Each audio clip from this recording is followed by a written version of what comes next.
That's just relentless tennis. The waiting is over.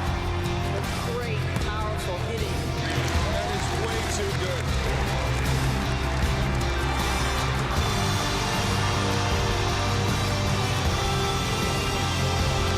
The queen of centre court. Oh, no! Champion of Wimbledon again. Just for a minute, the silver fork sky lit you up like a star that I will follow.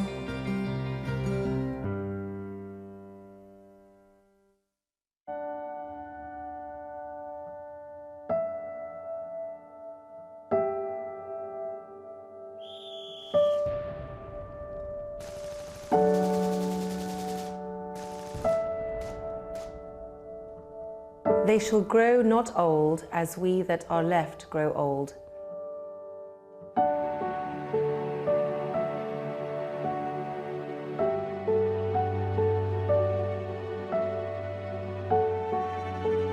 Age shall not weary them, nor the years condemn.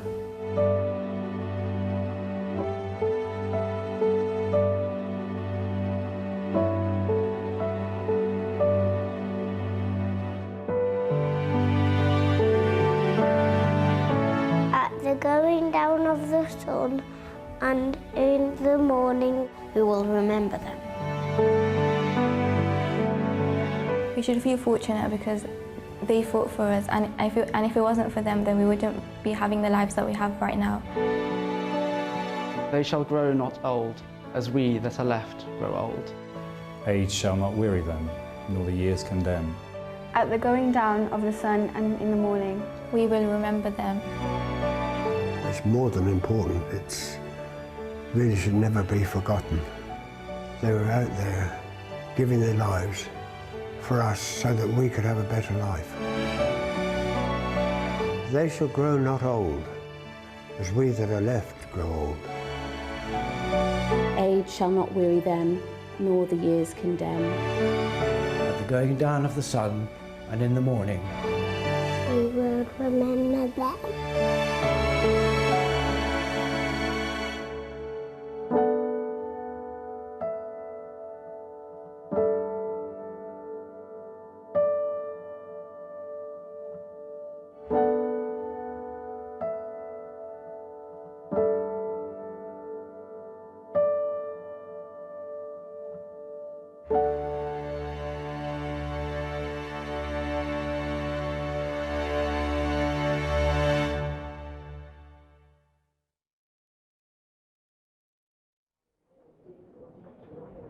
Well, at exactly 7:30 a.m. this morning, the All England club joined in the commemorations of the 100th anniversary of the Battle of the Somme, one of the worst battles of the First World War, where more than 1 million soldiers lost their lives. We too pay our respects to all those who lost a loved one 100 years ago today.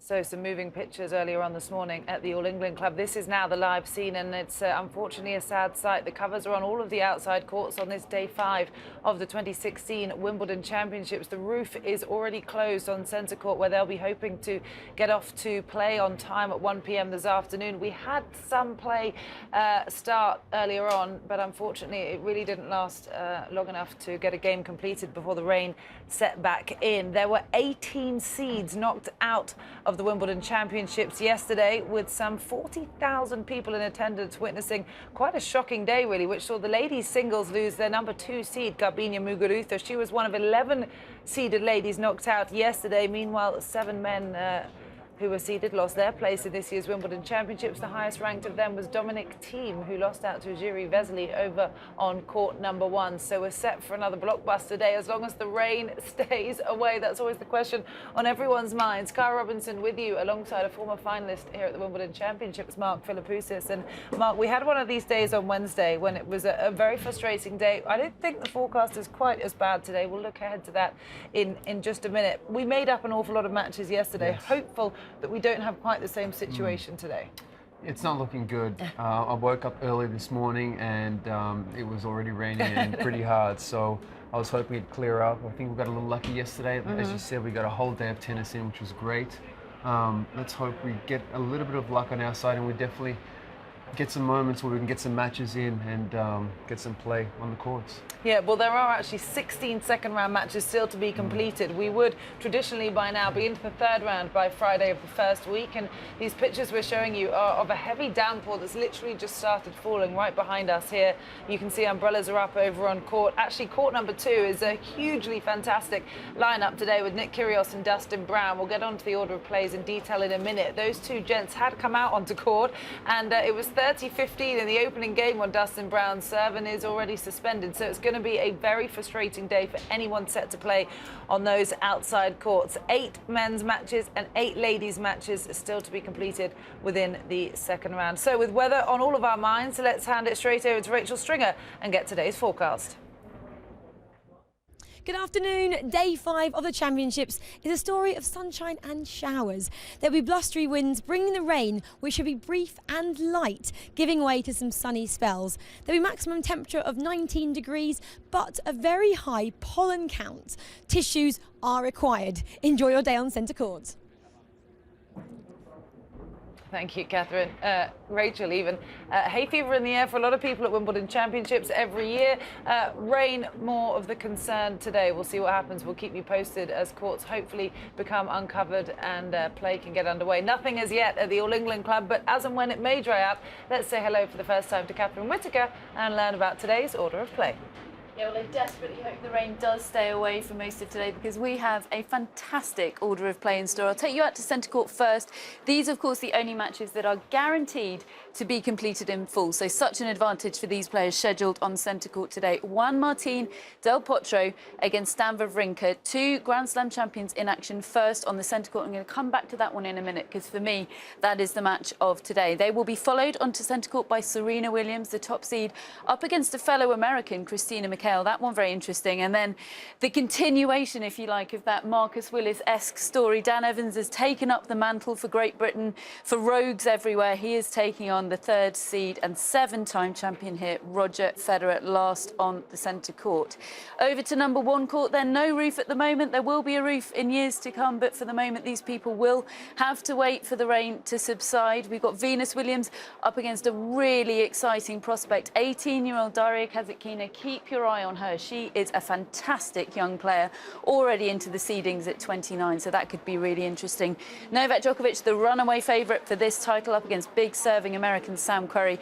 And then another fantastic matchup, Jack Sock, that swashbuckling American player with the enormous forehand, up against Milos Raonic. Although those two do have a very one-sided head-to-head, Milos Raonic having won 7 of their previous 8 matches. I'll take you out to court 2, where play did, as Cara said, get underway briefly before being rained off, because they have a fantastic set of matches as well. Nick Kyrgios against Dustin Brown. Expect fireworks over there. Fantastic matchup. First meeting between those two. Everyone is expecting a corker. They'll be followed by 2-time champion here, Petra Kvitova, up against former Australian Open semi-finalist Ekaterina Makarova.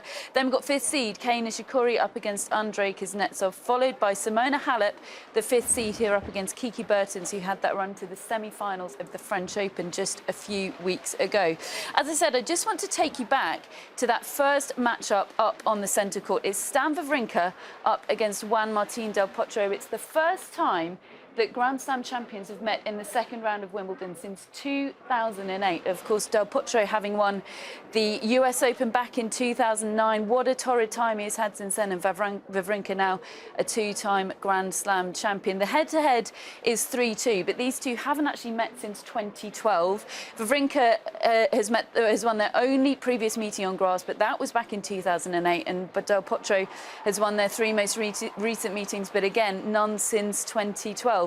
I'll draw your attention to the ranking there of Del Potro, down at 165. The ATP and the WTA do have a system where players that are heavily affected by injury do get a protected ranking that they can use at 8 events of their choosing, and Del Potro is using his protected ranking of 7 in order to get into the main draw here. But just amazing stuff to see 2 Grand Slam champions meeting in the second round. I can't stress enough just what a difficult time of it Juan Martín del Potro has had. He hasn't played a Grand Slam tournament since January of 2014, the Australian Open. He's had 3 wrist surgeries since then. He's just had a terrible time. It's a marvel that he's even back on a professional tennis court. And Mark, I actually wanted to ask you about this because he's had to make some adjustments to his game in order to get back into tennis. The backhand isn't quite what it was. He's having to play the slice backhand a lot more than he was before. He's not able to hit that topspin double-handed backhand in the way that he used to. For you, is that going to prevent him from getting back to the lofty Grand Slam winning heights that he was before? Do you think he can ever be the player that he was before? Well, first of all, it's great to see him back because we know we've all missed him. He's got he's a great guy and a beautiful tennis player and a Grand Slam champion. You know, he is adjusting to his game. Right now, as you said, he's had 3 wrist surgeries in a kind of a short amount of time, so that he's building his strength on his wrists. And when that happens, psychologically, it's very tough because you're kind of always guarding it. You're kind of thinking to yourself, it's kind of tough to put all the pressure on the one side. But where that's changed, he's coming under the ball a lot more in his backhand. He's actually using his slice a lot more and not going over it as much. Back when we saw him win the US Open, huge hitter of the ball on forehand side and the backhand side, and then there was no kind of laying back from the retaliation he was doing with that strength. And now guys can definitely put some pressure on him on that backhand side because they can hit heavy into it, and he still hits over the ball, but he's not hitting over the ball nowhere near as much as he used to, because I think he's just guarding that wrist. And again, that strength is going to build over time. But do you think actually because of that, grass could become a favoured surface for him? Because he is having to develop that little bit of variety. And of course, the grass takes the slice so well. Do you think actually possibly that could play into his favour on this surface? Absolutely. If there was one surface where he can get away with that, it's grass. The ball staying down low, and he can move it around. He's got a beautiful slice. He's got great feel, move it around. But it doesn't mean he can't get over the ball. He can still hit over the ball, but he's not hitting over the ball as much. So he's still dangerous out there. He's still incredibly dangerous. And this is, like you said, this is the match of the day. Also, he's only 27 years of age. I mean, that was surprising to me to read it, because you think he's been around for some time. Yes. We haven't seen him for those years. He's actually 4 years younger than Stan Wawrinka. Interesting, Catherine mentioned the last time 2 Grand Slam champions faced each other in the second round at Wimbledon was back in 2008. Well, the last time that happened in any Grand Slam was 3 years ago at the US Open and featured Delpo, and he lost out to Leighton Hewitt at that time. So he knows what it's like to face these big talented players early on in a Grand Slam. It could be a really fabulous match to kick off play on centre court today. Well, one of our reporters, Rob Walker, we've got various people out and about around the grounds. We'll be speaking to them throughout our show, but Rob has been watching Delpo. Well, how good is it to see Juan Martín del Potro, the 2009 US Open champion, back here at Wimbledon, back here at Orangi, knocking up, preparing for what could be an absolutely epic second-round match. He has been plagued by wrist injuries. He's been out for almost 3 years, or certainly been off his top form for a very, very long time, and finds himself up against the number 4 seed Stan Wawrinka in the second round. Well, I'll tell you what, we'd pay good money to see them meet in the quarters or a semi. But of course, Del Potro has slid back down the rankings. His current official ATP ranking is 165 as a result of missing so much time with injury. I was watching some of his match in the first round against Stéphane Robert. He beat the Frenchman in straight sets. And incredibly, this is Del Potro's first Grand Slam tournament that he's contested since the Australian Open, right back at the beginning of 2014. This match against Wawrinka will only be his second match against a top 10 player since November 2013. He's a really likeable guy. Played an epic semi-final here at Wimbledon, remember, against Novak Djokovic in 2013. In fact, some people say that he took so much energy out of Djokovic that it helped Andy Murray in the final when he beat Djokovic to his first Wimbledon title. So Del Potro's had some great moments here at Wimbledon, and all credit to him for making it back here to the big stage. He said in his press conference, I can't remember whether it was before the championship began or after his first round win, he said he very nearly retired at the back end of last year, but he has returned It doesn't seem as though he's had many wrist issues in the 8 or 9 days that we've seen him here at Wimbledon so far, and it's just fantastic to see the South American back here, willing and able to contest these Grand Slam matches. It will be quite some encounter against Stan Wawrinka. Del Potro leads the head-to-heads 3-2, but of course those matches were a long time ago, the last of which was on clay back in 2012, so this is a very different Del Potro. How well has he recovered from those wrist injuries, and how much match sharpness has he lost against a player of the calibre of Wawrinka as a result of being away from the top level and the slams for the best part of 3 years? Well, we haven't got to wait long to find out. It will be a cracking second round match between the Argentinian and Stan Wawrinka, and I think a lot of neutrals will hope that Del Potro produces great tennis, because he's obviously shown a lot of bravery to come back from an injury that could have ended many less determined players' careers. Del Potro is back, and what an encounter it will be.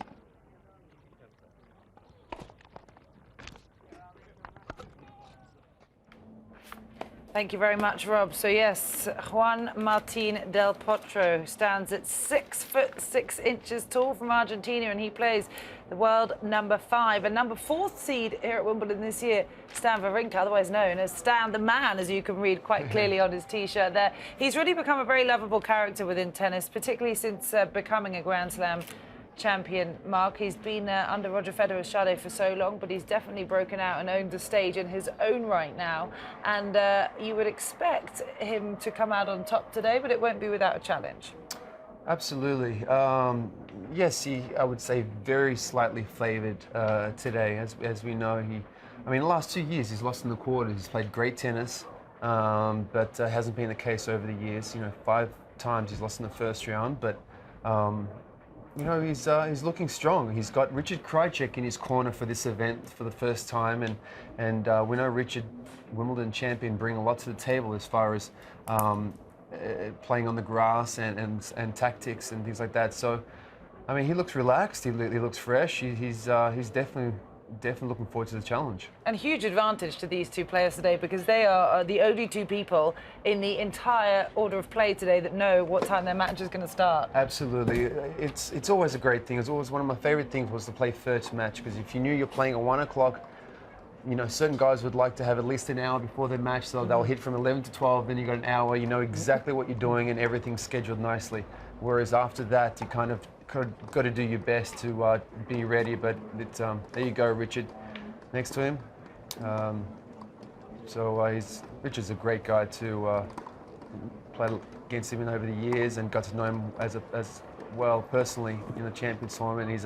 He's a great guy, and a great guy to have on the team. Yeah, the reason I say they're the only two people that know what time their match will start today is because of this picture. They're playing on centre court. The roof is closed. The court will be ready for them. This is the live look inside centre court. You can see the covers are off because the roof is well and truly in place. All the outside courts tried to start their matches but are currently suspended. So Stan Wawrinka will take on Juan Martín Del Potro in the opening match on centre court at 1 o'clock this afternoon. And Adam Hunt has been watching Stan practice. Well, huge crowds, as you can see here at Orangi.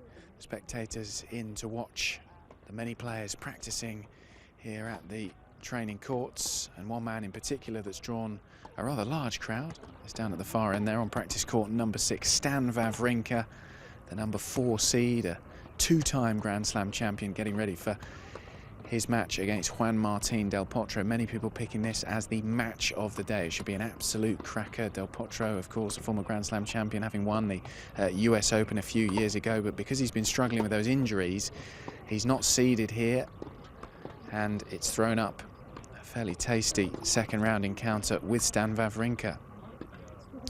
A tricky one for Wawrinka, of course, as well. His best performances at the Grand Slams haven't really come here at Wimbledon. He's never found quite his best tennis on the grass courts. Analysts telling us he needs a little bit more time, perhaps to load into his shots, and you're just not afforded that kind of time on the fast grass courts. But he has worked hard this year to try and improve his grass court tennis. You can see he's hitting with Magnus Norman, a former French Open finalist who he's worked with for quite some time as his coach, and then he brought in Richard Krajicek down at the far end, a Wimbledon champion, to try and improve his grass court game. And we saw in his first round match some flashes of brilliance. He's been intensely working on his game. We've seen him go through full complement of ground strokes and then volleys, and now working on those fearsome returns. He is just so good on both sides. You can see his shirt says "Stand the man." He's confident at coming in here at Wimbledon. He is in a fairly good part of the draw if you can get past Del Potro today, first up on centre court. He'll play the winner of Luca Pouille, the number 32 seed, who again is not really known for his grass court pedigree, or Donald Young, who this year only won his first match here at Wimbledon, having played at the event several times before. So the draw does open up for these two after this match, but we can be certain it's going to be a very, very difficult one on centre court first up. But Stan looks focused and ready for the tests that await. So Stan Wawrinka flanked by the 1996 Wimbledon champion Richard Krajicek in his camp now. Everyone anticipating their match today against Juan Martín del Potro. It opens up play on centre court. Now let's hear from Annabelle Croft and Pat Cash as part of our IBM Tennis Insights ahead of the match.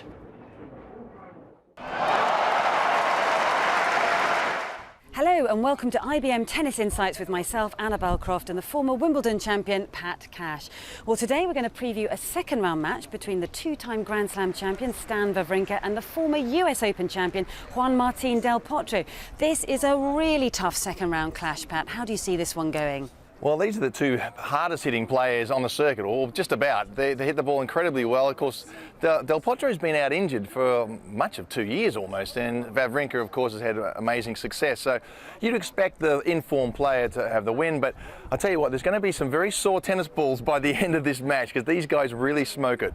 Well, despite all the injury problems that Juan Martín del Potro has had, he's shown some very decent form, and he certainly did that, dropping just the 6 games in his opening round match against Stéphane Robert. Very dominant from the baseline. In fact, he ranked second in the tournament in baseline points won at 64%. He actually hit 20 forehand winners, no backhand winners, and fewer unforced errors, only 14 for Del Potro, in contrast to his opponent Wawrinka, who actually hit 48. But Pat, why were there no backhand winners in this match? Is that a lot to do with the injuries? Yes, I mean, Del Potro's had a major surgery a few times actually on his left hand, and that causes a few problems with his backhand. His forehand is very dominant, so we're seeing plenty of winners coming off that side. That's the side he's going to rely on, and his big serve. And likewise the other way around. Wawrinka's famous for his backhand. His forehand is a little hit and miss. He goes for it. He's going to make some mistakes. So that's why we've seen more errors from Wawrinka's forehand and very few, or no backhand winners from Del Potro. Well, in contrast to how Del Potro won his first round match, his opponent Stan Wawrinka came forward a lot more in his opening clash with Taylor Fritz. He was winning 77% of the points at the net, winning 24 out of 31, 11 winners at net with volleys and overhead. And in that deciding fourth set, he won 100%. That was 7 out of 7 approach points. So, Pat, are we going to see that type of tennis against Del Potro? Well, we are seeing more attacking Stan Wawrinka, and this has probably got to do with his appointment of a coach, Richard Krajicek, who's a great serve volleyer in himself. He's encouraging Stan to come forward, and he's got very good volleys, Wawrinka, very good technique. He just needs a bit of confidence, so it's good to see him coming forward. I think it's going to be a little bit tougher against Del Potro, who is so powerful at the back of the court and will pin him back a little bit. Well, both these players have huge serves and can do a lot of damage with them. But if we look at the data, what's more interesting is where they're actually serving. If we look at Wawrinka's favourite first serve spot, on the deuce court, he went wide 17 times. To the ad court, 13 times down the tee, both to that forehand side. Now, Del Potro's favourite serve spots were to the deuce court, he went down the tee 12 times. And the ad court, he also went down the tee 10 times. So both of those down the middle. So what do you make of all that data, Pat, and where do you think they're both going to serve today? Well, I think it's going to be a bit of a mistake for Wawrinka to serve to the forehand of Del Potro. I think he'll serve a lot more down the middle, but it's interesting to see Del Potro where he's serving. He likes the low part of the net. Of course, the net's a bit higher on the wide side. Their serve is huge. That sets them up for their ground strokes, and in Wawrinka's case, we're seeing him come more forward, and we'll see that again in this match. Fascinating stuff. Thanks for that, Pat. Well, we'll be back with more IBM Tennis Insights tomorrow.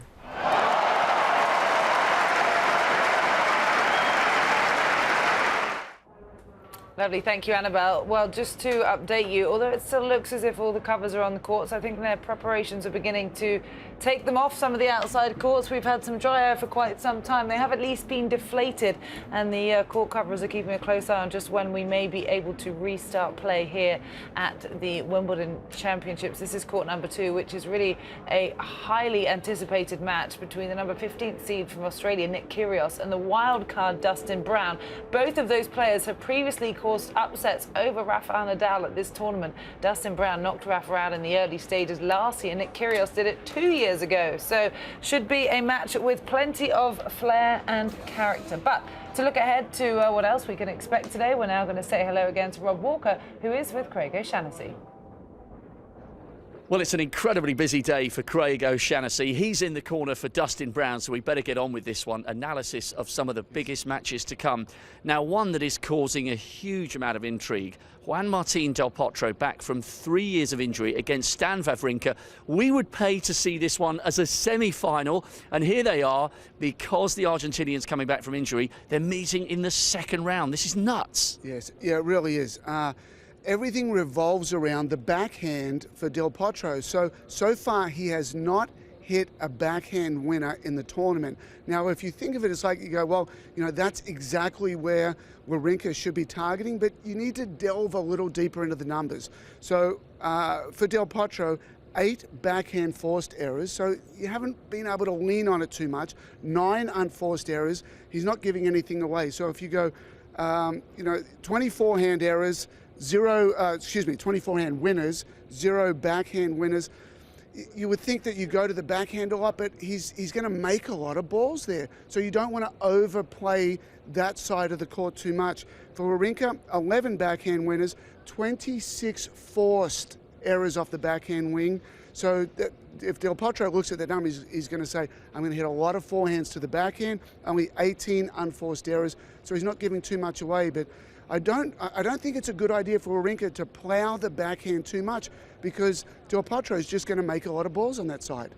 On a general level, is it possible for someone even as talented as Del Potro, an Olympic medalist here in 2012, more importantly than that, perhaps a Grand Slam champion at the US, is it possible for someone to come back from such a serious succession of injuries and get back to their best? Yeah, I think it is.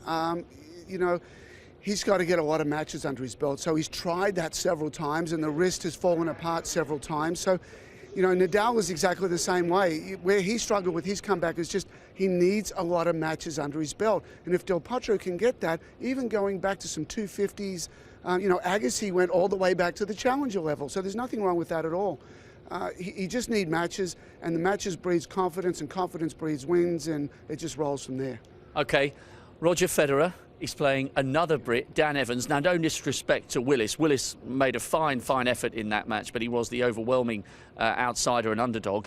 Evans also, because of what Federer's done, but Evans is playing the best tennis we've ever seen from him, and he's now up comfortably inside the world's top 100. Yes, I did a close analysis of his win against Dolgopolov in the previous round. A very good match, played great. And when you look at the numbers head-to-head with Federer, there's some really encouraging signs.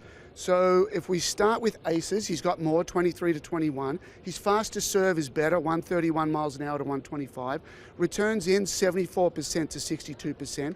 He's not beating himself, only 16 forehand unforced errors, 14 off the backhand wing. He's mixing serve and volley in nicely. He's won 11 of 16, and he's getting to the net well. He's won 63 of 82, which is 77% above the tournament average. I think this is going to be a lot closer than people think. Well, and the crowd will really get behind Dan Evans. He's a great character. Moving over to court one, we'll brush over today Djokovic and Querrey. We're always talking about Novak Djokovic. One match you'd love to talk about is Jack Sock against Milos Raonic. Now, Raonic is coming in here with a decent amount of form, but this, again, is a really intriguing match on court one. Yes, Raonic is one of 4 players left in the draw that has not dropped serve. The others, Roger Federer, Benjamin Becker, and Matthew Barton, who had that really impressive 5-set victory. Everything's going to revolve around break points. I didn't even look at anything to do with forehands and backhands.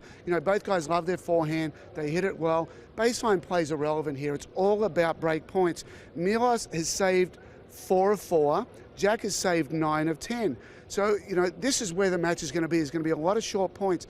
the impressive stats for Milos, 63% of his first serves are unreturned. So think of it like this. Wow. He hits 10 first serves, 6 of them don't come back and can just turn around. Even more impressive, I think, 55% of his second serves are not coming back in play. So what Jack's got to do is get a lot of serves back. Jack's returning 70% of balls in play. The tournament average is 67%, so that's good for him, but it's all about getting the ball back in play. You know, this could go a tiebreaker every single set, but it's, you know, you don't have to look past 4 shots, because there'll be about, you know, 4 or 5 for the entire match that will go the distance there. Wow, great analysis as always, Craig. Thank you for sparing your time. This guy is super, super busy and pumped today, as are we. There is never a bad day of top quality action here at Wimbledon. Keep it locked right here. We've got amazing tennis to come throughout the day. A few little bits and bobs of rain. That won't dampen the enthusiasm here today. It's going to be a huge, thrilling Friday.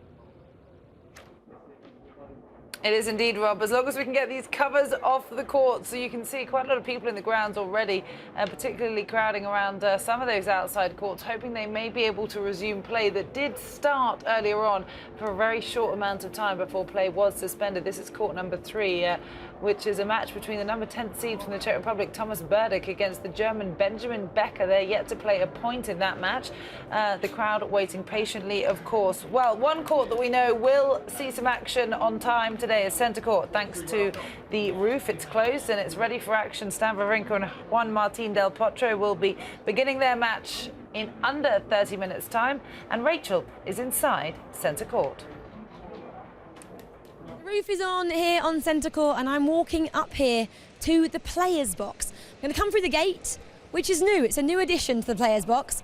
I'll tell you about that in a little bit, but I'm going to make my way over here to the person in charge of the players' box. Got a pretty good job, hasn't he? David Spearing. Nice to meet you, David. How are you? Nice to meet you. Very pleased to meet you. Good, good. And you have this job because you're the longest serving steward, is that right? That's correct, yes. Yes, this is my 43rd year. My first year was in 1974. I haven't missed a year since that date.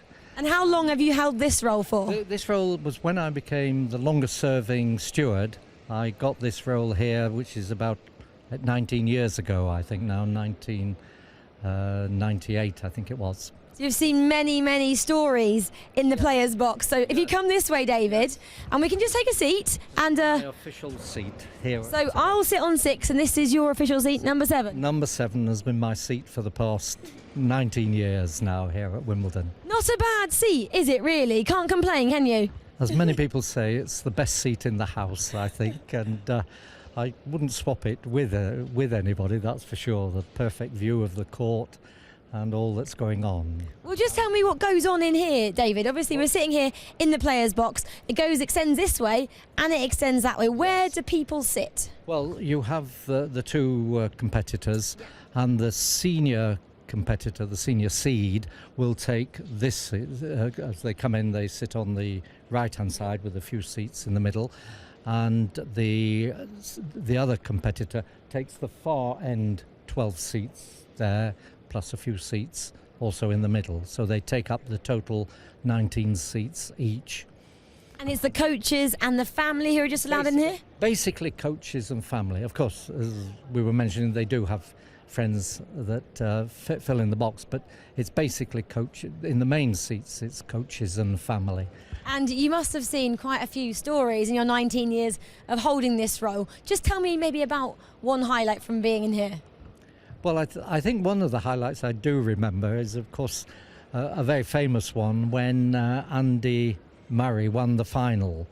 And it was a particular one that, of course, this was full. And it just so happened that Mrs. Murray was sitting on a seat behind there. As he won the final, I tend to move up to block people to save no one coming rushing into the box here. And Andy climbed up. He was, of course, the number 2 seed, or number 3 seed, I can't remember at the time now. But Djokovic was the number 1 seed, so had these seats here. Andy had the seats at the far end. So he came up all excited. He didn't know what he was doing. Obviously, his mind was blown, having won Wimbledon after 74 years, or approximately that. And he climbed up the box here. I'm standing here. All his team were there on the front row down at the far end. So he was high-fiving with them all and hugging them all and everything. And as he got to the end, he was getting ready to go back. So he started climbing down the box to go down. And I suddenly realised, standing next to his mother, so I shouted out, "Andy!" And he looked up. I said, "Your mother!" Oh, he went.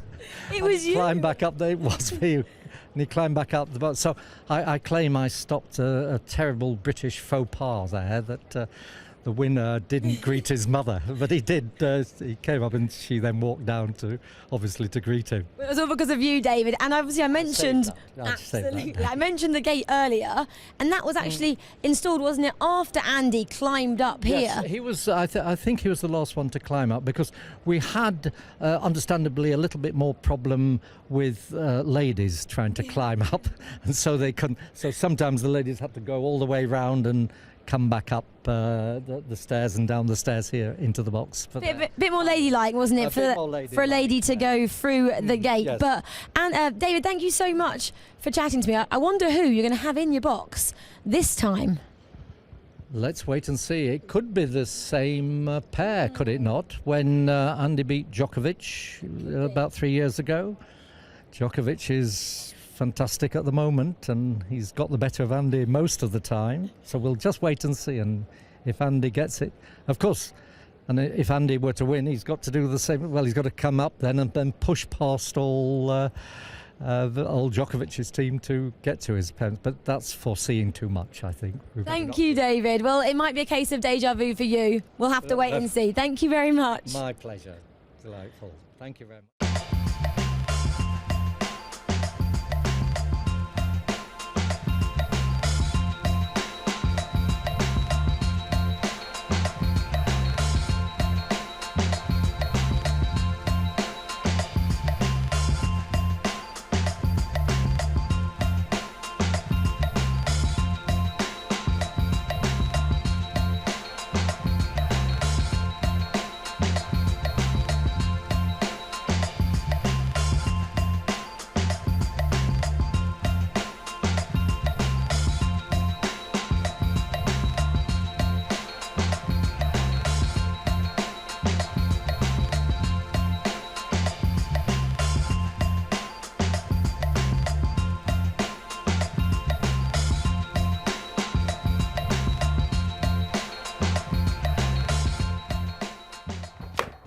So those are just some of the names we will see on the centre court lineup today. The crowds are starting to come in because the roof is on, the covers are off, and unfortunately it's the only court that we can say that about. The covers are on all the rest of the outside courts, and we have heard from the All England club that there will be no play on the outside courts before 1 p.m. Well, that's the same time that play is due to start on centre court. We'll of course keep you updated as soon as we hear anything else, but it's time to say hello again to Catherine Whitaker, our tennis insider, who always has her finger on the pulse, particularly when it comes to social media. What's trending today, Catherine? Well, there's a lot of love out there for Dan Evans. I think all of that love that there was for Marcus Willis has just been transferred onto Dan Evans. Lots of comparisons between their characters. Of course, they're both sort of rogues of British tennis, you know. And in terms of their rankings, loads of comparisons as well. This point being made far and wide that this time last year, Dan Evans was ranked number 763 in the world. Of course, Marcus Willis was 772 coming into this Wimbledon. So remarkable similarities. Now up to 72. He's had a hell of a year getting his ranking up that high, and of course he faces Roger Federer today. Just to highlight that ranking contrast, this below here was a tweet last year from Dan Evans saying, "I may go and camp out because it's the only way I'll get into Wimbledon." And then here he is 12 months later, about to play on the centre court against Roger Federer in the third round. It's the most extraordinary run from Dan Evans. Aston Villa, his beloved football club, they have tweeted their support to him today. Big day at Wimbledon as Dan Evans faces Roger Federer on centre court. All the best, Dan. I know he'll be absolutely delighted by that because he is a really massive Aston Villa fan. And David, David Law tweeting that Dan Evans spent the best part of 8 months telling me his beloved Aston Villa were too big to go down. Of course, they were relegated at the end of this season just gone. He says he says the same about Federer today. And actually, I mean, of course, he's the massive, massive underdog. But I've heard a few people genuinely picking that Dan Evans might be able to really cause Federer a bit of trouble today. Well, he said in his press conference after his last win, when he knew he was going to be playing Federer, he said, "This won't be a day out for me. I'm taking it seriously." He was also asked rather cheekily if he would ask Marcus Willis for some advice, and he said, "Absolutely not. The guy lost in straight sets. Why would I pick his brain?" Which was cheeky, of course. They're good friends. But from Roger Federer's point of view, Mark, you know, he's lived through this fairly unique storyline this week, facing the fairy tale that was Marcus Willis, and he was perhaps not the crowd favourite on centre court for once. He's likely to be in that position again today. Do you think it makes a difference to you, depending on who your opponent is, no matter what the ranking? Well, depending on obviously who your opponent is, you've got to adjust to their game, but Roger knows what he has to do. He has another interesting match today, but like I said, Marcus Willis was a very incredibly unique story. But Evans is playing great tennis. Look, Evans just beat a top-ranked player, a seed in the last match, and literally hit him off the court. So if he plays the same way, it's not going to be an easy day for Roger. He's going to have to focus and play his game and do his thing. But I've said it many times, he's a 7-time champion for a reason. He knows his court inside out. He knows exactly what he has to do, and his game's building nicely every match he plays. Yeah, Dan Evans, as you say, blew off the number 30th seed, Alexander Dolgopolov, out on court number 3 yesterday in fairly easy fashion. Roger Federer, by the way, interesting stat about the Brits. He's played 6 Brits here at Wimbledon. Only one of those has beaten him. That was Tim Henman 15 years ago. In the 5 matches he's played since, he's only dropped 1 set to Brits. So his record of playing someone at their home slam is pretty good. His record in everything. Yeah. Exactly, no matter where they're from. Yeah, exactly. On a very, very contrasting note, we've got a lot of attention out there for Viktor Troicki, who yesterday, you might have heard, had the most spectacular meltdown on court in the process of losing to Albert Ramos Vinolas. Actually a very bad loss for him to a clay court specialist in Ramos Vinolas. I think we have some footage for it. It is quite special as meltdowns go. It's a little bit like McEnroe in 1981. Lots of people pointing out that comparison on social media. He's always a slightly volatile player, but even by Viktor Troicki standards, this is pretty special stuff. Come on, please, look at it! Once! Once! Look at it!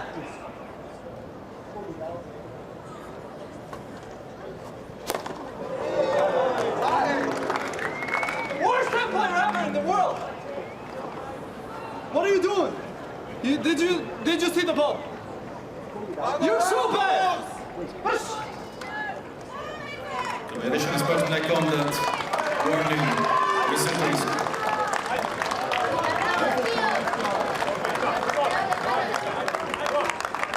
So pretty strong stuff from Viktor Troicki. He went on to talk about it at length in his press conference yesterday. Of course, understandably, there's been lots of pick-up in social media. It actually isn't over, his rant at the umpire. He'll just pick it up again here. Poor old Albert He gave Ramos away Vinolas. match point by having that outburst. He did. I don't know if he gave it away. I mean, it was a nice slice, but... Do you know what you did? Do you know what you did? Do you know what you did? You're horrible!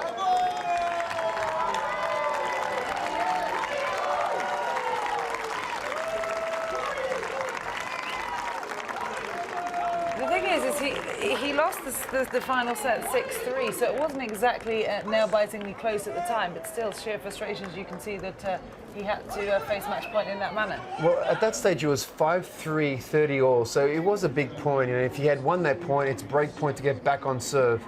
But so it was.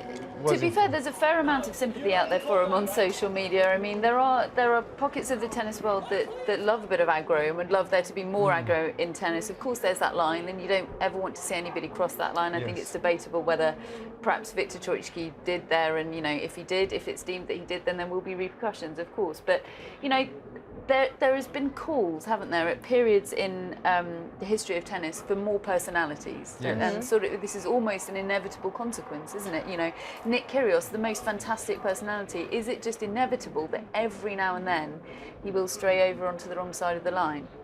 Look, I've seen worse. Put it that way. I've seen plenty worse. He's a very competitive guy, very passionate guy. Does he have a little bit of a temper? Maybe, but that comes from wanting to win.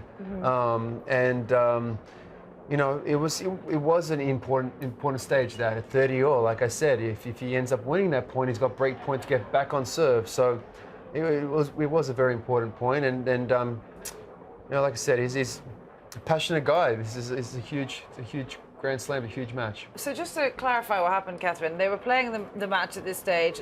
The ball was called out. The ball was called in. The ball was called out, and the umpire overruled and called it in, which happened to be an ace. The crux of the issue is that there was no Hawkeye on the court that he was playing on. Right. And you know, there are 19 match courts here at Wimbledon, 20 in fact, I think.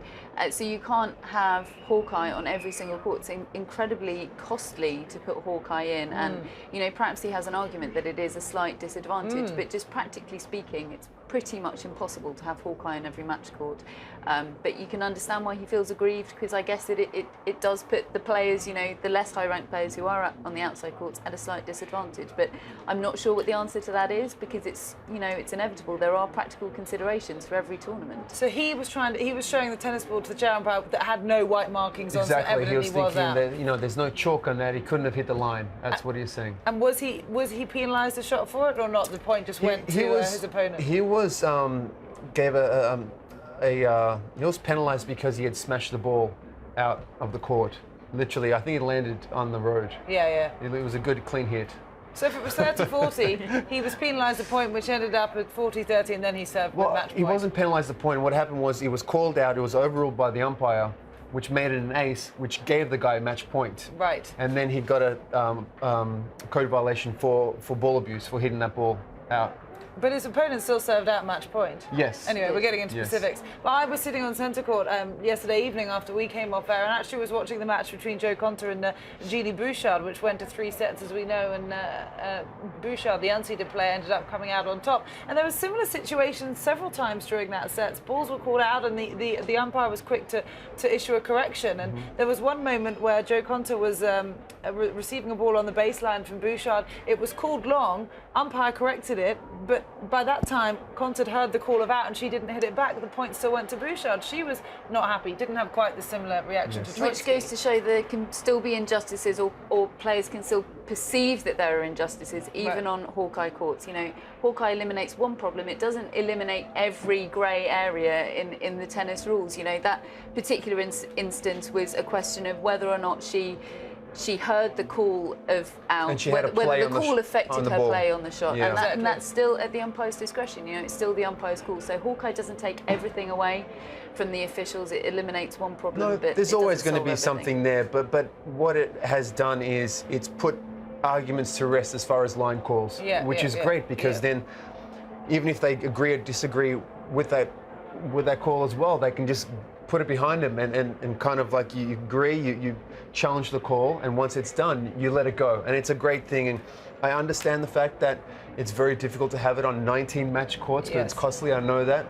But to be quite honest, my point of view, I think it's important to do that. They've got to figure a way to do that, because if you're playing in the same tournament, it's an unfair advantage. And if you're on one court and that happens to have it because it's a show court, and then on another one, you know what I mean? I think in the Aussie Open, actually, do they have them on every court, don't they? And the US Open? I think this year was the first year the Australian Open did have them on every court. I get that whole point about for the cost, but I believe it's fair. It's important to have it on every single court. And from the chair umpire's perspective, you know, he was put in a difficult situation. His job is to sit there and overrule any calls that he think are untrue. He obviously thought that ball was in. What's he supposed to do with Troitsky in his face with a ball with no chalk on? He can't then suddenly overrule himself. He would undermine himself. So it's a difficult situation to be put in. That's the thing. They can't go back on their call once they've made it. So actually, you're fighting a losing battle in the case of Troitsky. Yeah, if there was any call for him to overrule, you're thinking it's the one he's sitting on, because he was sitting on that line right in front of him.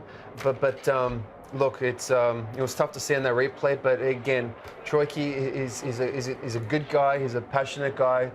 He wants to win.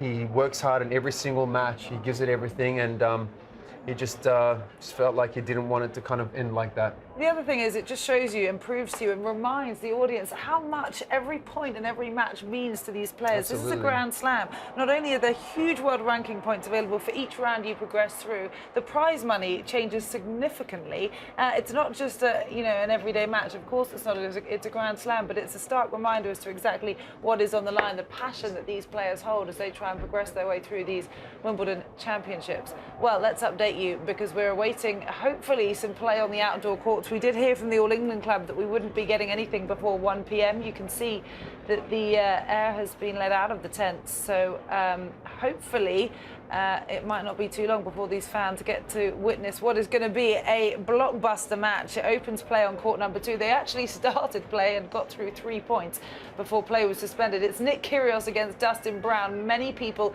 think this is the match of the day on court number 2 at least. Let's listen to Annabelle Croft and Pat Cash with some IBM tennis insights for that match.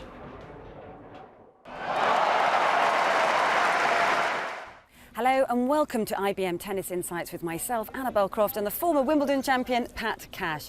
Well, today we're going to preview a match between Dustin BROWN, the conqueror of Rafael Nadal last year, and the controversial Australian character, Nick Kyrgios. And this is real box office, isn't it, Pat? It is, very much so. And what we're going to look at initially is how Dustin BROWN has played his first round match. And he's served and volleyed. It's old school, it's back. The tournament players has only been 8% of serve volleying. Dustin BROWN's doing it 85%. It's fantastic to see that back, but it's all backed on a fantastic serve and great touch around the net. He's got very good volleys, very good touch. He hits a lot of drop shots. It's not a typical old-fashioned serve volley where he'll hit the ball deep and then finish off with a short one.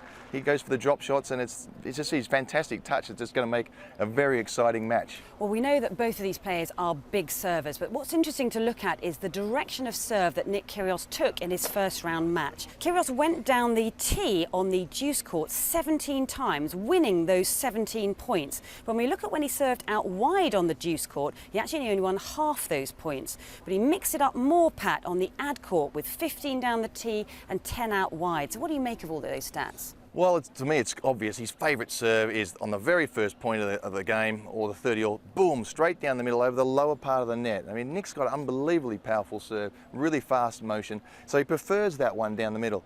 Wide, not as successful, but on the other side of the court, on the ad court, he likes to mix it up a bit. But again, still one of his favourite serves is straight down the middle. When he needs a big point, look for the one down the middle.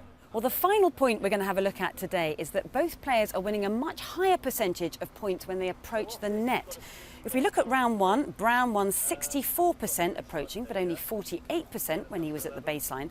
And in Nick Kyrgios' first round match, he won 65% of points approaching, but only 46% at the baseline. So, Pat, what's the key today? Well, that's a good question. I mean, you'd favour Nick Kyrgios. I mean, they both love to get to the net. You know, I like the old school Dustin BROWN serving and volleying, but both players are very competent at the back of the court. But when they are at the back of the court rallying, which there won't be as much as we normally see throughout the tournament, they will be trying to get into the net. So there'll be a few baseline rallies, but Dustin BROWN serving and volleying more of the time. We will see a lot of action at the net, which is, of course, really exciting and not something we see all the time at the tournament these days. It's going to be a very spicy encounter. Well, we'll be back with more IBM Tennis Insights tomorrow.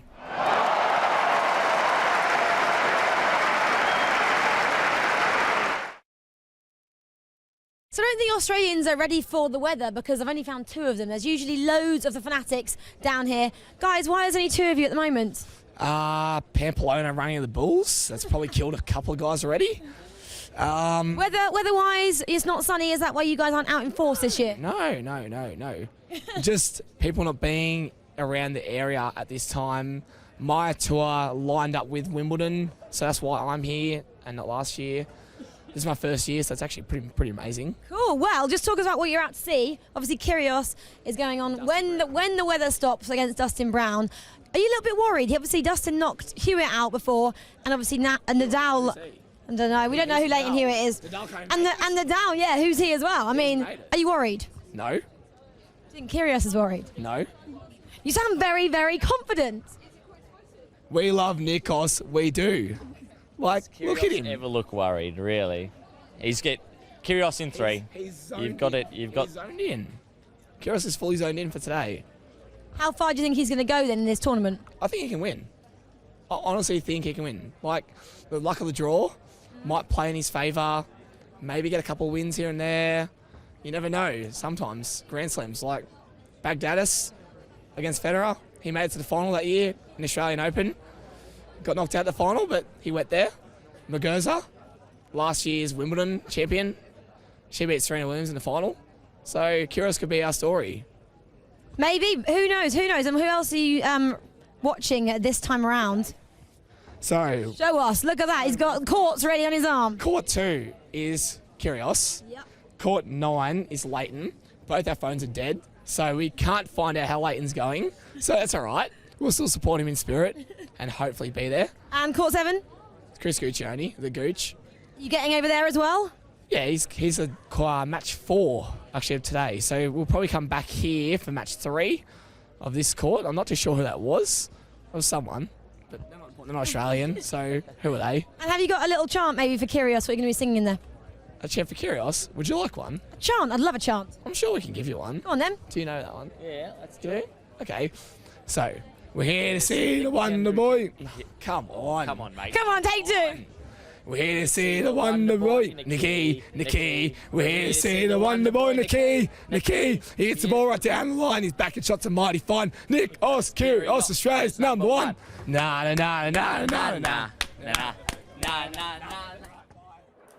They might need to work on their voice a little bit before he comes on court. Seems to have lost it already, but yes, much anticipation over that match out on court number 2. It's a busy day here at the Wimbledon Championships. We've had over 155,000 people attending this Grand Slam so far, and we're only on day number 5. Well, this is the state of affairs. The roof's on centre court, and we were told not to expect any play on the outside courts before 1 p.m. I imagine that's going to get pushed back a little bit now, looking at the time. We're just moments before 1 p.m., just minutes, in fact. So the court cover's not yet off. As a result, the players are having to change their plans as well. They would usually go and practice over at the outdoor courts at Orangi, but as you can see by our footage here, Serena Williams has been over to the indoor practice courts across the road, and she is one of the lucky people playing today, Mark, that knows she will get out for her match, because she is the second scheduled game on centre court. She's actually playing a fellow American in the form of Christina McHale, who is the world number 65. And actually, Christina only turned pro 6 years ago in 2010. That's quite some contrast to Serena, who turned professional 21 years ago. It seems on paper like it may be another lopsided encounter. I think any name next to Serena looks like a David and Goliath kind of moment, but as you said, it's raining. She had to change things around, and now she's on the indoor courts, just getting some nice rhythm before her match, just focusing on getting the practice partner to be on one side, then I'll change sides, and I'm sure just roll over the shoulder with some serves. She wouldn't want to hit too long, but it's just about getting some rhythm there before the match. We were over at these indoor courts last weekend filming some content for our coverage, and we experienced what it's like in there. Very warm the day that we were there. Of course, a totally different surface to what she's going to be playing on the grass. How might that affect the practice? Yeah, like I said, she's not going to be there for too long, and she's not going to be doing too much moving around out in the court. It's just about just nice rhythm there, having your racket back early, nice little footsteps, and just focusing on that rhythm, just getting some nice hit in before her match. You know, she knows she's going on tonight. Like I said, they got the roof there in centre court, and just getting a little warm up, just getting the blood going.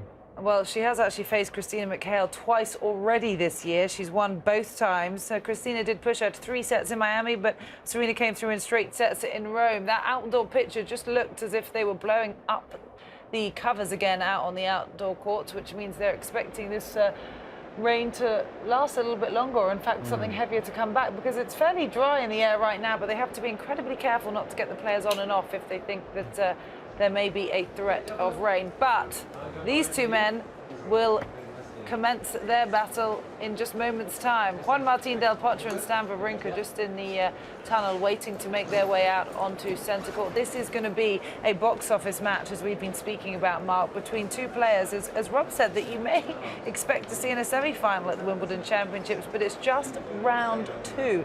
They are one of 16 second-round matches yet to be completed due to weather delays that we've had at the Championships here so far. How well do you think they know each other and indeed each other's game? They know each other incredibly well. I'm sure they practice with each other quite a few times. I've seen each other play. You know, they just had the most nervous and beautiful walk to that centre court from that locker room. You know, Del Potro looks focused. I mean, Del Potro is someone who's not going to be intimidated by the situation that he's playing. Number 5 seed. He believes he can win. He's a Grand Slam champion. He is not new to this scene, and I'm looking forward to this. This really is going to be an electrifying match. He's got 6 inches on Stan Wawrinka in height, and Stan's not a short man. He's 6 foot tall. Juan Martín is 6 foot 6 inches. Does that help in the intimidate when you're an imposing figure?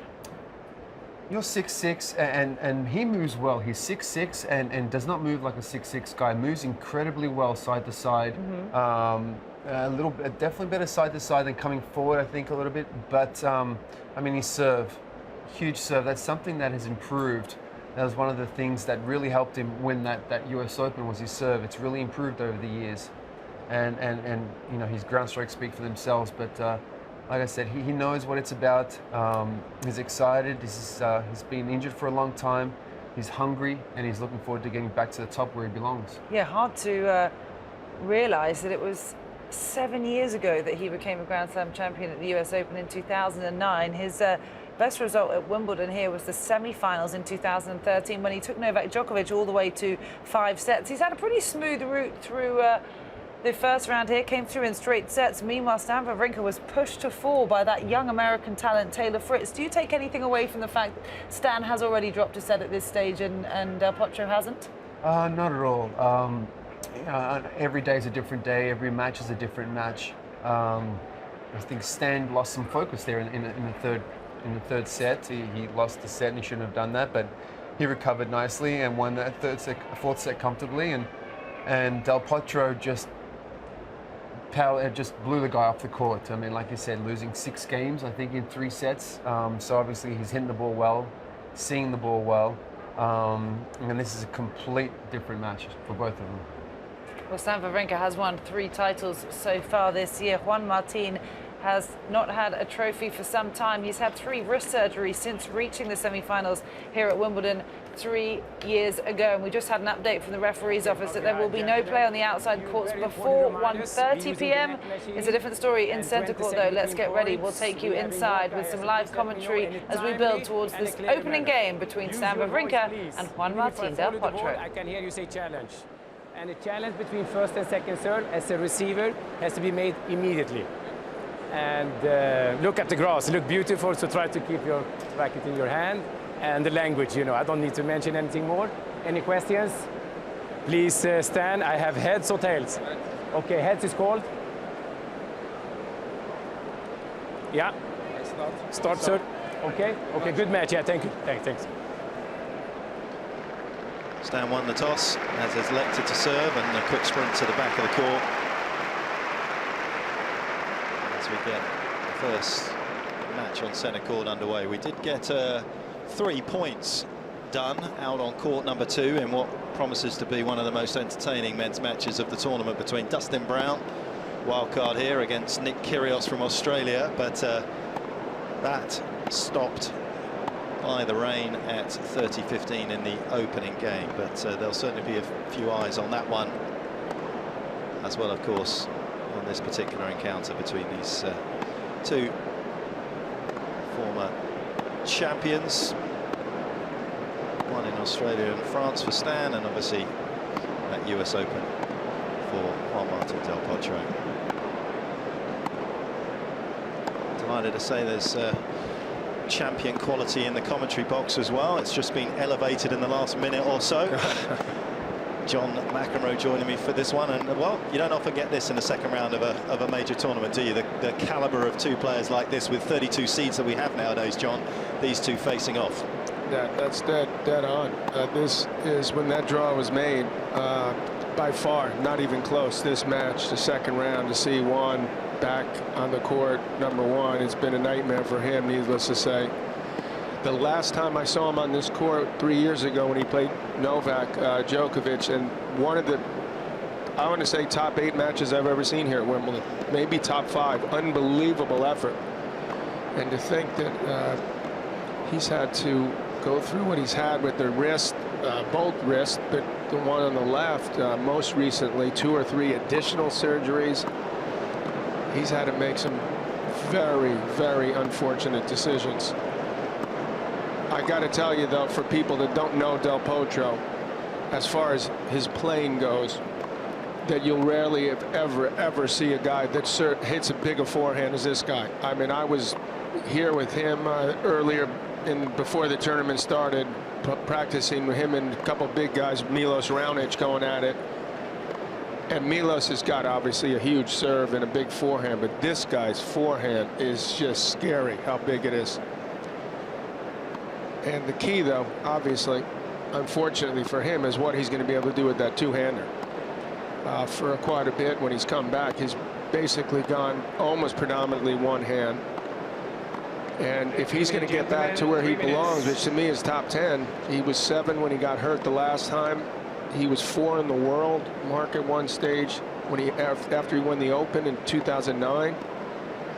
This guy's going to have to be able to come over and hit two-handers. He can't beat the Wawrinkas of the world. Obviously, the Djokovic, the Murrays, and to even Milos Raonic guys. You know, he's got to be able to have more variety. But if he does, boy, watch out. I just hope he stays healthy for a couple of years. And it's interesting that he's playing Stan, because Stan is someone that, even though he's never been past the quarters here, for me, he's one of the sort of 6 guys who could win this thing, because he's got that belief in the slams. He's such a bull, Wawrinka. So strong. He actually can get better later in matches. He's tougher to beat in best of 5. He is the wild card in many ways, isn't he? Amongst we talk about the big 4, but really there's been a big 5 when you look at Stan's results since Magnus Norman got hold of him. And if he rolls the dice effectively, particularly as we saw in the final in Australia against Nadal when he won there, and against Novak at the French, he's almost unstoppable. Well, he's got a type of game that can take the racket out of your hands. I mean, for a guy 6 feet-ish tall, I mean, he packs a punch. The backhand is one of the most beautiful shots I've ever seen, no question. It's like up there with Del Potro's forehand. He's actually, his forehand's gotten a lot bigger and more of a weapon, because I always wondered, that'd be crazy to run around this backhand, which he does fairly often. You mentioned Norman. Norman's the best thing that ever happened to him by far. Robin Soderling getting sick and not being able to play anymore has just elevated Stan Wawrinka to the Hall of Fame. And in addition to Norman, who's done an incredible job, he brought Krajicek in, Richard Krajicek, who won this 20 years ago, to see if he could add just that little bit to his game on the grass, because he hasn't played with the confidence on this court that he has on the other 2 surfaces. Watched him play Taylor Fritz in that opening round match. Wasn't a lot of net play. I don't know if people are looking at Richard Krajicek to see whether Wawrinka's going to come in. It was a sort of a solid performance rather than a polished one from Stan to get through. Well, he lost first round in Queens, so he didn't have a lot of match play on grass. Ladies and gentlemen, if you Fritz is like the no-win situation. You lose to an 18-year-old, you're a bum, you know, at this page. But he eventually used his experience when he needed to get by. This is a tall order, and literally playing this guy, 6'6".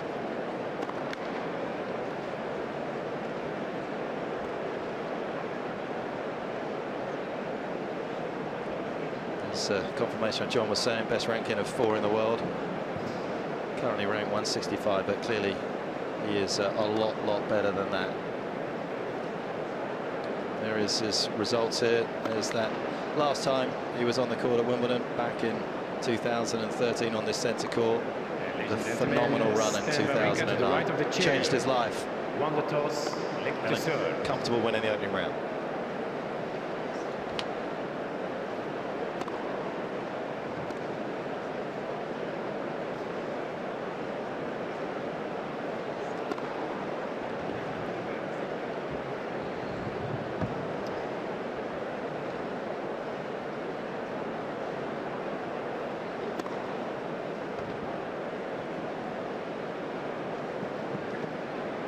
Well, we're fortunate to be here to witness these champions face off in the second round here, as is the crowd. And there you can see the meetings between these two. Wawrinka's won their one on grass. Del Potro has won 3.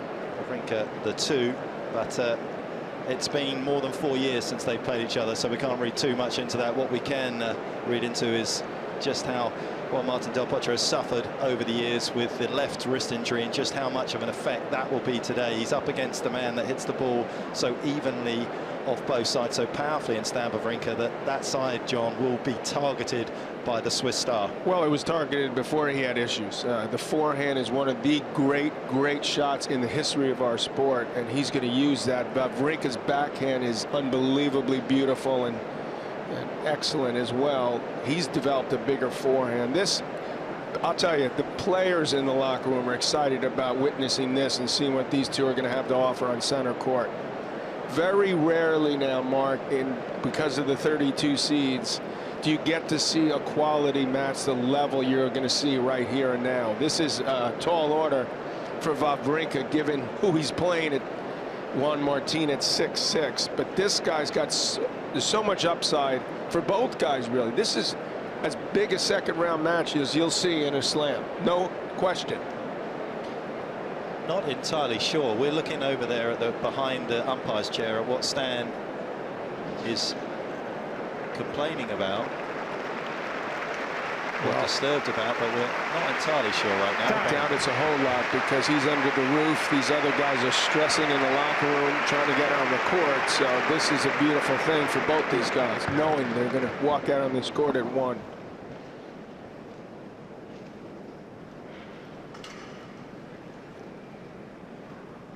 My first set, Stan Wawrinka to serve. Ready? Play.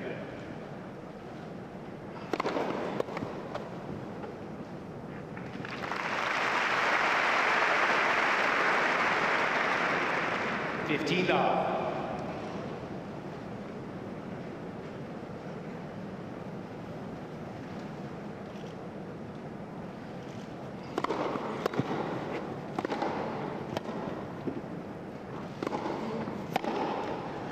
Some powerful striking of the ball already. 13.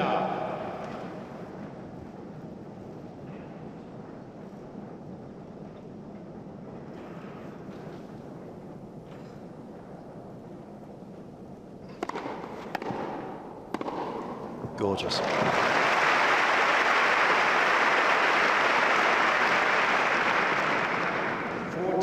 that's what you want, is to get Del Potro on the run. If he's got time, you are in big trouble.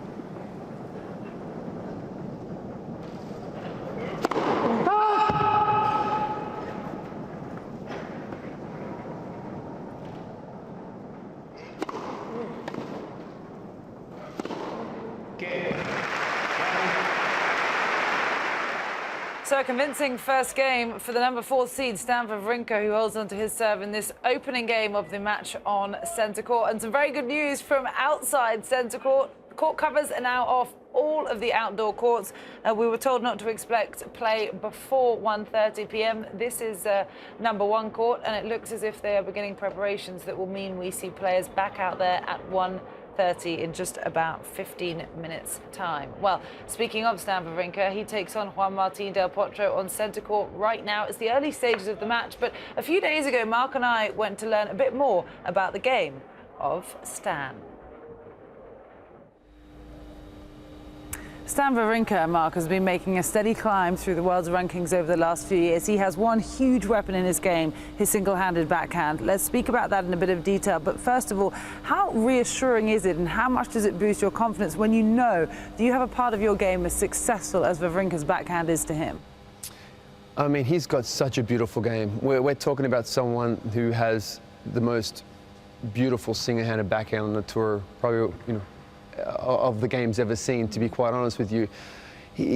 Not many people realize how strong he is. Right. To have that kind of shot-making ability on the backhand with one hand, you have to be very, very strong because you need to come around the ball. As a double-hander, you have the ability to hold it with two, so you have that help with that left hand if you're a right-handed player. Okay. To kind of flick that racket, that ball in the last second, and that's pretty much mostly because you're left hand. But if you're single-hander, you have to do this, with that one hand. It's very difficult, and not many people have that shot because they don't have the strength to pull it off. So the fact that he can hit the backhand down the line, cross-court, power shot maker, and hit winners on both sides, that has a lot to do with his technique, but his strength, and he's very, very strong. Is he able to work on his technique in a different, perhaps more successful manner because he only uses the one arm as opposed to having to work with the double-handed backhand? Why is he able to be so precise using a method that you have to have extra amount of strength for? Having a one-handed backhand, I think it's very natural from a junior's perspective or as a little kid, boy or a girl, when you're starting off to hold it with two hands. Right. Because you don't have the strength. Okay. So it's always natural where a lot more guys are out there and girls with two-handed backhands. So to have a single-handed backhand is normally you're going to get better a little bit later because you're going to get stronger as you get older. Yeah. So even though he's been so beautiful for so long, I just felt like in the last few years, maybe 5-6 years, he's come to life because he's just gotten stronger and stronger, and his backhand's gotten better and better because of that. I mean, we're talking about a pure shot maker here, and not only, yes, we talk about his backhand because it's just so pretty, but his forehand's beautiful, and his forehand's huge. That's another part of him where he can literally hit a shot from anywhere. So to have that game on both sides where you could just hit a shot, hit a winner from everywhere, just definitely puts a lot of pressure on his opponents. We, of course, saw Stan win his second Grand Slam title at Roland Garros last year against Novak Djokovic in the final, which is no small task. What did he do in that match so well that made him the winner that day? He knew that he had to go out and play his game, and his game is hitting shots, going for winners. Like we said, you cannot sit and wait for Djokovic to miss because that wasn't going to happen. He needed to press, and he pressed non-stop.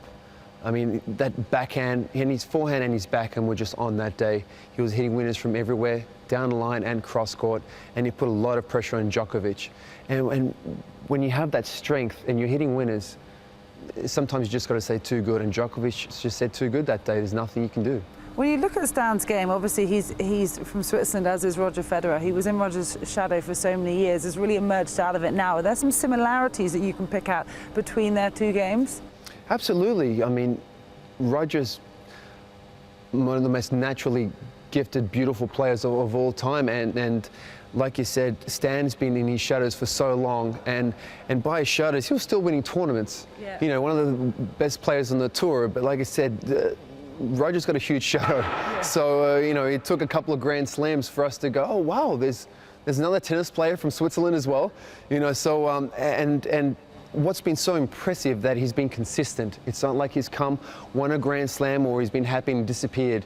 He stepped up, won another one last year, in the last 2 years, and now he's got 2 Master Series events, Monte Carlo.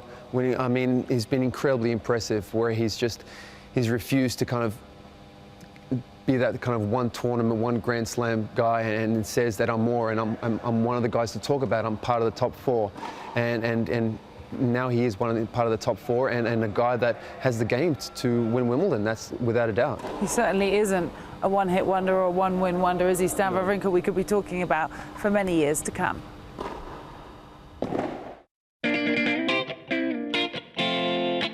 Alrighty, with Stan the man. Stan, if you could play one player in history at Wimbledon. Pete Sampras. If you could have one superpower. Flying. If you could meet one other sports star. Kobe Bryant. If you could pick one city. pick one city, Paris. If you could watch one Wimbledon final in history. Roger against Rafa. If you could pick one emoji. One emoji.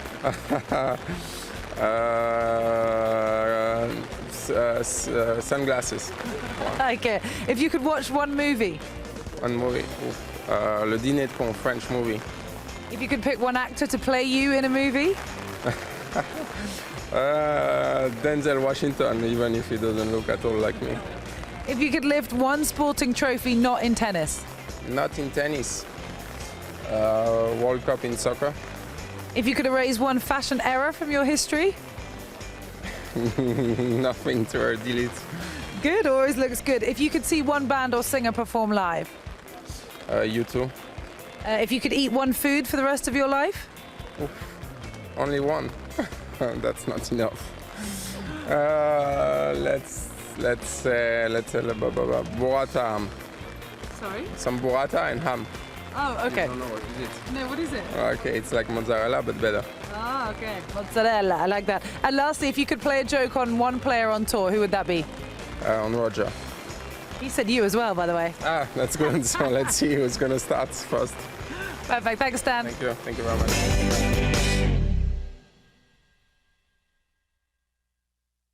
We're here with Robinsons to give you a real taste of Wimbledon.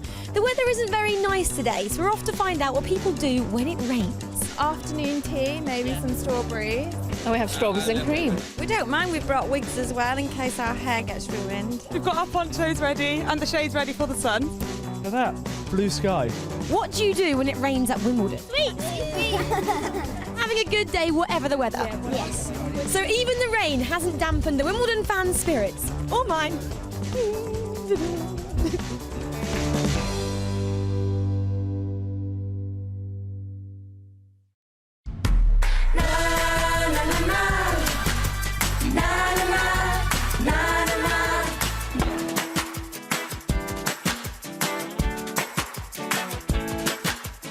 English summer is here. Drinks, tea, hymns. It's my kind of party. It's the history, really. Yeah. Which I don't think any other Grand Slam has. It doesn't, no. Come on, Venus. Sam's went out of the court. It's gone into out of the court. Always got it. Well, we're getting very confused. Ball's coming from all angles. It's like a game of doubles across two courts, isn't it? Fabio Fognini. Good rally. Ooh. Ooh. Oh! I like that move. Uh-oh. Be in the face, be in the face, be in the face. That bee's just like, here I come. I thought that went into his mouth for a second. He's reacting very well, because I'd be like this. Oh! It's gonna hit. Oh, luckily the ball boy ducks. Sorry. Sorry. Cringe sorry. I was like, Oh, sorry, bless dude. him. Sorry. Wimbledon is not just about the tennis. No? A little bit of fashion, too. Ooh. I love to see what people are wearing. Oh, look at some suave I am boys. digging that yellow steez right I there. know. Wait, this right here? Oh, Chelsea pension. They all got the memo. There's little everything. There's people that really get dressed up, and there's people that are very cash. Why is this young man's mustache better than mine? Representing the strawberries and cream. It's a sweet outfit. Oh, how many Union Jacks has that got? Okay, backpack, hat, tie, trousers. Oh, you are repping the country. That's what it's about.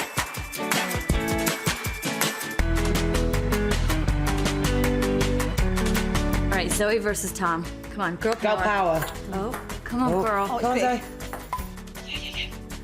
Wow, they're... Oh, yeah!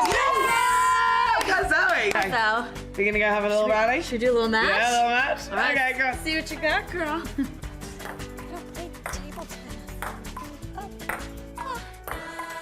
Look at us go.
So that is just some of what we're looking forward to today. Still waiting for play to restart on the outside courts. Should be any moment soon if the current conditions stay the way they are. This is the beautiful view of the City of London here from the All England Club. You can see the London Eye on the left, and the shard wasn't quite in your picture there, but it's just to the right-hand side. Well, here is Venus practicing for her match on number 1 court. Obviously, that has not yet begun because we've had a weather delay. Interesting outfit, actually. I suppose it's quite nice that you can show a bit more of your personality with your tennis outfits on the practice courts, Mark, because the all-white rule does not apply at Arangi.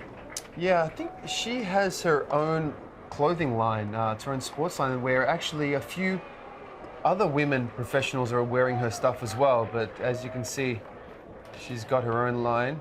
I think she designs her stuff herself, and that is very colourful. It's pretty cool. It's different. This is the only slam where you're restricted to wearing all white. Of course, they can wear slightly different outfits throughout the year. But Venus has actually got a fascinating matchup today when she does get out on court number 1.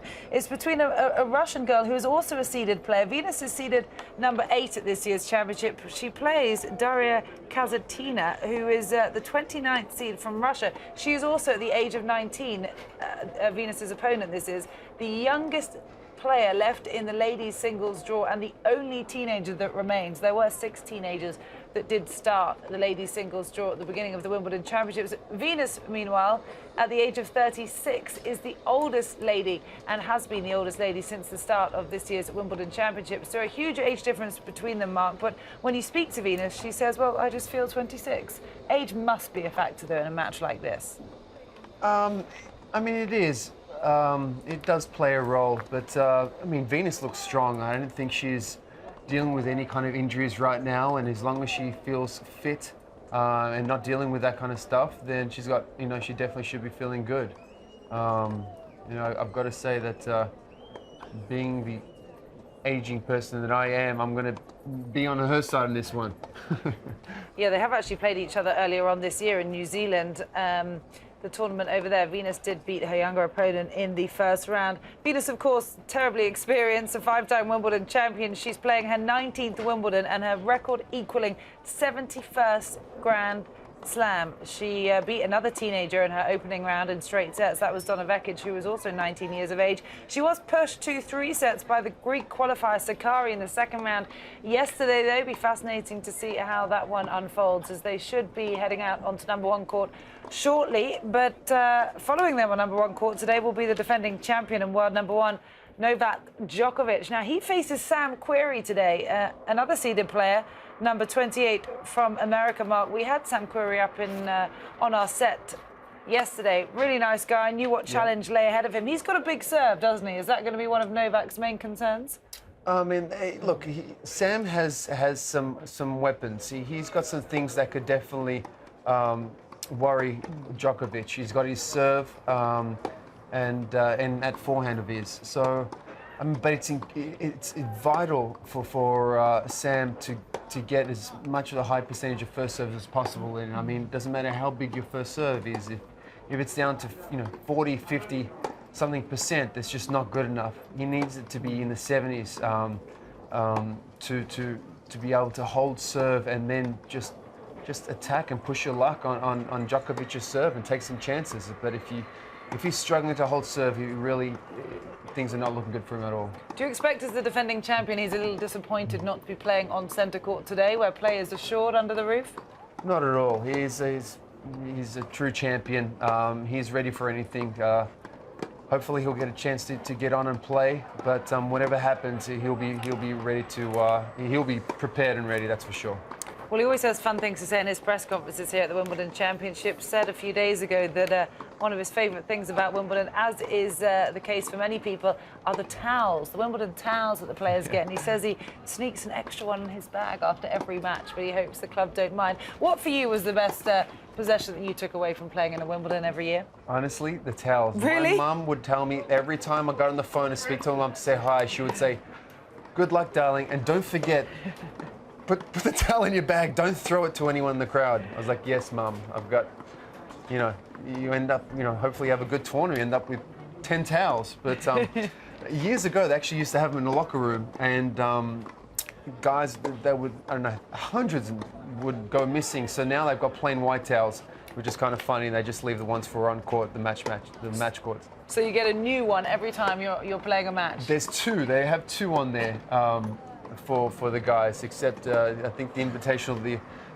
we get one. You do? Restricted. And every time someone yells, please always tell them, like, I'm sorry, my mum's got dibs on this. So, yeah, she'd be very disappointed at me if she saw me throw a towel in the crowd.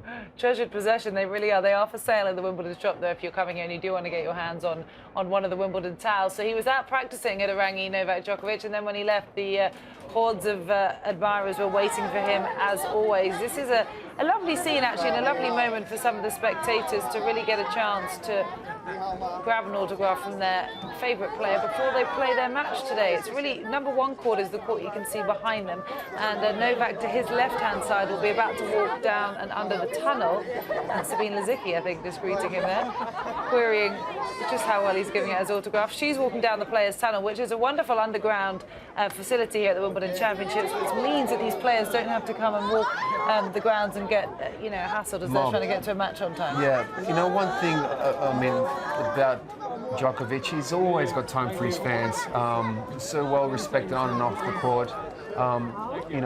Even when he's got to get back to the locker room, he's always got time for his fans, and that's why he's so widely loved. Look, he seems pretty relaxed, of course very relaxed, because there was a rain delay earlier today. They still haven't begun the first match on number one court, so he's got some time as Boris a second one out. signing some autographs too. Right, it's not just Novak. Super coach himself, Boris Becker's handing them out as well. He's very focused. Yes. He always looking kind of serious there, Boris. But God, how many autographs has that guy signed during this event over the years? Unbelievable. What was your tip if you had to sign hundreds of autographs very quickly? I mean, Philippoussis is not a short name to sign. My name, the more autographs I've signed, the shorter my name got. Yeah. It started off with 13 letters. By the time I was done, I probably had like 4 or 5 letters. So unfortunately, just felt bad for the last few. They kind of look at it and look at me and go, like, yeah, thanks a lot, see you later. So, yeah, it's you got to adjust. There's 13 letters. I mean, come on.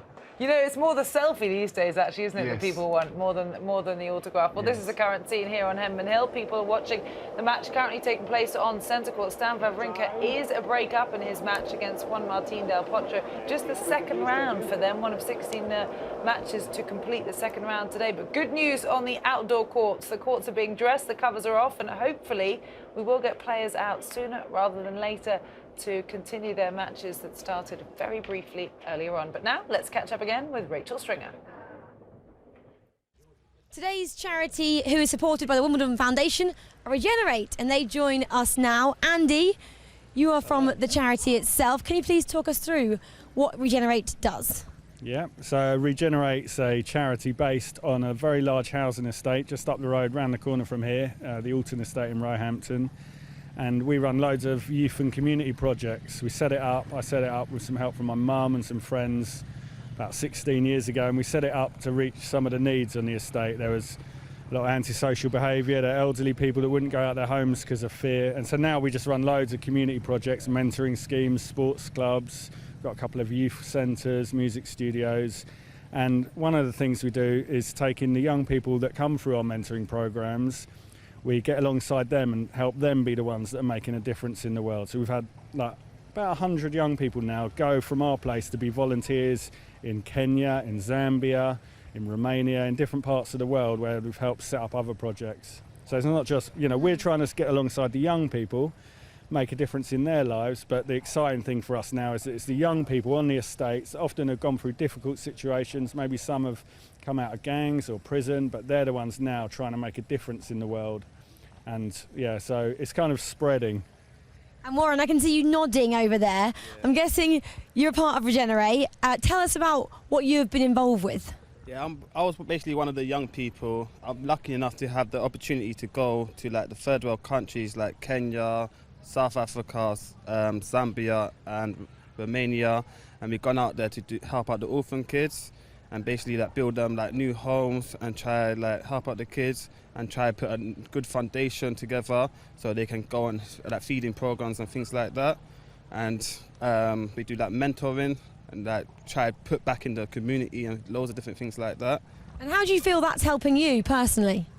Basically, it's changed my life around because when I was growing up here, I got into a lot of trouble, went into prison and all that. And basically, Andy's gave me the opportunity to see the life completely different, and for me to actually put back into my local community and try to make a difference. So yeah, it's been fantastic. And the youth club, are you a part of that as well? Yeah, at the moment I'm not, yeah, but I am. I'm too old, yeah, but I still go down there every now and again, try to help out, and yeah, it's wonderful. At the moment we've got a new venue in Ashburton, so we've got Ashburton Youth Club at the moment, and Roehampton too. Feel Good Bakery. And Feel Good Bakery. That's a good next organisation what we're trying to do at the moment too. So basically, we set up a bakery. And we try employ ex-offenders to make the sandwiches, and then we sell them to local people, and then people get fed in Kenya and Romania out of every sandwich. So every sandwich what gets bought here, someone gets fed in Romania and Kenya, and it's an ongoing program, and it's been going on for the last 2-3 years, so it's quite successful at the moment. Have you tried one of the sandwiches? Are they tasty? They're lovely. They're lovely sandwiches. So if you see Feel Good Bakery, yeah, make sure you go and grab it. Perfect. And Andy, just talk us through as well, what support have the foundation given you to kind of carry on with this project? Yeah, the foundation's been brilliant. They've just given us funding the last few years. We've had some funding from the foundation. Because Regenerate's a charity and we rely on the funding to run the different projects, so like the mentoring stuff, the youth stuff, it all costs money, and the foundation's been a massive support, just giving us money to help us keep going, and it just means that we can open up more evenings a week, we can reach more kids, more young people going through our mentoring programs, more young people can come. A lot of kids that may be just playing out, hanging out on the street, a lot of kids that might be getting into a bit of trouble, we can open the doors and we can kind of direct them and guide them. But it's only through things like the Wimbledon Foundation that, we can open and we can work and we can operate. So yeah, we're really grateful. And they're obviously giving you a day out today at Wimbledon. Have you been before? Firstly, Warren, have you been before, and how is it being here? No, this is the first time I actually come here. I've done a little speech, I think last year or 2 years ago, but it's the first time I actually come to the tennis. It's been wonderful. Been lucky enough to be backstage. We've seen a couple players. We went to see all the stadiums, and yeah, I've been very grateful for this opportunity. Nice, and I heard that you get about to appear on the screen as well, behind us on Henman Hill. So I'll leave you guys there. You can watch that and enjoy that and have a great day at Wimbledon. Thank you very much. Thank you very much. Welcome back to Live at Wimbledon, day 5 of the championships. But as you can see there, wet, rainy conditions. We had a little bit of a break in the weather.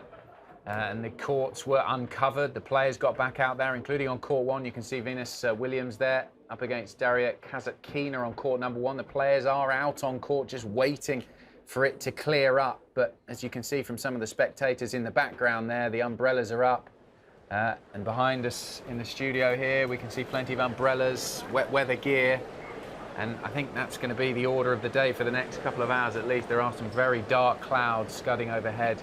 And no play taking place, although the players are out on many of the courts just sitting and waiting. As you can see, those dark clouds here above this part of southwest London, the famous London skyline off into the distance there. Play continuing on centre court, of course, underneath the roof. Stan Wawrinka up against Juan Martin Del Potro. Wawrinka with the break towards the end of the first set there, leading 5-3, serving for the set. But that really is the picture around the rest of the grounds here at SW19. No play on any of the other courts, although the spectators standing firm. They're hoping to see plenty of tennis later on. You can see the roof on centre court there, and the nets are up on the other courts, but play not taking place. And that number on the side of centre court, hidden amongst the ivy there, the number 8, that means that the covers are off, but they're waiting for play to begin. That's court number 2. No players out on that one. What an entertaining match that will be. Nick Kyrgios and Dustin BROWN. They've only managed to play 3 points so far in that one. Brown leading 30-15 in the first game when they had to head off because the rain started to get slightly heavier. Frustration really for the spectators. Difficult for them. They've come in hoping to see plenty of tennis. They will have looked at the weather forecast, fairly changeable. We were expecting delays today. And as we said, those on centre court really the lucky ticket, to be honest, because they know that they're going to get a full day's play. Where Wawrinka has now served out that first set, so he's taken the first set at 6-3 against Del Potro. Venus is going through her stretching routines. Difficulty really for the players when there are so many breaks in play, whether to go back to the locker rooms, whether to eat or not, do a warm down, warming up. It can be very difficult for them to manage their schedules and what they need to do in order to be at tip-top condition for when the matches do begin. But it's Anne Kjothvong and I back in the studio for you. Karen Markov to enjoy a well-earned break. And I've had to pack my sunglasses for today's shift because of this rather bright top that Anna's decided to wear. Well, you know, it looked at least rather that'll grey, so I brighten thought out, I'd try and brighten everything up. Wonderful scenes. Again, we've been saying this for the last few days, I suppose, Anne. A bit frustrating, really, for the players and the spectators. Yeah, it is, but yeah, what can you do? Mother Nature. The covers are off, players are getting ready, and hopefully we'll get to see some tennis at some point. From your perspective, how does it work? We saw Venus out on court number 1. Some of the courts, this is court 2 that we're looking at there, with no players on it. Is it the players' decision whether they're going to come onto court, or are the officials call them out? How does that work? No, the players will be hanging out in the locker rooms, and there will be a referee, a nearby tournament referee, who will come and inform them when or how long it's likely to be before they're called out onto court. And then, yeah, I guess they're called, their names are called from the referee's office, which they hear in the changing rooms, and then security meets them outside the locker room and escorts the players to their courts. Now, we saw a few minutes ago a stretching routine from Venus, the players swinging their rackets just to try and stay warm. What would your advice be to them? Is it a case of just trying to keep the body warm? I suppose it's also keeping up for it mentally, because of this stop, start, stop, start, stop, start. It can be quite difficult. It is. It's incredibly tough. I mean, like you touched on, mentally more than anything. Physically, for the older players like Venus, it's important to stay warm and to stay loose.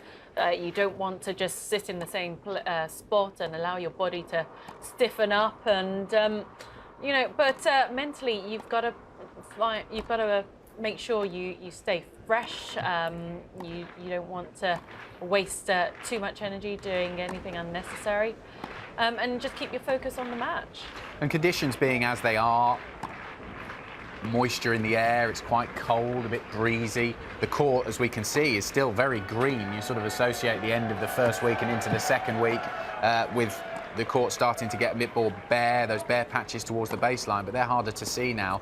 Who's this going to favour? What type of player will these conditions suit? Well, I've spoken to a number of players who've been out there competing on the match courts, and the general consensus is that the ball is actually bouncing a little bit lower than in previous years, and I think that's down to all the rain we've had here. And it will suit those who perhaps enjoy coming forward, enjoy using the slice, and you know, those with extreme grips, particularly on the forehand side, won't enjoy anything that bounces too low. And I suppose particularly looking at the order of play, those 6 players who are lucky enough to be on centre court today, Del Potro, Wawrinka, Williams, McHale, Federer and Evans, they're going to be very, very happy that they've got that lucky ticket to be on centre. They know they're going to get their match on. They know they're definitely going to play, so they know exactly what's happening. It's a great opportunity, well, for Dan Evans, who's on up later against Federer. But yeah, they don't have to stress as much as the other players. And we're seeing Venus Williams' statistics there, 36 years of age. I suppose for a little while in her career, she perhaps would admit that she fell out of love with the game, but she's back now and playing some of her better tennis. Yeah, I don't think she's necessarily fallen out of love with the game at any stage. She did have health issues a number of years ago, and she's had to manage that. She can't practice or train as much as she used to do, but she's still an incredible player. At the age of 36, still loves the game. Physically, it would be a good test for her today, because that was a very tough match against Maria Sakkari yesterday, 2.5 hours of tennis. I'll be interested to see how she has recovered from that, and being first match on today, it's never easy. Although you know when you're meant to be ready and all that kind of stuff, I'm sure she would have liked to have had a bit more time to have recovered. and allowed her body to really loosen up a bit more. And I suppose testament to the way she always produces her best tennis when she does get an opportunity, because she doesn't play that many tournaments, but her ranking's still up in the top 10. I think it said there that she was number 8 in the world. So despite playing a fairly limited schedule like her sister, she doesn't play too many events, but she does, when she is on court, she produces great results. Yeah, she's still dangerous. You know, she's got long levers. Here you can never write her off on the grass here at Wimbledon, where she's had so much success. You know, being smart with your schedule comes with experience, and Venus Williams knows exactly what she needs to do and how much she needs to play. But she has a tough challenge here against this 19-year-old Daria Kasatkina. Kasatkina, I've seen a lot of her this year. She has a great game and a great future ahead of her. This is a young woman who knows how to play with variety. She's got a good game to watch, and she's got a fantastic attitude for someone so young. She was a very good junior, French Open junior champion, and she's beaten Venus this year. So she knows that she can win at this level. She's not afraid of the top players. You know, this will be her first time out there on court number 1. I don't think she'll feel too overwhelmed, but it'll be a very interesting battle. Certainly a very promising 19-year-old. Now, we'll join commentary for this one, the first game of that match, in just a moment. They're getting ready there on court 1, but the covers are actually going on some of the outside courts. So we're perhaps getting that rather odd situation where we've got some courts covered and some courts uncovered. We have seen that plenty of times before here at Wimbledon. Perhaps some of the courts down at the south end of the grounds where the weather is slightly better, bizarrely, even though it's not a massive area covered. Sometimes we do see courts being covered at one end of the grounds and then not covered up at the other end, and that is the situation we're getting at the moment. So the courts behind us in the studio, court number 18, for example, the covers are coming on, but some of them they aren't. So we can dive inside court number 1, though. It looks where these players are about to start their match. Venus Williams against Daria Kasatkina. If you have a mobile phone with you, please make sure it is switched off. Thank you.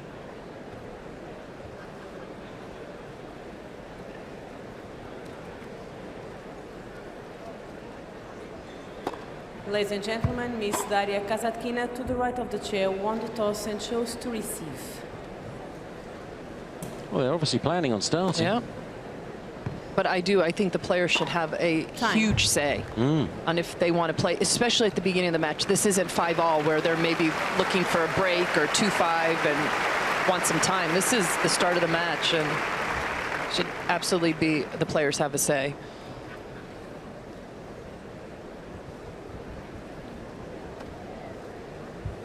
On 23 matches this year already, Kasatkina. 9 more than Venus, who's ranked 57 in the world this year, the American number 2. Kasatkina, 26 in the world this year. Got the win early on in Auckland too.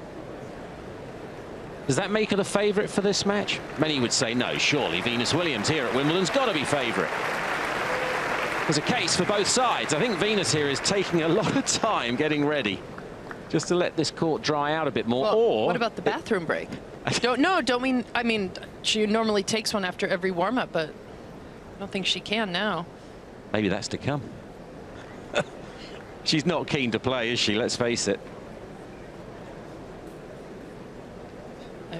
Again, the rain has not stopped falling the entire 5-minute warm-up. It is still coming down. It is. Oh, fingers crossed. There are no accidents here.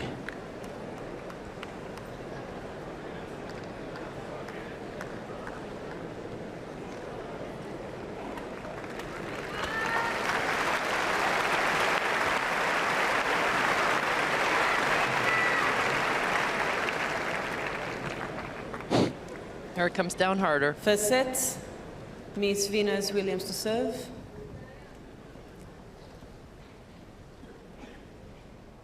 Play.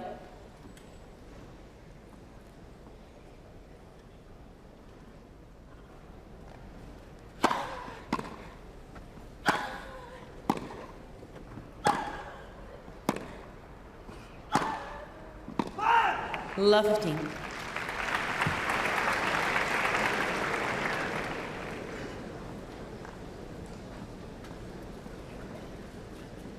Must be tough to make any shots when you're thinking about every footstep. Isn't that the problem? Sometimes when something's in a player's mind, as the movement, not wanting to push off, it does start affecting all the shots. That right there, that's the style of tennis that has made Venus 15 so successful on the grass. Big first serve, looking to take the next ball early.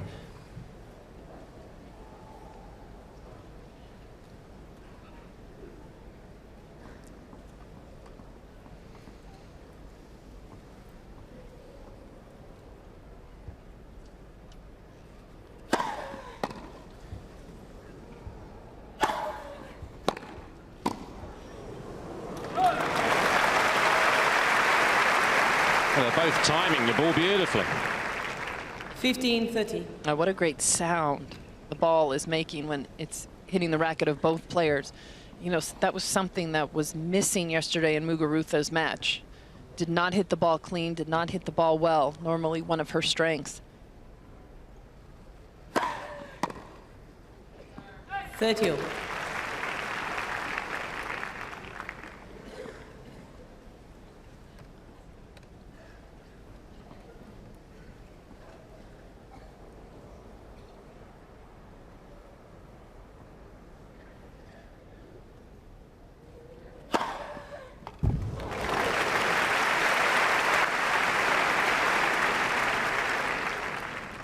(40-30).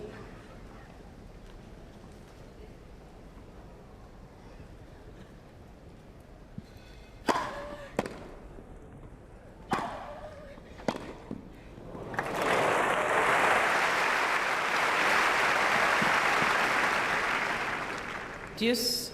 Right there, you could see Venus hesitate in trying to split step and push off after this approach. And Kasatkina, that ball did not go that far away from Venus. Venus just did not feel comfortable to plant and push off. It's got to be an advantage, isn't it, being 5'7", 1.70 m, compared to 6'1" in these conditions.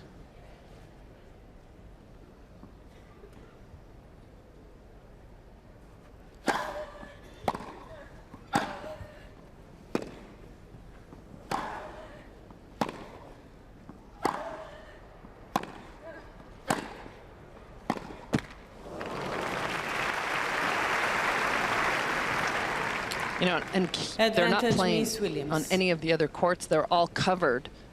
And on court one, you don't know that. And I think both these players would be disappointed to learn they're the only players that are having to face these conditions right now.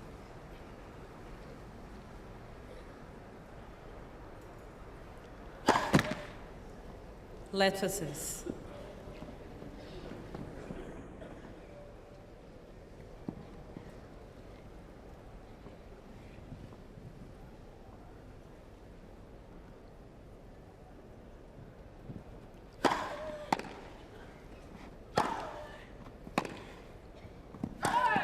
Game is Williams.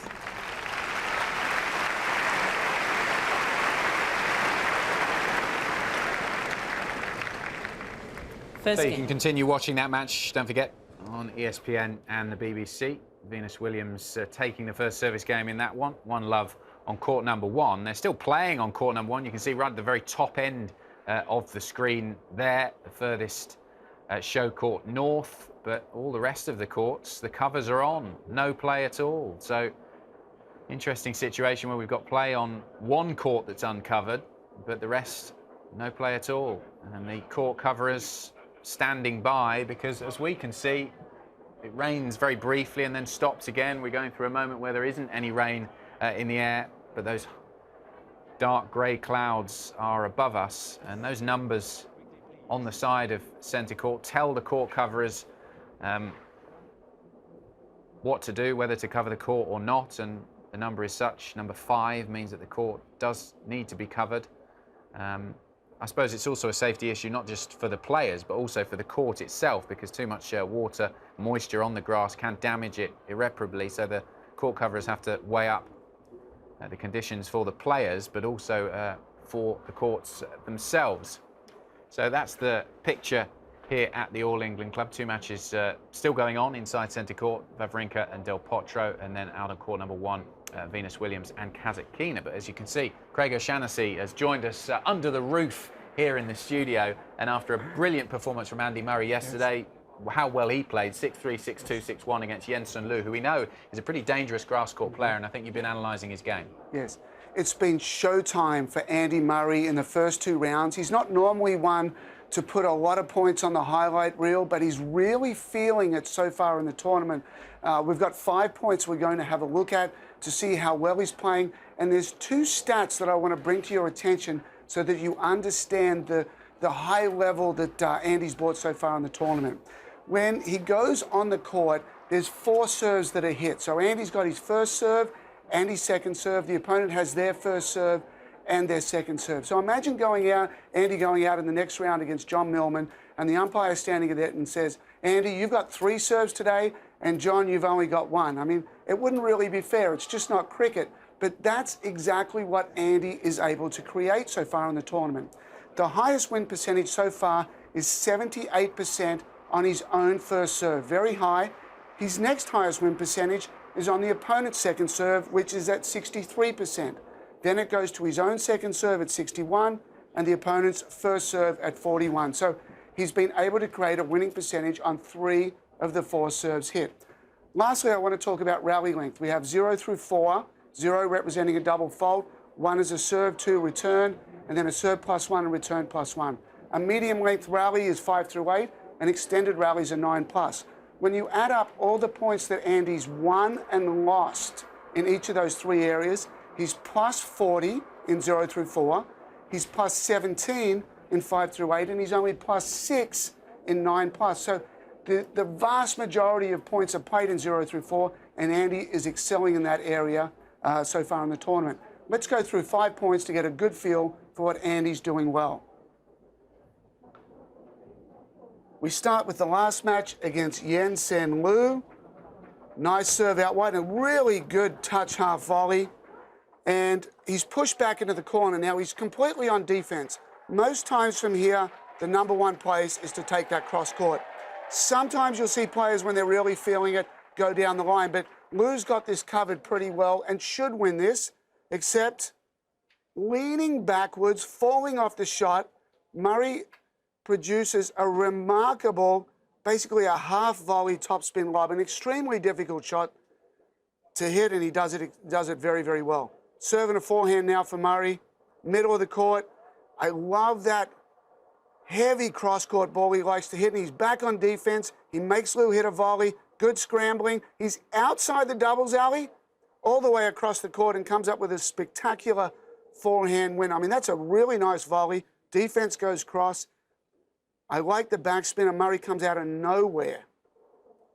This is a good lesson for all of you recreational players out there. When you're running to a ball, don't put the 2 hands together. Don't put the opposite hand on the racket. Run hard, and then bring them together at the end.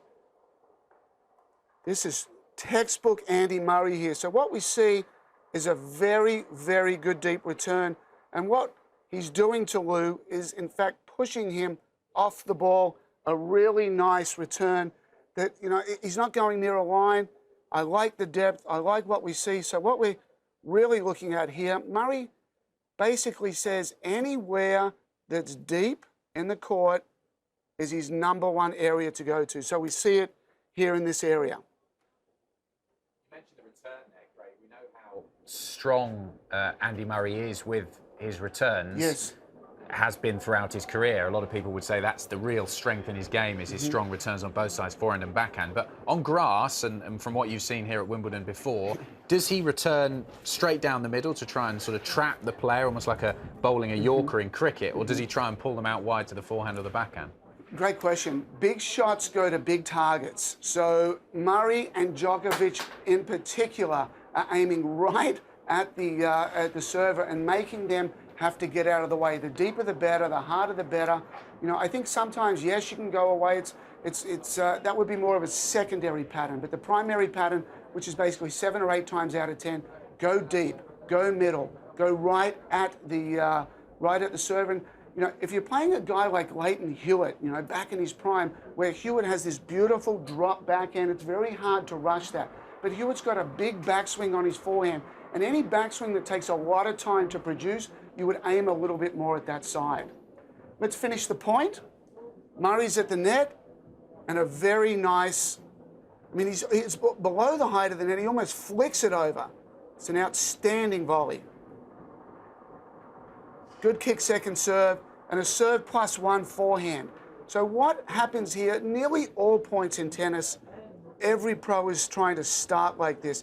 This forehand, you want to target the opponent's backhand, and what that then does is it's going to put Lou on defense hitting a backhand, and this juice court down here basically doesn't exist anymore. You can't go defensively down the line. So Murray doesn't have to cover that blue area. He's going to hang out over in the ad court. The ball comes back to the ad court. He's pushed back just a step, but he's still on offense. He's still crushing forehands.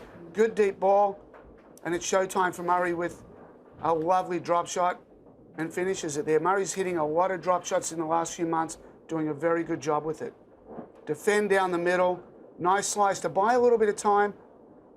And this ball, I really like this ball. Nothing's on, so he goes right at Lou. Nothing's on again. Go at the volleyer. And it's on the third pass where the winner's hit.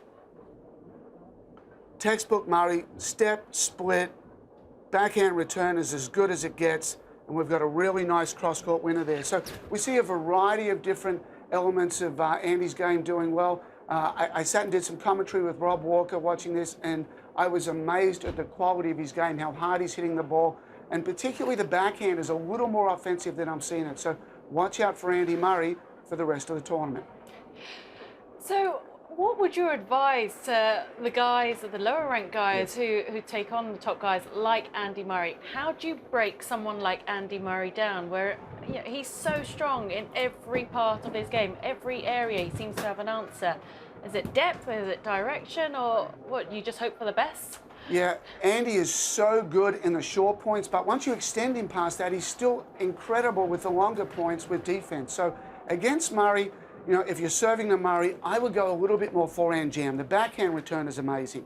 He has a big step and a big split, and he kind of runs into the ball and enjoys it out here. So I would serve more at him and more to the forehand side, and exactly the same against Djokovic. When returning in the juice court, he likes the slider out wide. I'd block that back cross court. And you know what? Against these guys, you've got to get to the net.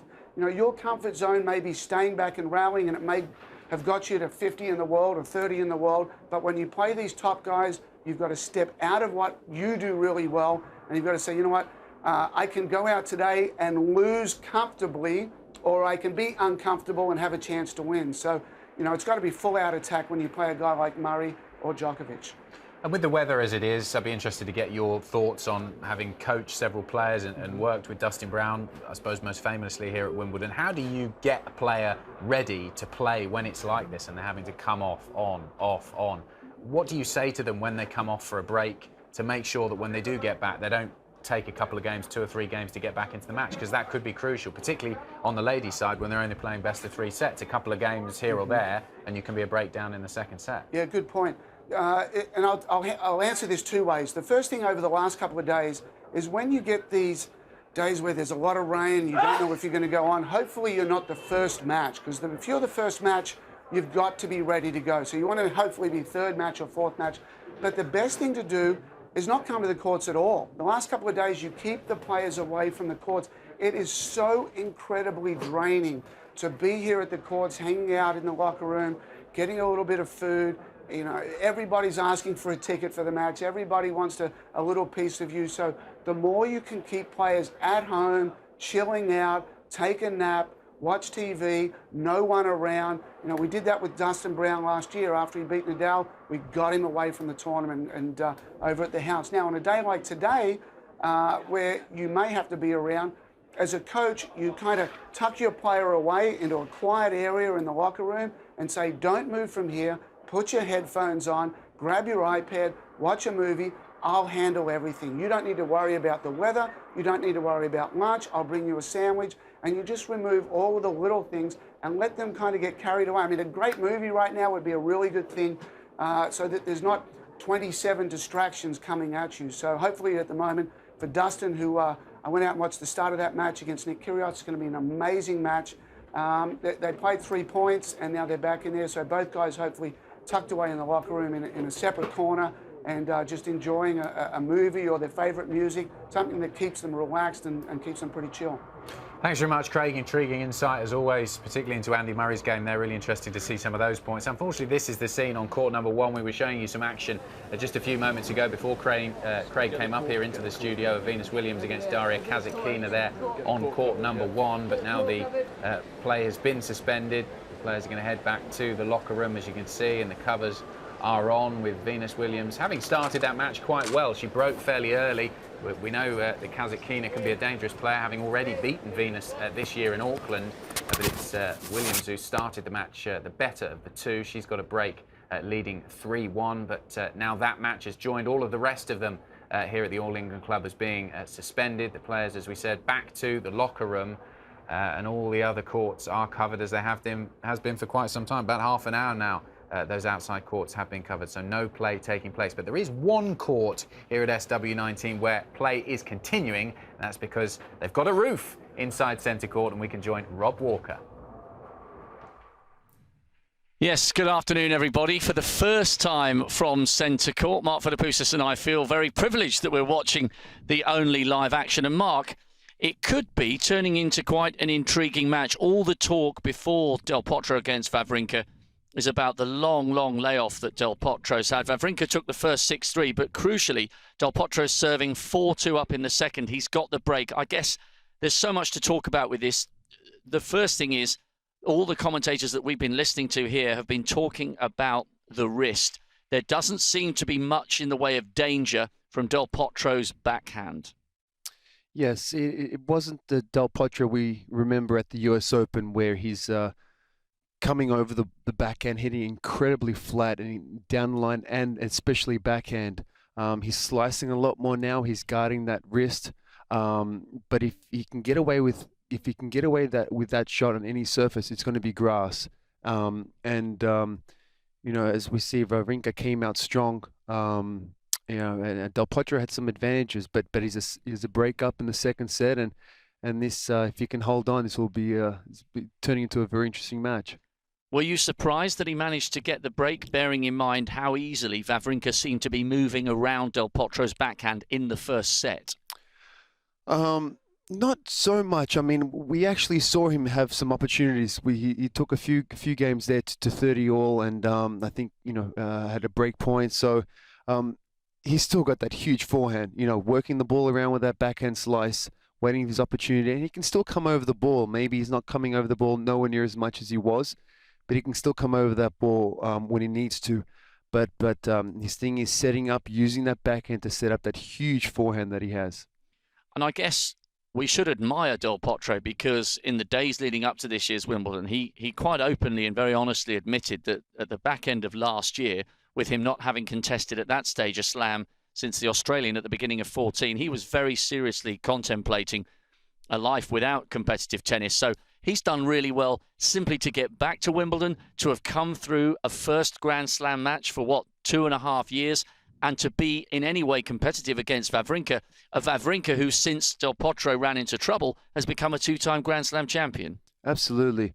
I mean, you're talking about an athlete that's been in the 1%. I mean, he's a Grand Slam champion. He's won so many tournaments around the world.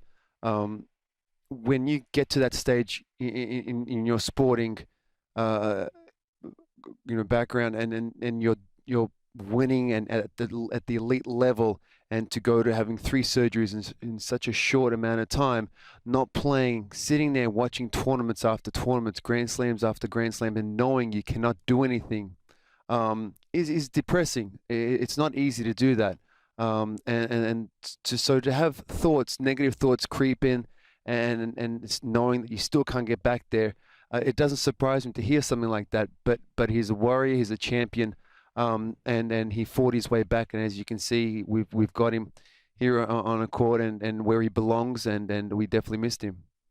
It's back to deuce, actually. So Wawrinka's really making Del Potro work for this latest hold. That would take him to 5-2, which would leave Wawrinka serving to stay in the set and give Del Potro a chance to serve to level the match at 1-1. But it's still deuce. Del Potro serving 4-2 up. Would I be right, Mark, in saying that as a result of how long it's taken Del Potro to get back, and although people like me, I don't know Del Potro on a personal level, but when you watch him down at Arangi, he seems quite a gentle, mild-mannered soul. Would I be right in saying that there's quite a lot of warmth to him from the locker room, from a neutral's perspective? People are happy to see a nice guy on his way back to health and fitness. You're absolutely correct. Number one, a true gentleman on and off the court, incredibly well liked from the players and from the fans.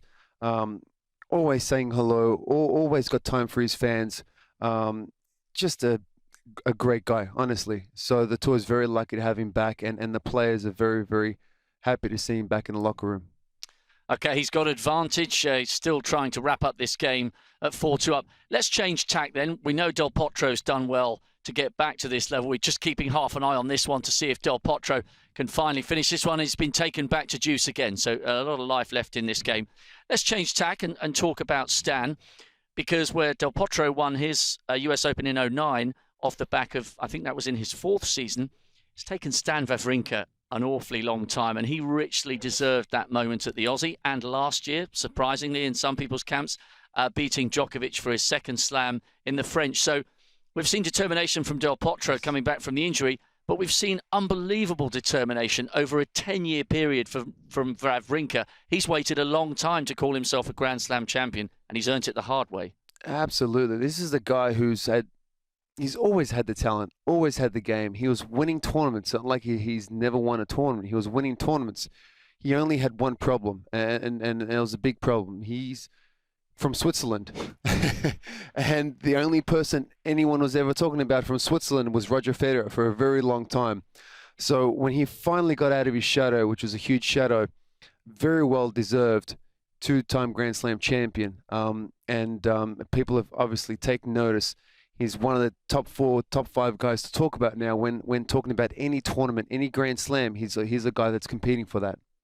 And how much difference do you think? We're watching Del Potro, so he did indeed serve out that game. So he's 5-2. So Wawrinka, having taken the first 6-3, will be serving to stay in the 2nd set. But just as we watch Del Potro having a little break, and he'll certainly be happier with how this 2nd set's going compared to the first, how much difference has Magnus Norman made to Stan Wawrinka? Magnus is a great player in his own right, a top player in the world. Unfortunately, got his career cut short with injuries, but a great guy and a great player to have on his side. Obviously, they make a great team.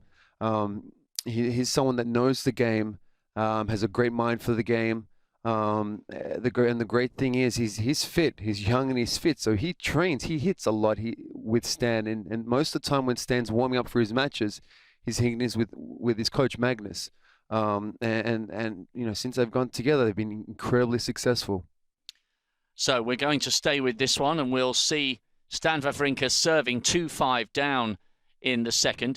Do you think that Wawrinka will be a little bit surprised at how Del Potro has rallied in this 2nd set, considering there were opportunities for Del Potro to break back in the first, but it was Wawrinka traffic in the 1st set, and here the great Argentinian is asking some questions of Wawrinka. Absolutely, but I think the thing is that Wawrinka helped him a lot on that break.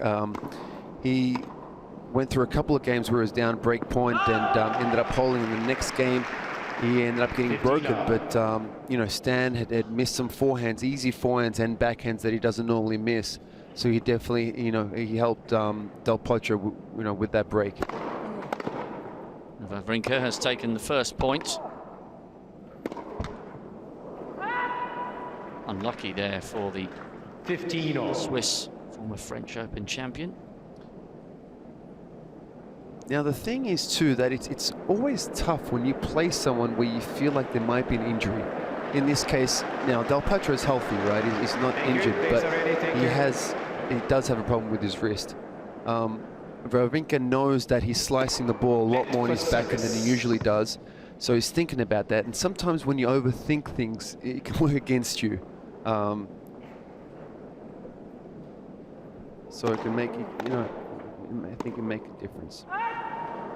Wow, so 15-30, and in theory Del Potro is 2 points away from levelling the match at 1 set all. And is this my imagination, or is there a little bit of sunlight creeping in through the covers here on centre court? We certainly hope so as far as the other action is concerned. Big point this for Wawrinka. Class. Absolutely no mistake that time. It's a dangerous thing, giving Del Potro confidence. With his game, the way he serves with that forehand, the more confidence he gets, the more relaxed he gets, it's only going to get more dangerous.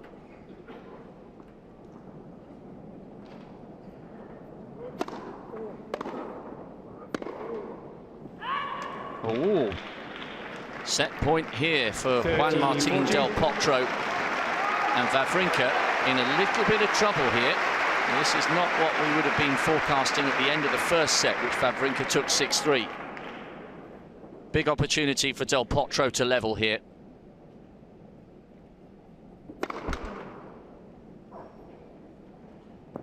You'll have to save it from a second serve.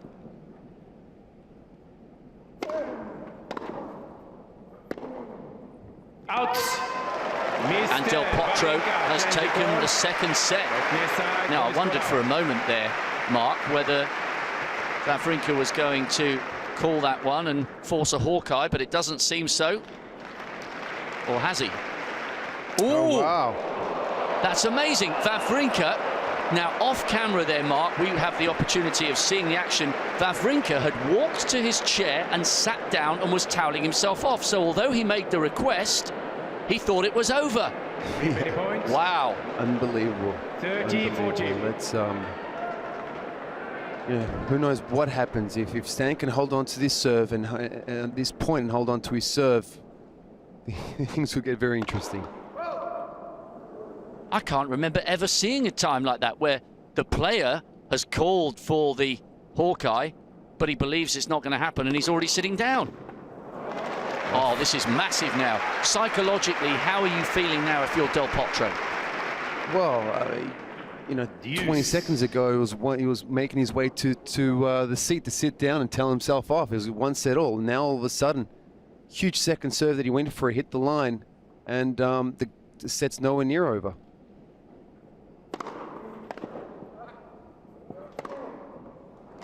Wow, so advantage to Wawrinka. Of course, Del Potro will still have the opportunity to serve for the second set, but the scoreboard at one point looked as though he'd already done the job, and it would have been 6-2 to Del Potro in the second set, but these are the margins between victory and defeat. It was in, only by millimetres, but it was in.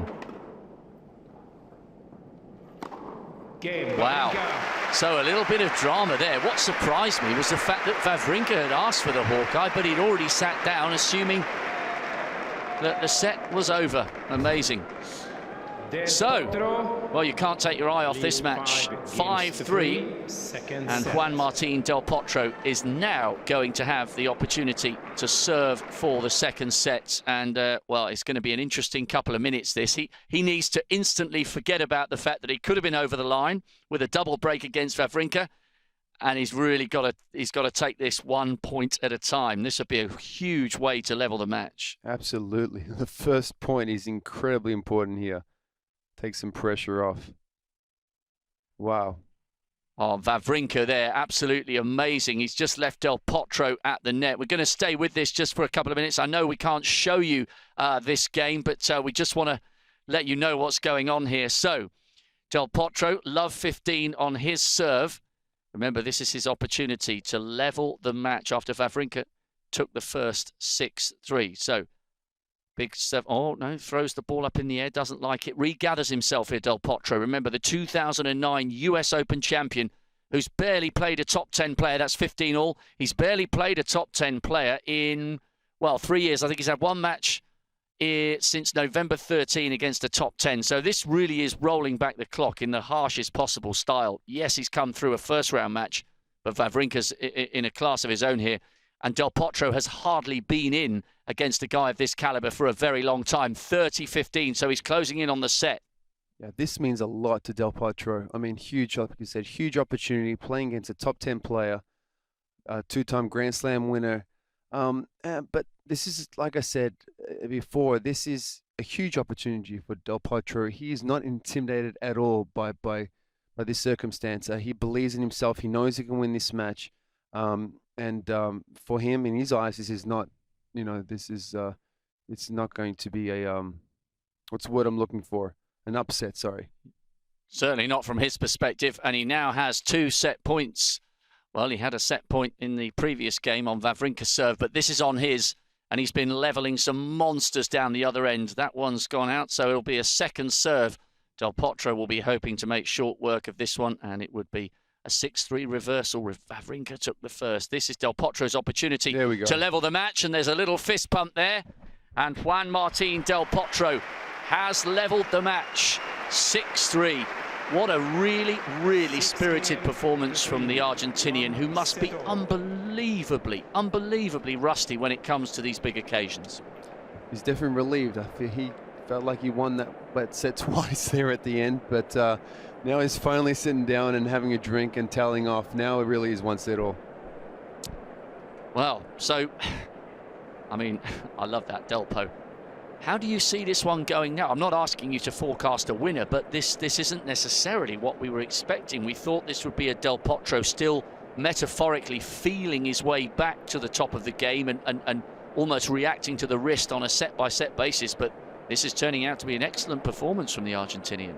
Yeah, absolutely. This was always going to be the match of the day. I felt like definitely something that everyone was looking forward to. I was myself.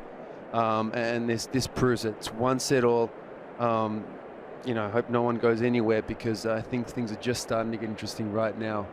Yeah, the crowd, we're just looking from our commentary position here. The crowd just standing up and stretching their legs, but with not much happening elsewhere at SW19. Those lucky enough to be here on centre court are going nowhere, as Mark Philippoussis was saying. And interestingly, this is the first time, I think, at Wimbledon since 2008 that 2 Grand Slam champions have met us early in the tournament as the second round. It's a real treat, this, from the neutrals' perspective. And I guess from the neutrals' point of view, it is really, really good to see that Del Potro is not showing any obvious ill effects from the wrist surgery, the 3 wrist surgeries. So he's just gone off for a little comfort break, and that's given Wawrinka a little bit of time to reflect and think about the manner in which he lost that second set. If he was in any doubt as to the condition of Del Potro, well, he knows, the 2-time Grand Slam champion, he is in one heck of a match. Anything interesting to pull out of these second set stats, Mark? Yes. I mean, look at this. Del Potro, service percentage, when the first serve goes in, 83% of the time he's getting his first serves in. That is huge. I mean, we're talking about one of the biggest servers on the tour. He's not just spinning it in. I mean, that's coming down at over 120 miles an hour, and he's getting 83%. That takes so much pressure off his service games, and it allows him to be a more aggressive on the return of serve. When you're holding serve that comfortably and you're getting 83% of first serves in for yourself, you can afford to take risks on the return of serve. Well, he's still off, and actually, when you were away before you joined us, there was a little slip from Del Potro early on in the first set. I don't for a moment think that's an ongoing issue, because obviously he then came back and made a good effort to get back in the first set, and as we know, won the second. But Wawrinka there just standing up and stretching out those glutes and those hips, just making sure he stays loose and fresh. And there is the 6'6" Argentinian, who is a Wimbledon semi-finalist and got an Olympic bronze medal on these courts back in London 2012. So Del Potro is back, lost the first 3-6, won the second 6-3. Please come back and join us again soon, because this could turn out to be a cracking encounter. As Mark Philippoussis has said, this could be the match of the day here on a fabulous Friday. The headline, Del Potro, after almost 3 years away from Grand Slam action, is right back in this contest against Wawrinka. We'll see you again soon. So that's the picture inside centre court. 1-set-all, an intriguing match there between Del Potro and Wawrinka. We always thought it would be that second round match on centre court. But the covers are still on all of the rest of the courts around the grounds here at SW19. Some of them inflated, as you can see, which means sort of the moment at which the courts are the most covered when the covers are on, and then inflated by the ground staff. But court 1, the covers have come off, and actually behind us, we've seen some patches of blue sky above us at the moment. The clouds are starting to separate. A huge cheer went up at one point from the crowd as it looked like the courts were going to be uncovered. So we're just in a bit of a holding pattern at the moment. On some of the courts you can see the blue sky there. So it definitely has brightened up. The rain isn't falling, and I think that some of those outside courts I'm sure will follow suit from court number 1, because the players are already getting back out on court on there. Venus Williams and Daria Kasatkina of Russia, 4 games already gone in their match. Venus Williams leading 3-1 when they resume.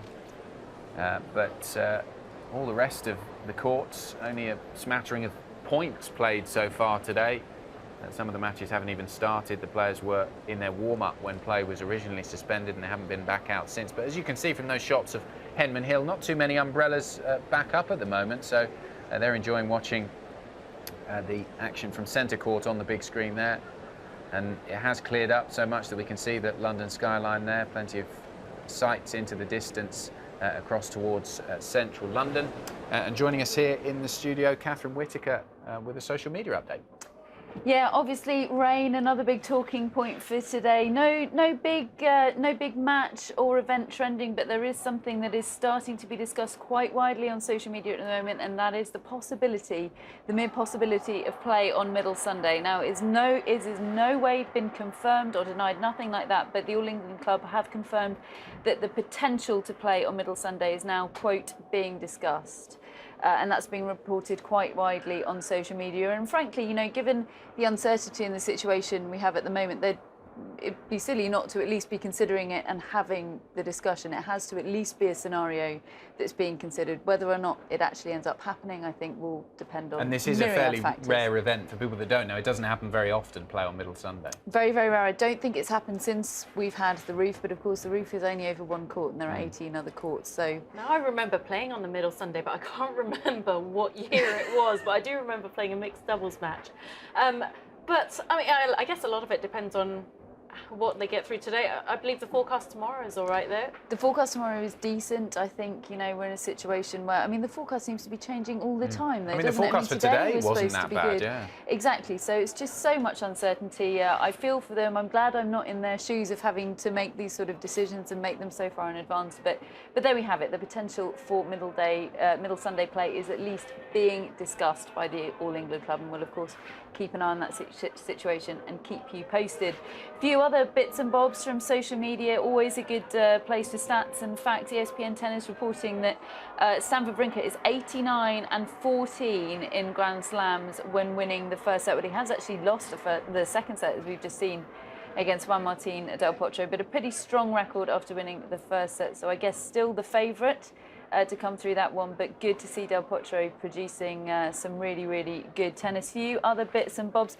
Pierre-Hugues Herbert and Nicolas Mahut, they are doubles partners. They are scheduled to play in the 3rd round here at Wimbledon. This is how they are passing the time in a rain delay, looking pretty fraught rather. Well, just going comment on these two, they seem to be joined at the hip. I mean, clearly they play doubles together, so you'd expect them to practice together. But even as soon as they get off the practice court, they spend time together, laughing and joking. Well, just to translate the quote there that Pierre-Hugues Herbert has put on his Facebook page, he says, "Big brother, friend, partner, roommate, and tomorrow opponent."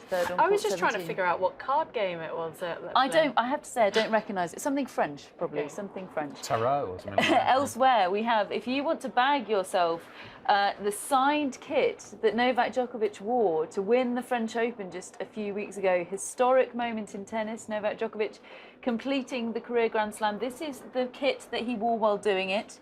Current bids are at £8,100, that's 60 bids, but there's still 2 days and 18 hours to go. I rather suspect that will fetch rather a lot more cash, all proceeds going to charity. Has it been washed? Has it been washed? The description says the tennis kit is in mint condition and comes with a certificate of authenticity.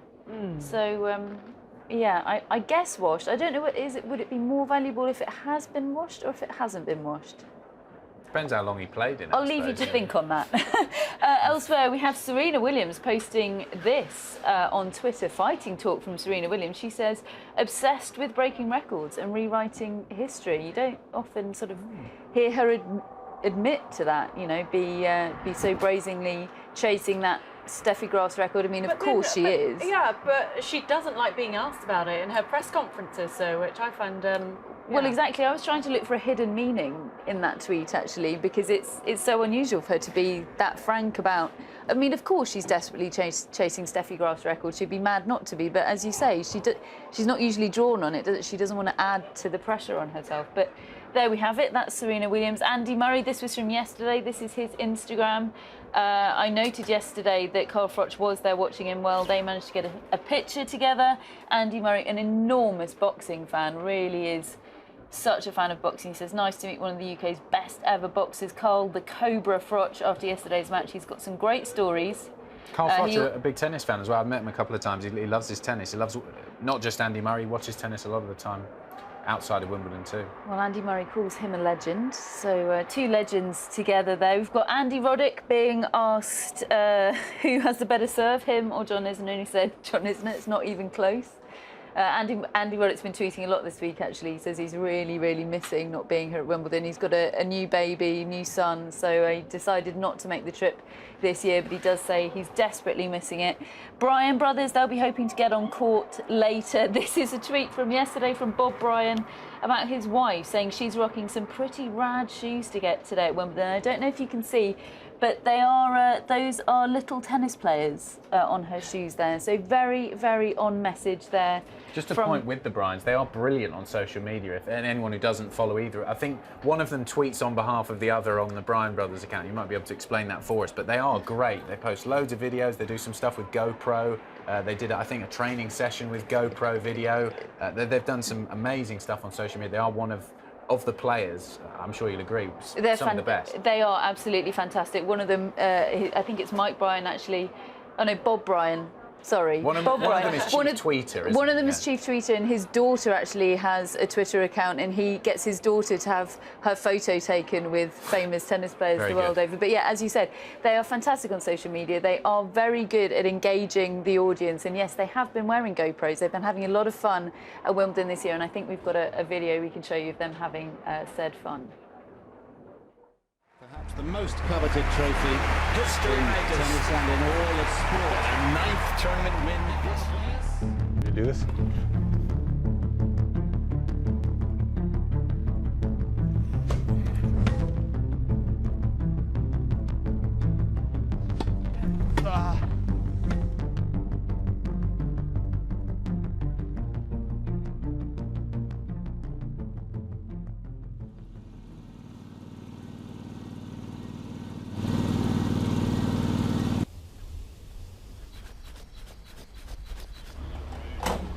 This is the biggest tournament in the world.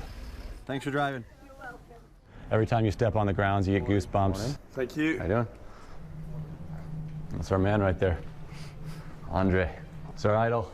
Growing up, had our walls posterized with him. Got his autograph 100 times.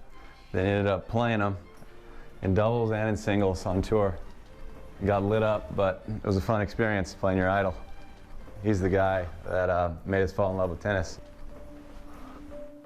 That's what everyone, grows up working so hard for, is to get on that board and to know you're on the board forever. Come on, brah. You ready to do this? Good luck.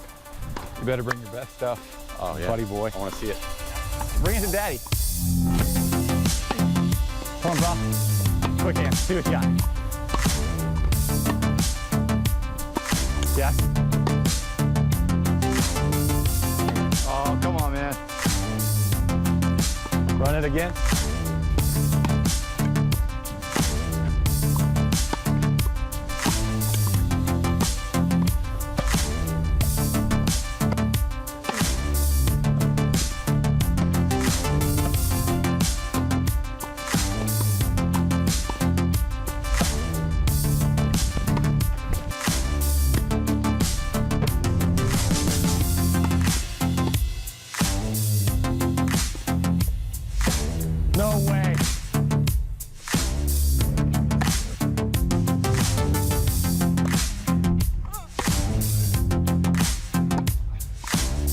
Come on. Shake my hand. Let's do serving together. We'll be on the baseline here, and we'll make contact at the same time. Oh, you still got it, buddy. That was tight. The attention to detail at this place is unbelievable. This is what it's all about in Wimbledon. This right here is what makes Wimbledon great. That's attention to detail right there. Can I try? We're just getting that dirt out of there, right? Yeah. There's a few more lines here. Yeah. Good luck. The traditions here at Wimbledon are unlike any. Everything on the grounds is pristine. It's like walking through a museum. Strawberries and cream, not playing on Sunday, you know, giving the courts a rest. There's just so many things that make this place really special. Morning. Hi.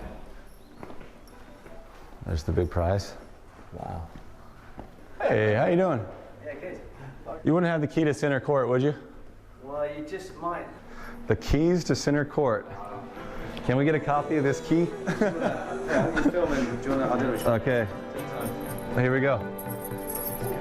If we could win the tournament this year, it'd be exactly 10 years since we won our first title. We would love to play Wimbledon's from now until we're 70 years old. But truthfully, this could be our last Wimbledon. We're going to go as hard as we can to try to hold that trophy up at the end of the 2 weeks.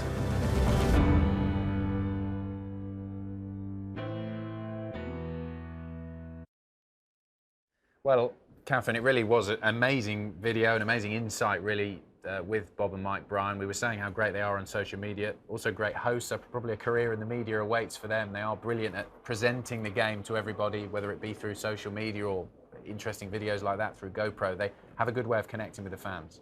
Absolutely. I mean, they have been the flag bearers for the doubles game for sort of 15 years now, haven't they? They've been the superstars of doubles. They've been holding up that side of the sport, and it's going to be a great shame when they do retire. There have been rumours that they will retire after the Olympics this year or after the US Open. Certainly, Mike Bryan has a family. He has 3 children now, so yeah, it's he says that once they get to school age, it becomes significantly more difficult to have his children there on tour with him, and it's something he's going to have to look at. And I think one of them would start school later on this year, so it's just going to be such a shame when we do lose them, because they're fantastic ambassadors, well, for the sport as a whole, but obviously in particular the doubles game. Certainly, and those pictures there show just the impact they've had on tennis, because doubles players certainly don't get the exposure of the singles players.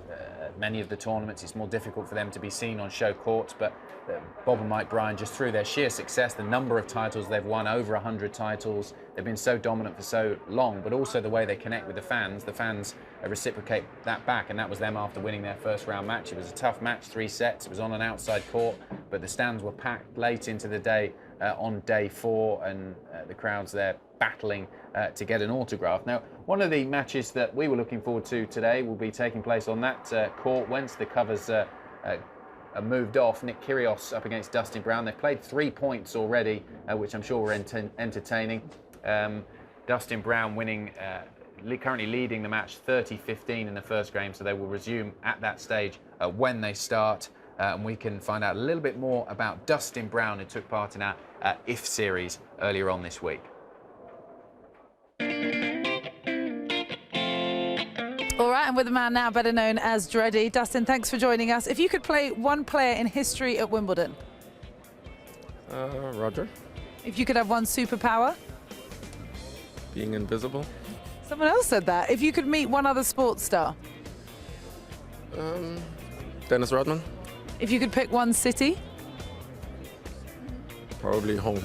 Yeah, either where I live in Germany or Montego Bay. If you could watch one Wimbledon final in history?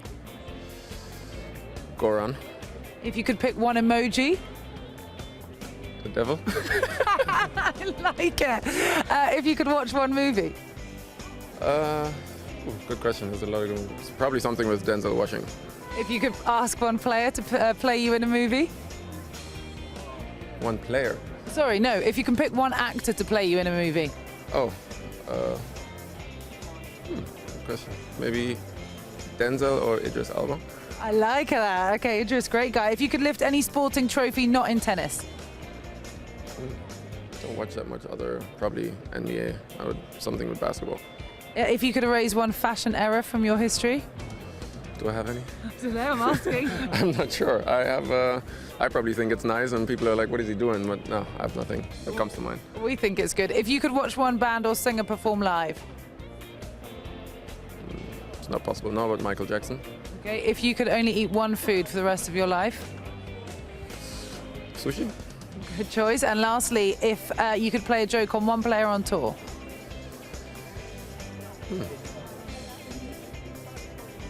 Good question. There's a lot of guys that you'd wanna, probably Monfils.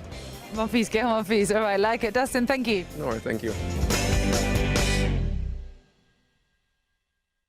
We're here with Robinsons to get a real taste of Wimbledon, and today it's all about strawberries and cream. You're ticking the two things to do at Wimbledon. Tennis, tick. Strawberries and cream. Okay, you're about to be ticked. Would you mind tasting them for us, please? And just telling them how they are. Really good, yeah. Brilliant. Very good. Best strawberries ever. Summer is Wimbledon, summer's tennis, summer's strawberries, and champagne as well, of course. The strawberries go really good with the cream. I'm getting the thick, nice, succulent cream. Sensationally sweet, melts in the mouth. The fans here at Wimbledon have spoken. They say the strawberries and cream are the best. So I'm going to taste them for myself.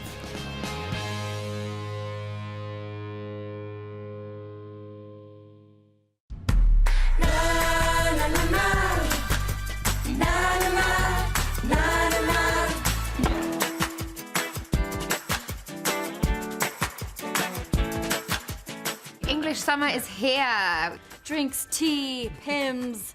It's my kind of party. It's the history, really. Yeah. Which I don't think any other Grand Slam has. It doesn't, no. Come on, Venus. That went out of the court. It's gone into another court. Always got it. Well, we're getting very confused. Balls coming from all angles. It's like a game of doubles across two courts, isn't it? Fabio Fognini. Good rally. Ooh. Ooh. Oh! Yeah! I like that move. Uh-oh. Be in the face, be in the face, be in the face. Fabio's just like, here I come. I thought that went into his mouth for a second. He's reacting very well, because I'd be like this. Oh! It's gonna hit him. Oh, luckily the ball boy ducks. Sorry. Sorry. Cringe sorry. I was like, Oh, sorry, bless dude. him. Sorry. Wimbledon is not just about the tennis. No? A little bit of fashion, too. I love to see what people are wearing. Oh, look at some suave boys. I'm digging that yellow steez right I there. know. Wait, this right here? Oh, Chelsea pension. They all got the memo. There's a little everything. There's people that really get dressed up, and there's people that are very cash. Why is this young man's mustache better than mine? Representing the strawberries and cream. It's a sweet outfit. Oh, how many Union Jacks has that got? Okay, backpack, hat, tie, trousers. Oh, you are repping the country. That's what it's about.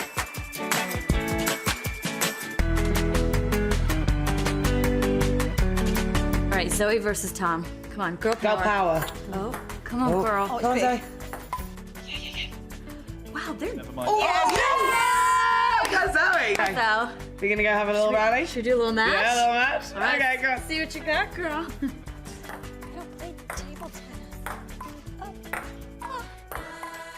Okay, let's go.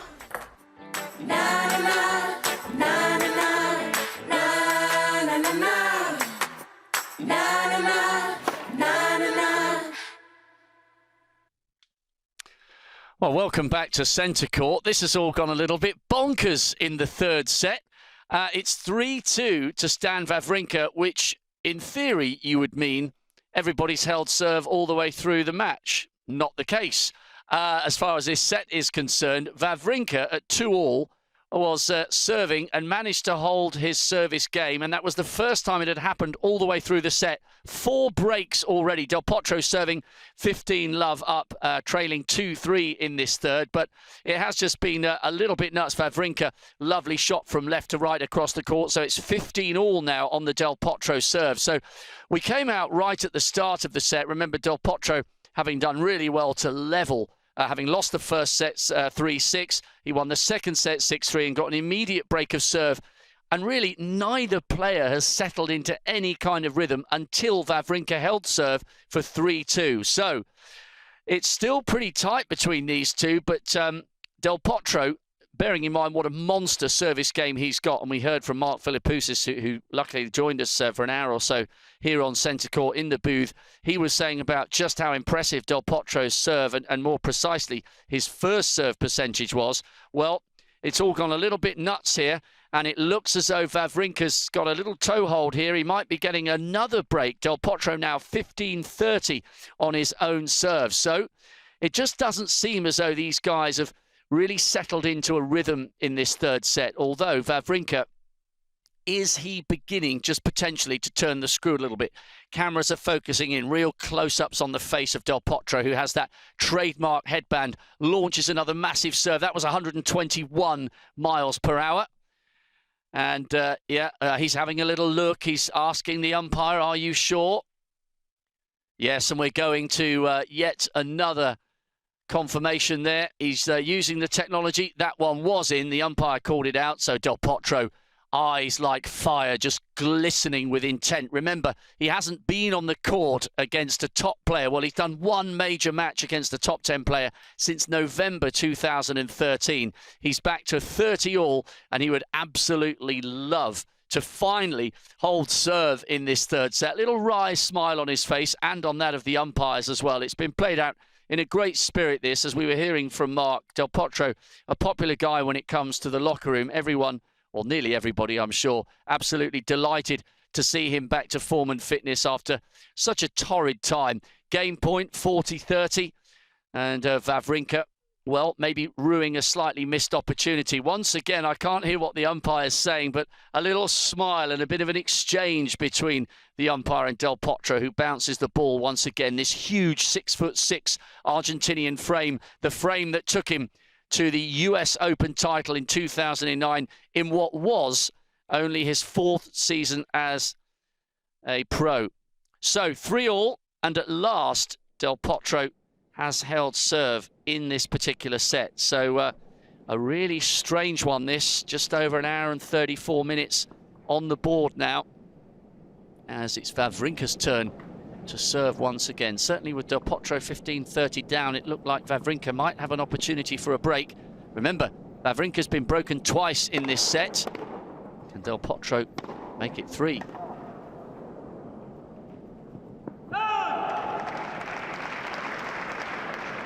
Two-time Grand Slam champion. Just watch that one drop slightly long.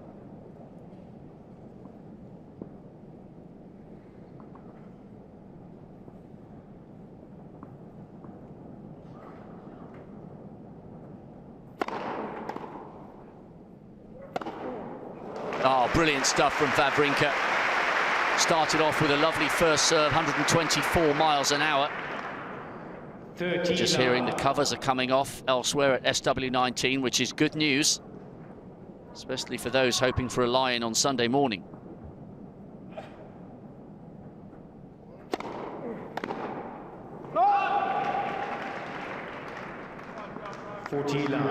Looks like being a very comfortable service game, this, for Wawrinka, and the heat will return to the Argentinian down the other end of the court.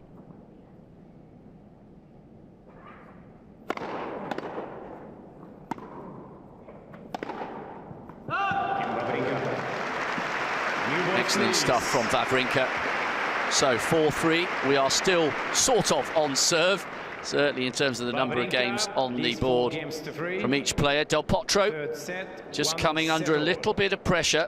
Big hold that, just to make sure that he stayed on track in this third set. So, one set apiece, 4-3 to Wawrinka. It's just about got back on serve, despite the 4 breaks in succession at the start of this set. We said when Mark Philippoussis was in here that there was a lot of life left in this match, and there certainly is. So hard to see which way this one's going to go. They're stopping each other, getting into a rhythm here under the covered court here on centre. Such a great atmosphere, absolutely packed. You might just be able to see 1 or 2 people standing up behind me, stretching their legs, but not so far that takes them outside here, because this is a thoroughly intriguing match. You very rarely see 2 Grand Slam champions meeting in the second round, and Wawrinka and Del Potro are really putting on a great show here. Ever such a slight advantage, possibly to Wawrinka. He's 4-3 up, but we're on serve, and the Argentinian will be coming out to get things back to level. He'll be hoping it goes 4-all. Really, really tight, intriguing, dramatic, tense match, this one. 4-3 to Wawrinka, but it's 1 set apiece. Certainly is an intriguing match. Thanks very much, Rob. We'll take you there from centre court, short distance away, inside court number 1, where, as you can see, the ground staff are just getting the court ready. Court 1 slightly ahead of the rest of the courts, but there is cheers going up all around the grounds as the courts are being covered, as if on cue. I didn't control that. Court 18 behind us is now being uncovered, and all the spectators who've been waiting patiently in the stands. That's court 18 there. They're cheering. They've been entertaining themselves with Mexican waves, various different chants. Players holding their spectators holding their umbrellas up, jumping up and down. They've done enough to pass the time, and it looks like they're going to be rewarded with some play, because as you can see there, the courts are slowly being uncovered. Court 2 right at the bottom of your screen next to court 12. The covers are off. There is Jerry Armstrong, one of the umpires and supervisors here at the championships, just checking the court to make sure the conditions are good enough for the players to get back on court. That's court number 2. We're looking forward to a match on there. Nick Kyrgios, Dustin BROWN. A really tasty encounter between those two. They've only played a couple of points so far. So that's the picture outside around the grounds here at SW19. Let's bring it back into the studio where Craig O'Shaughnessy has rejoined us. And you were speaking earlier about Andy Murray and his brilliant performance yesterday. Another player who played well yesterday was Eugenie Bouchard, and you've been analysing her game.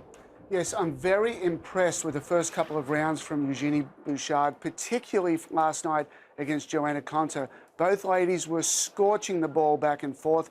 We've got 5 points that I want to review so you can get to understand what she does well out there. But first, a couple of numbers. So far in the tournament, Bouchard is winning 49% of her baseline points. And you may think, well, you know, it's below 50%, it's not so good.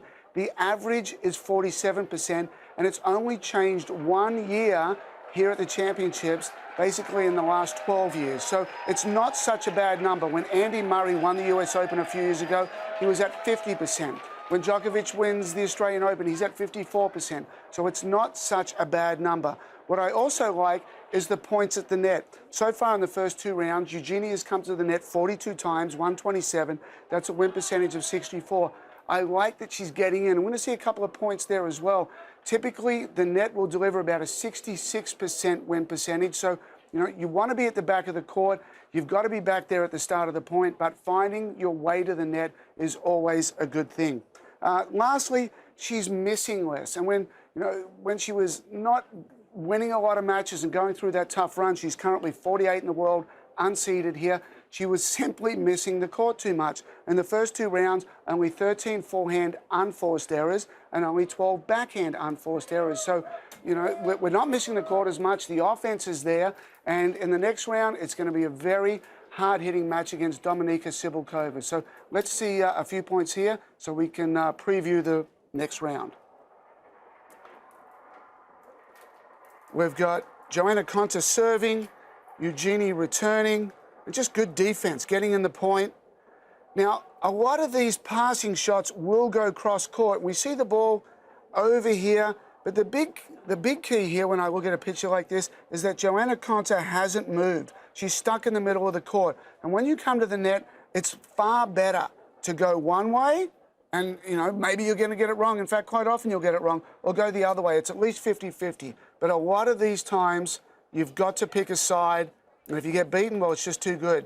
Most passing shots in tennis go cross, so I would have liked to have seen Konta cover that. It was a very high percentage pass right there from Bouchard. Bouchard returning again. Good defense, great running, staying in the point. Really nicely done out wide. Side to side, slicing. Again, we've got the cross-court ball running in, and now it's just, holy cow, can I stay in the point? And she digs that one out. You know, a lot of times it's just simply getting one more ball back in play that means the difference in big matches like this. Very nicely done. Pretty pumped about that one. Like that, and now stepping in. And Anne, I'd like to throw it over to you right now. She's inside the baseline. A lot of ladies on the tour love their backhands. Is this a good time to go down the line? She's inside the baseline, but she's actually in the alley. So which matters more? I think it's all about first strike tennis for Eugenie Bouchard, because she's always looking to push inside the court, and she takes the ball on the rise incredibly well. I think particularly on that backhand side, she's got a very compact swing. It's not a huge take back, and the way she's able to really accelerate that racket head and generate power, for me, is very impressive. Excellent. Let's see where this one goes. We're stepping in, and we're trying to go down the line. Tell me she goes down the line. And she actually does go down the line, but our button doesn't seem to be working. So I can tell you for a fact that she does go down the line and hit a, okay, I hit got a it wonderful right. winner there. We believe you, Craig. Yeah, very good. So Bouchard's ticking all the boxes. Sibylkova is going to be a very difficult opponent, but, you know, I think the match against Konta will set her well up for that. So, you know, it's all of the boxes. I really like that the errors are down, the winners are up, and she's competing well. So, you know, I'm really looking forward to this next round. So I think Eugenie Bouchard's back on the right track now that she's got Nick Saviano as her coach again.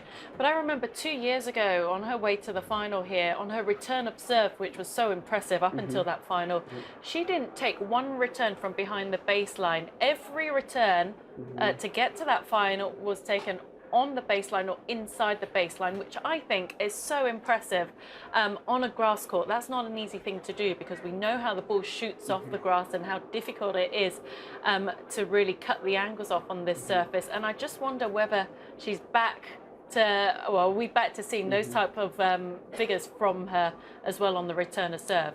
Yeah, it's a really good sign. In general, the first serve is going to come harder. So the return of serve against the first serve comes back a little bit softer. You're more defensive. When you get a slower second serve, that's where the power comes in. And a lot of times when you're attacking, it's not so much about the racket or the size of the racket. It's about the feet and the court position, because you're trying to take time away. And the court position of moving in really, really matters. So we've seen that from Bouchard so far in the tournament, and hopefully she continues with that. Craig, Anne and I were talking earlier on about how the conditions, because we've had this rain and the courts aren't perhaps as worn as they have been, because they just haven't taken so much play over the course of the first week so far up until Friday. The ball's keeping lower, it's going through the air more quickly. Could these conditions be perfectly suited for a player like Bouchard, who likes to play that first strike tennis and get in an attack, because when she hits the ball hard, it's reaching her opponent and going lower and fast through the court? I really believe it does. Bouchard's technique in the backswing is very compact. It's not big, it's not loopy. She's not staying back trying to buy time. So all of the players that can have very early preparation and not get too big will benefit from these conditions, because the ball's going to be sitting fat right in the hitting zone. Okay, thanks very much, Craig. It'll be interesting to see how Eugenie Bouchard continues throughout the tournament. She has started very, very well throughout her first two matches so far. I suppose you would say a bit of an upset in her win against Johanna Konta. You heard plenty of cheers from behind us. The sun is now out, plenty of blue sky. You can see just behind us here as a plane travels overhead, entering the blue sky from across the clouds, and the crowd are starting to cheer and look up, things looking up. All of the courts there, you can see the outside courts are uncovered, the nets are going up, and play will be beginning very, very shortly on these outside courts. And it's time for us to catch up with Rachel Stringer. She has been very busy so far today. Who she caught up with now?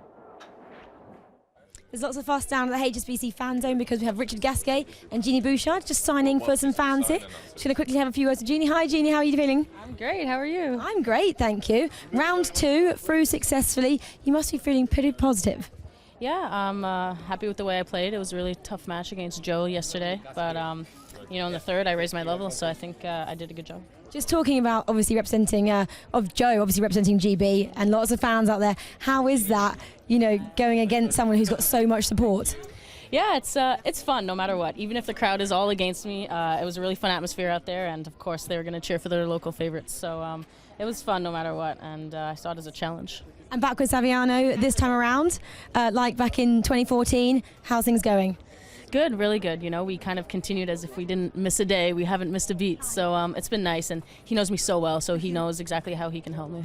And obviously back in 2014, you had loads of support, reaching that final. You got the Genie Army. Look at everyone here to see you. How is that? It's so fun, you know, to feel support all around the world. You know, I've been feeling it here since I've been at Wimbledon. I think people remember me from the finals, and that's always nice coming back. Well, we hope you can go, you know, maybe one step further this time, and we'll see how you get on. Well done. Thank you very much. Thank you.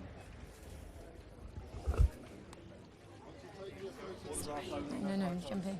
So difficult. Every morning we arrive at 8. We go pick up the fruit from the delivery bay. It is then delivered up to the tent on the top of the hill. Once that's done, it's taken down to the PIMS tent here, where it's refrigerated. From there, we put ice up 3/4 of the way, and then fill it with PIMS. PIMS is a gin-based cocktail, so it's lemonade and gin mixed together. It's about 5% by volume, and to give you a scale of how much we get through across the 2 weeks, we pour about 300,000 cups across the site.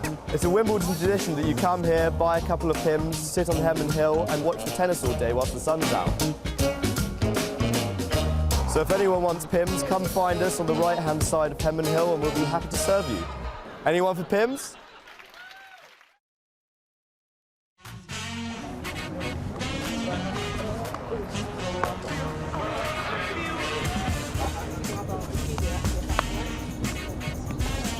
I lose control, man.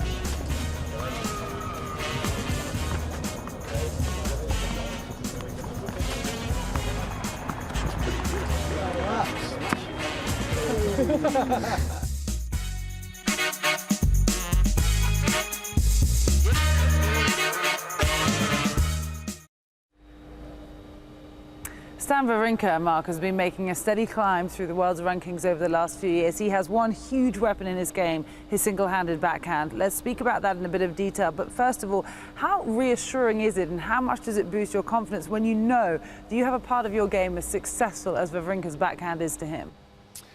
I mean, he's got such a beautiful game. We're talking about someone who has the most beautiful single-handed backhand on the tour, probably, you know, of the games ever seen, to be quite honest with you. Not many people realize how strong he is. Right. To have that kind of shot-making ability on the backhand with one hand, you have to be very, very strong, because you need to come around the ball. You know, as a double-hander, you have the ability to hold it with two, so you have that help with that left hand if you're a right-handed player. Okay. To kind of flick that racket, that ball in the last second, and that's pretty much mostly because you're left hand. But if you're single-handed, you have to do this, you know, with that one hand. It's very difficult, and then not many people have that shot because they don't have the strength to pull it off. So the fact that he can hit the backhand down the line, cross-court, power shot maker, and hit winners on both sides, that has a lot to do with his technique, but his strength, and he's very, very strong. Is he able to work on his technique in a different, perhaps more successful manner because he only uses the one arm as opposed to having to work with the double-handed backhand? Why is he able to be so precise using a method that you have to have extra amount of strength for? You know, having a one-handed backhand, I think it's very natural from a junior's perspective, or as a little kid, boy or a girl, when you're starting off to hold it with two hands. Right. Because you don't have the strength. Okay. So it's always natural, where a lot more guys are out there and girls with two-handed backhands.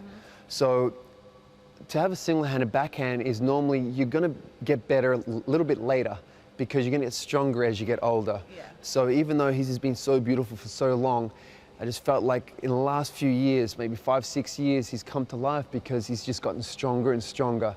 and his backhand's gotten better and better because of that.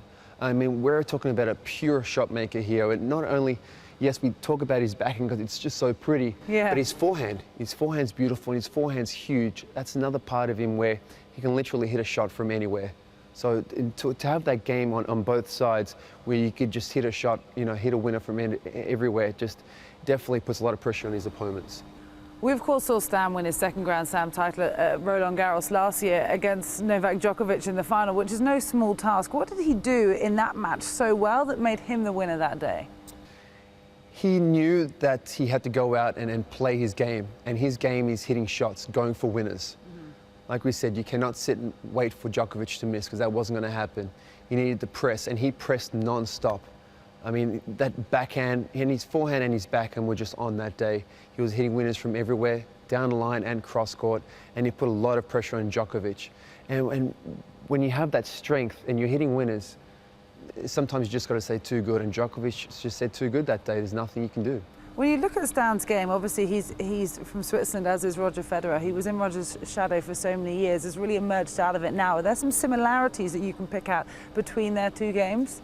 Absolutely. I mean, Roger's one of the most naturally gifted, beautiful players of all time, and like you said, Stan's been in his shadows for so long, and by his shadows, he was still winning tournaments. Yeah. You know, one of the best players on the tour, but like I said, Roger's got a huge shadow. Yeah. So, you know, it took a couple of Grand Slams for us to go, oh, wow, there's another tennis player from Switzerland as well. You know, so, and what's been so impressive that he's been consistent. It's not like he's won a Grand Slam or he's been happy and disappeared.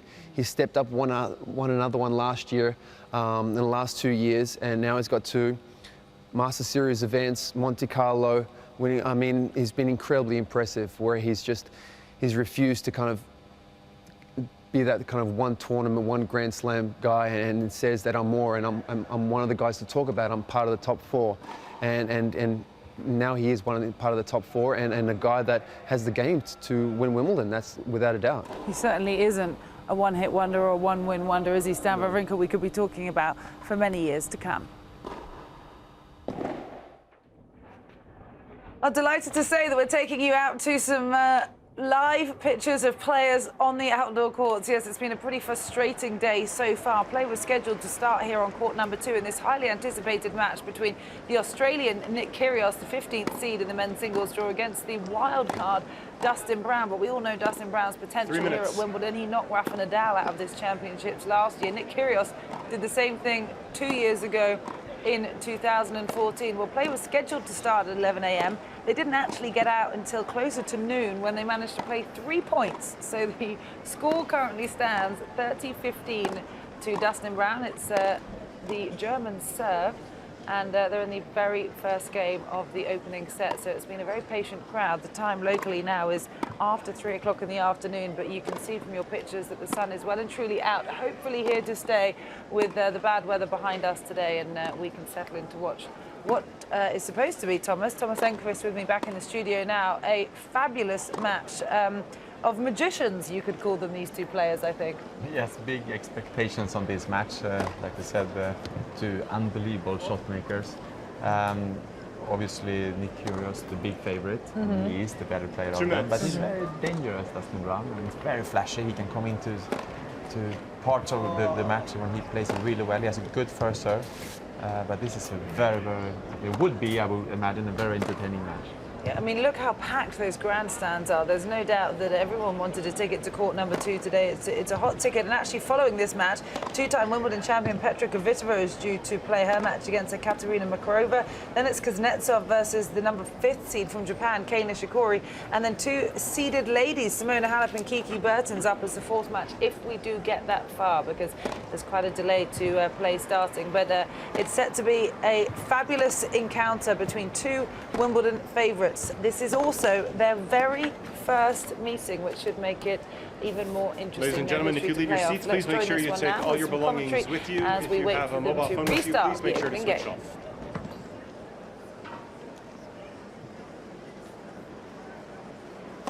One minute. Look at those dreadlocks. Dready tennis he is change the balls, please. Known as. 31 years of age, ranking of 85. Incidentally, before the draw, before the cut-off was made for Wimbledon, he was out at 117. But because he's had such a fine run on the grass, including winning the Challenger in Manchester and reaching the quarterfinals in Surbiton, the All England club gave him a wild card here. And of course, both players famous for beating Rafael Nadal. And time. He plays such an inspirational form of tennis that really, John Lloyd, it's very hard to call what we're going to see today, because these two are lovable rogues in a sense, aren't they? And they are mercurial talents as well. Dustin BROWN to serve. They are. Whatever happens, we're going to see some fun points, that is for sure. We had 3 points, 30-15 to Dustin BROWN. We've had a 3-hour wait and we're back underway. It's a good start. Foot fault there. 30 all.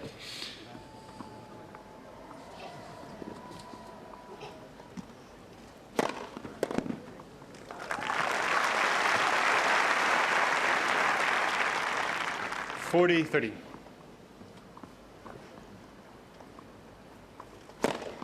Again, BROWN.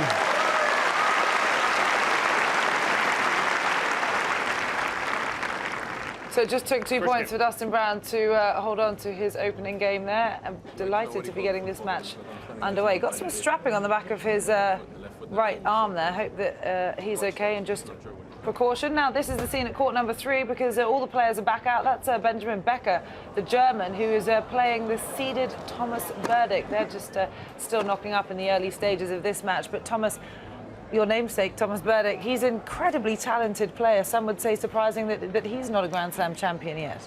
Yes, I think he's been so consistent playing well for like the last 5 or 6 years. You know, I think he has qualified for the ATP finals in the last 6 years, which is an incredible achievement. So he's a very, very good player. But of course, he has a couple of other good players at the same time. You know, with Djokovic, Nadal, and Federer. But so he hasn't won a Grand Slam. Maybe he even deserves one in one sense, because he's been up there for so long. But it's not easy. It's not easy, and he doesn't get any younger. And hopefully, it would be nice for Thomas to get one under his belt. He's been in the final here in Wimbledon, and this is a good surface, so who knows? Maybe this is his year.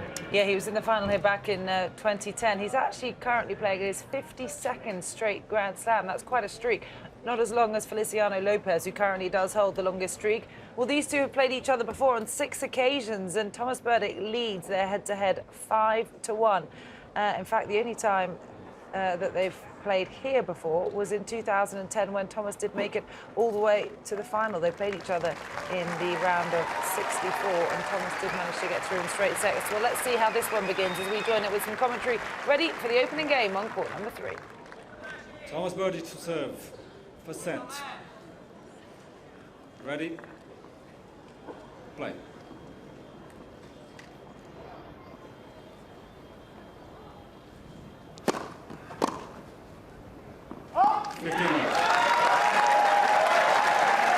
And here with Jamie Baker in the commentary box. Just good to see some action. Absolutely.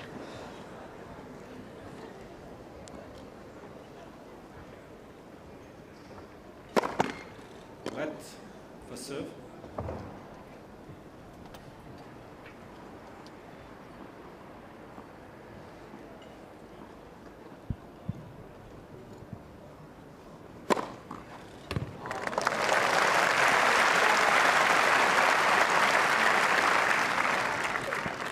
Love. Love.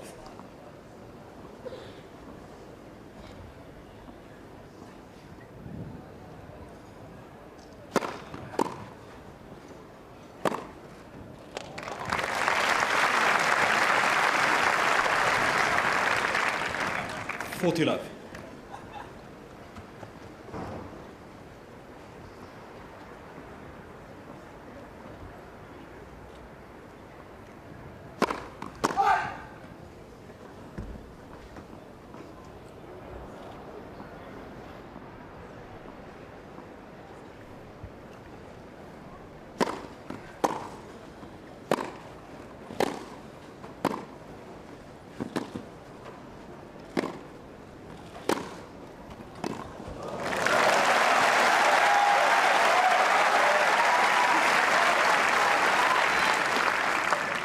40-15.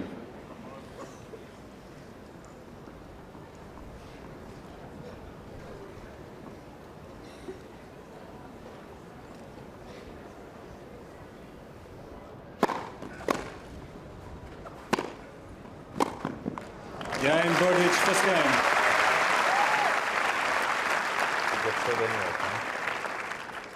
So Thomas Berdych, not much trouble there in his opening game out on court number 3 against the German Becker. That match is underway. Let's take you out to another court now. Might as well enjoy all this action while we've got the guys playing. And this is the warm-up still of Jo-Wilfried Tsonga, the number 12 seed from France, playing Juan Monaco, unseeded of Argentina. But he's an impressive grass court player, isn't he? This could be a challenge for Joe. Absolutely, he has great returns. And he's also a very experienced player who's played Wimbledon many times. So this is a tough round, but at the same time, this is probably Tsonga's favorite tournament. This is his best surface, I would say. So I think he will be surprised if I don't see him get through. Always see Joe wearing, is that Joe wearing his cap? But by the by, they've played each other 5 times previously, and Joe has won all 5 of their encounters. It's funny because it's an interesting thing to comment on, but you get used to seeing players. Thomas Berdych's another one, playing without wearing a cap or visor or anything. It's not a particularly warm day. You as a player, did you make different choices sometimes of when to or to not wear a hat, sweatband, that kind of thing? Yes, I mean, for myself, I only wear the hat when the sun was like really in my eyes. Otherwise, I would not play with a hat. Or if it was extremely hot, so you would save some energy wearing a white hat. But some of the players, they will wear a hat indoors even. Really? It's something that makes them comfortable. And, yeah. And like you said, Berdych, he played always with a hat before. Yeah. It was just a year and a half ago where he changed that. Actually did that against Nadal one time. Yeah. I think that he has lost to Nadal so many times, and then he decided to do something differently, try the hat thing, and it worked out pretty well. Well, Jo-Wilfried Tsonga has the hat on today. Let's join this one with some commentary now on court number 12 as they start their match in the second round.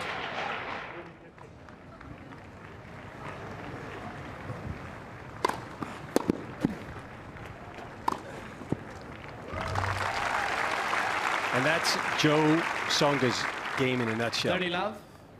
Big serve, followed up by a finishing forehand. His forehand is one of the great shots in the game, as well as his serve.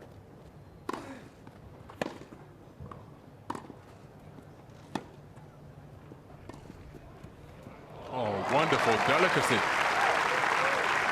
4th on the previous forehand. Nice disguise here. Love.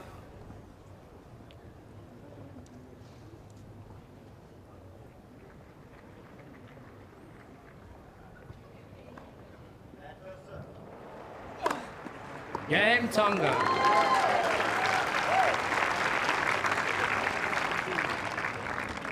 First game.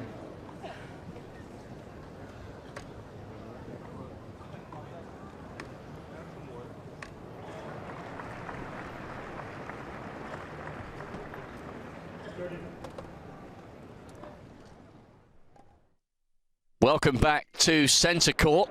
There's the summary of what happened in the 3rd set, the headline of which was a mini lapse in concentration at just the wrong time for Stanislav Wawrinka. Del Potro taking that tiebreak 7-2.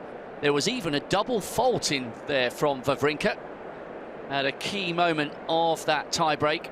Absolutely amazing. So Wawrinka took the first 6-3. Del Potro did really well to come back into the match 6-3. And he's taken a 2-1 advantage courtesy of very cool form in that tiebreak. Big fan of the Swiss pair, Roger Federer and Stanislav Wawrinka. We were hearing a little bit earlier from Mark Philippoussis about how it took Wawrinka a little while to step out of the shadow of his countryman, the man with whom he has won an Olympic gold medal in the doubles. No gold medal in the singles yet for Roger Federer, but Wawrinka has got a little bit of food for thought here. He would obviously have been the favourite for this match. Magnus Norman on the left there, he's done a wonderful job with Wawrinka. He's got him right up towards the top of the world's rankings. But what a way to announce his return towards the higher echelons of the game for Juan Martín Del Potro. the 2009 US Open champion, has had a torrid run of injuries.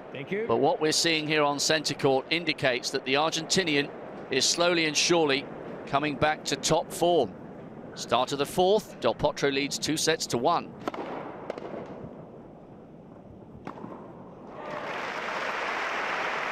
Del Potro in Andy Murray's side of the draw.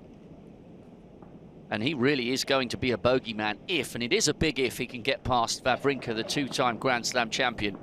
No one's going to want to face Del Potro in this kind of form.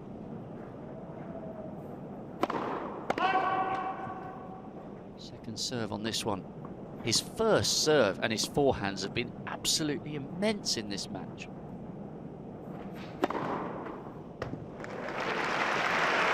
Ace off a second serve, just 110 miles an hour. 30 Del Potro is definitely back. He may have a little bit of work to do to get some strength and psychological belief back with the backhand, but the serve's functioning well.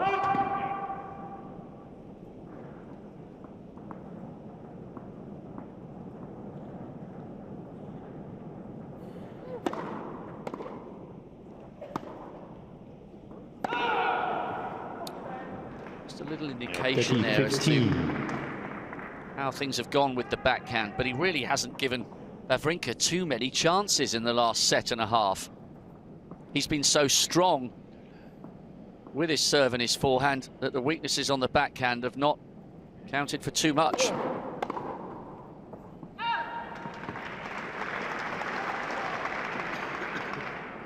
See just a 15. A little bit of negative body language creeping in to the posture and the demeanour of Stan Wawrinka down the far end of the court.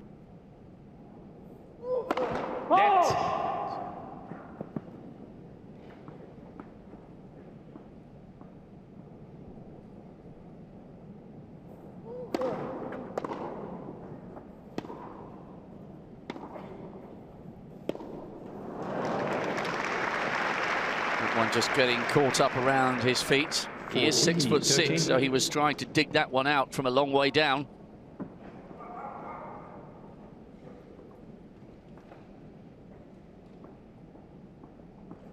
Well, the crowd are being treated to a cracking match here.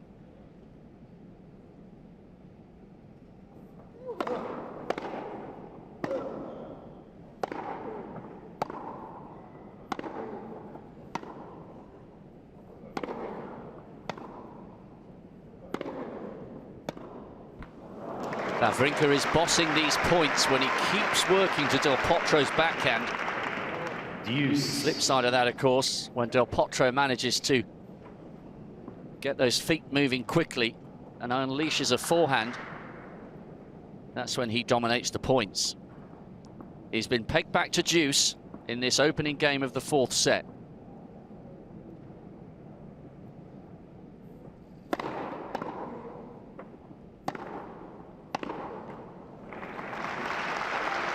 Wawrinka almost looked as though he was going to have a little contact with the ground via his racket.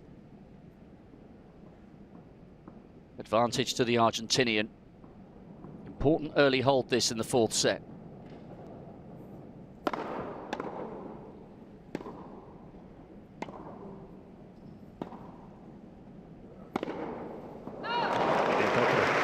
And Del Potro has taken the first game. There's a little tiny fist pump there.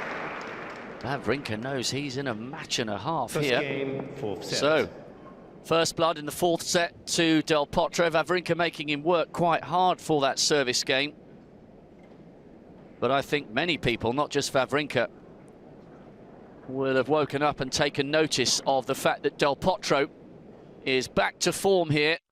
And he is going to be a force to be reckoned with. And that should, in theory, only get better as his confidence and his belief in his wrist and that backhand begins to grow. So, Del Potro leads 2-1, very early stages of the fourth set. And it would still count as an upset, this. We know Del Potro is a Grand Slam champion, but that title came 7 years ago. And after 3 years of being ravaged by injury, this is a very, very good performance so far from Del Potro. We're going to have to see some cracking tennis for Van Vrinker if he's to get back in this one. From his perspective, he wants this to go to 5. Del Potro will want to make smooth passage through to the 3rd round in 4 sets, and he has the opportunity to do so. Fascinating match, beautifully poised. Del Potro has the edge here at the moment, though, on centre court. Thanks, Rob. Indeed, it would be an upset, of course, if the number 4 seed were to crash out. Still plenty of time to go in that match. So this is the current scene on court number 18. The big serving John Isner, 18th seed from America, is taking on this chap, Australian qualifier Matthew Barton. And it's 2 games all. Barton now serving to stay on serve. Interestingly, Barton came through his first round encounter against a fellow qualifier. This is his first ever Wimbledon appearance, and he was absolutely delighted to be at this stage of the championships, Thomas. Yeah, and it was a little bit like the Marcus Willis story, but from Australia, because he was actually not even in the qualification in Wimbledon, but he was, I think it's somebody pulled out or something like this, and he took the last place in qualification and then went all the way through and also won his first match yesterday, actually, which was a very, very long match. I think it was, if I remember right, like 14-12 or something in the fifth set. It was. So, but he looks good. Like, he's obviously very inspired. So, very good story. Yeah, he was one of those first round matches that took 3 days to complete. So he had 2 rain delays to deal with, and came out and finished it yesterday early on, as you say. So still has had a bit of time to recover before this. Was always going to be a tough battle against someone like John Isner, who interestingly is returning to the scene of where he played Isner in the longest match in tennis history. It was, of course, against Nicolas Mahut, but it was right here where he stood now on court 18 at Wimbledon. There's a little plaque up as a memento for that match that lasted 11 hours, 5 minutes. It also lasted 3 days, but for slightly different circumstances than Matthew Burton's match in the opening round here at Wimbledon. They went all the way to 70-68 in the 5th set. My goodness, what's the longest match you played in, Thomas? I think 11-9 or something like this in the 5th set, but that match was amazing. One thing you know is that John Isner knows how to keep his focus and concentration, because he was the one that came through as the winner of that match a few years ago here at Wimbledon. So it's still on serve. Matthew Barton managed to hold on, and definitely the underdog in this match, but it'll be very interesting to see what happens. The crowd, on the other hand, are very loud, very happy, and delighted to see they've got some play underway. There are some fanatics out on court 18, as you expect when you see any Australian in play. A nice scene on the hill, a few picnics underway. They're watching the action from centre court, which is still at the very early stages of the 4th set. But Thomas, we're just delighted that we've got some play underway. Wednesday was a very frustrating day here when we really didn't see much outside of centre court. So fortunate that we do have a roof in play, but it looks now as if we should have a pretty good afternoon ahead of us. Yeah, it looks good at the moment, and we were lucky yesterday. We could finish a lot of matches yesterday, and I think that if it doesn't rain more today, I think we will be in good shape for the rest of the tournament. Yeah, let's hope so, because there's plenty of people here wanting to enjoy the day. There were some refunds made to those people that were here on Wednesday that got on number 1 court less than an hour of play, and on the outside courts less than 2 hours of play. So they had 50% and full refunds given out to them. But when you're out here and you're playing on a day like this, when the conditions change so much, what's the quality of the court like, and how do you have to adjust to that? Because they have the covers on and they do have tents, but sometimes there's no stopping the court feeling that moisture. No, it's true, and also like when it's a little bit humid and wet, the ball bounces so much lower, and when it's warm and dry, the ball bounces the opposite much higher. So it makes a very big difference and it obviously depends what style of play you have and what you prefer, but it's all part of doing well here, is to be able to handle all those different weather changes and you know, the temperature and the rain delays and all this. But most of the players, they've been here many times before, and they're used to it. And I think the quality of tennis yesterday was unbelievable. I mean, I saw so many good tennis matches out there, and it was a really pleasure to be around all the courts. Yeah, the benefit of a day like Wednesday, when rain has so much to say, is you get a blockbuster day like we had here yesterday, when you've got so many matches to catch up on. We've got some fantastic ones today as well. And you've said that to me several times this week, that's what winning this championships is partly about, the patience of dealing with weather delays, with the different conditions of the court. Because how to explain to our viewers as well how the condition of the courts changes from the beginning really towards the second week of the championships. Yeah, it's like probably the most difficult tournament to play in that sense, because it's a totally different surface the first week when the grass is totally new, or in the end of the tournament when the ball bounces much higher and it's much easier to get, you know, the good footing. But again, like, this is part of doing well in Wimbledon, is to be able to you know, adapt to all the different changes and to you know, be ready for everything mentally. And then also the grass court tennis is actually a little bit more difficult to get into a match also, because you need to be very patient. I mean, you take an example, you play a guy like John Isner, and you might have one, maximum 2 chances a set. And you really need to be on your toes and take those chances to be able to win. And that's what's so fascinating about, I think, grass court tennis, that it's all exciting and it's never over. Even if you're down 2 sets to love or something like this, it's always this little thing that can change a match totally and turn it around. So exciting stuff. Yeah, like Rob Walker just told us with that tiebreak out on centre court, just a slight lapse in concentration from Stan, 2 double faults, and he ends up losing that tiebreak in the 3rd set to Juan Martín del Potro, who now leads 2 sets to 1 over the number 5th seed, or the number 4th seed, I should say, from Switzerland. So yes, many of the challenges of an outdoor grass tournament is what we expect at the Wimbledon Championships each year. But one of our reporters, Rachel String, has been a busy girl all day in and out of the rain, and it's time to say hello to her once again. So we've just grabbed Richard Gasquet as well out of the HSBC signing. Richard, how are you? Good, thank you. Through to round 3, you must be pretty excited. Yeah, of course. I think I played 2 good matches. I'm feeling good on the grass. I think I played well last year, so reaching the semis. So I'm ready. I hope to play well next round, and I hope to win. 2007 and like last year, 2015, both semi-finals. Why are you so successful on the grass here at Wimbledon?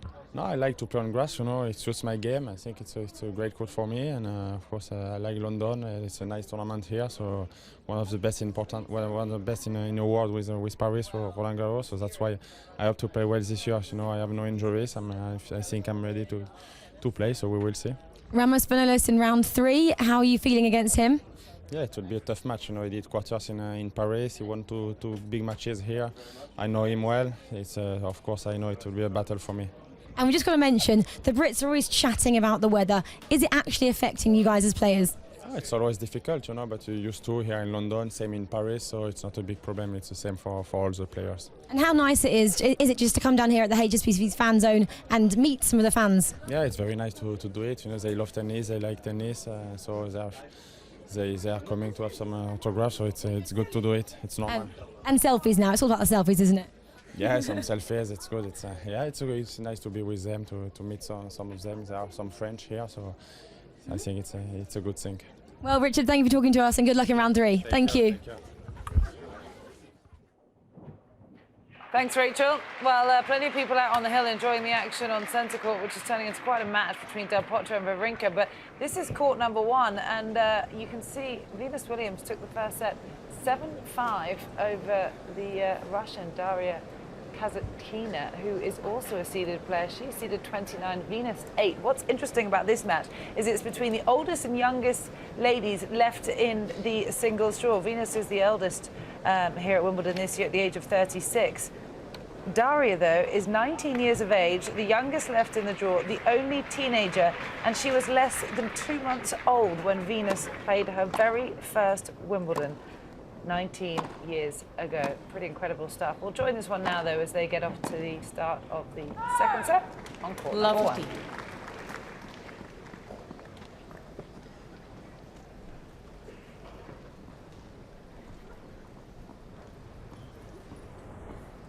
This could run away from her.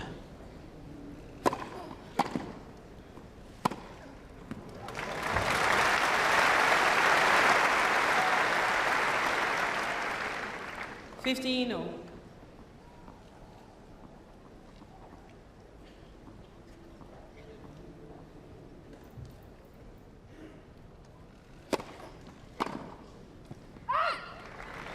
That's 2 good first serves, and even though Kasatkina is winning a pretty similar amount on her second serve, it's just the mindset, especially on grass, of making first serves and trying to control the points in your own service games.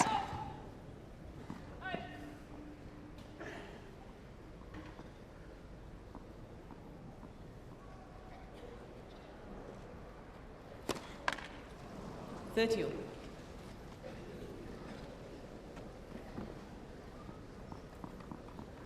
Third double fault.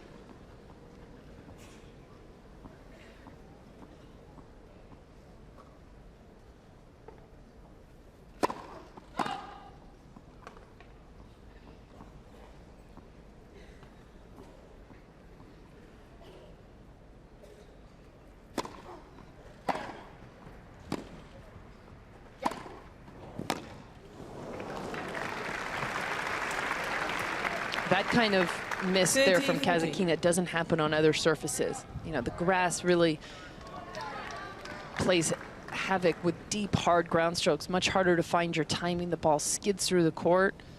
That's why Venus, one of the reasons she's been so successful on the surface. Yeah, record here is 178, lost 12.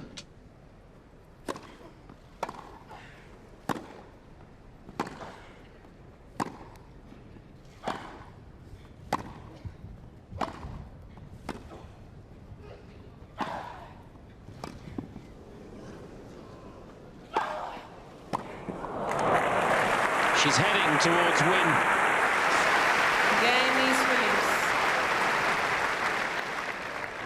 So Venus Williams already up a break in the second set on court number one. Incredibly impressive performance from her. She came through the first round in straight sets over another teenager, 19-year-old Donna Vekic. She was pushed to 3 sets by a Greek qualifier, Sakari, in the second round. And in that match yesterday, in the second round, she reached her 12,000th point played at Wimbledon. That's the most of anyone. 12,000 points here at Wimbledon. My goodness, and she's still competing in the third round at this year's championships. But this is court number 8, Thomas, and it's a match between a rising star, Alexander Zverev, who knocked Federer out of Halle recently. He came close to beating Nadal at Indian Wells, had match point against him. Rafa calling him a future world number 1. He is playing Mikhail Yuzhny, who's reached the quarterfinals here at Wimbledon before. What do you make of young Alexander?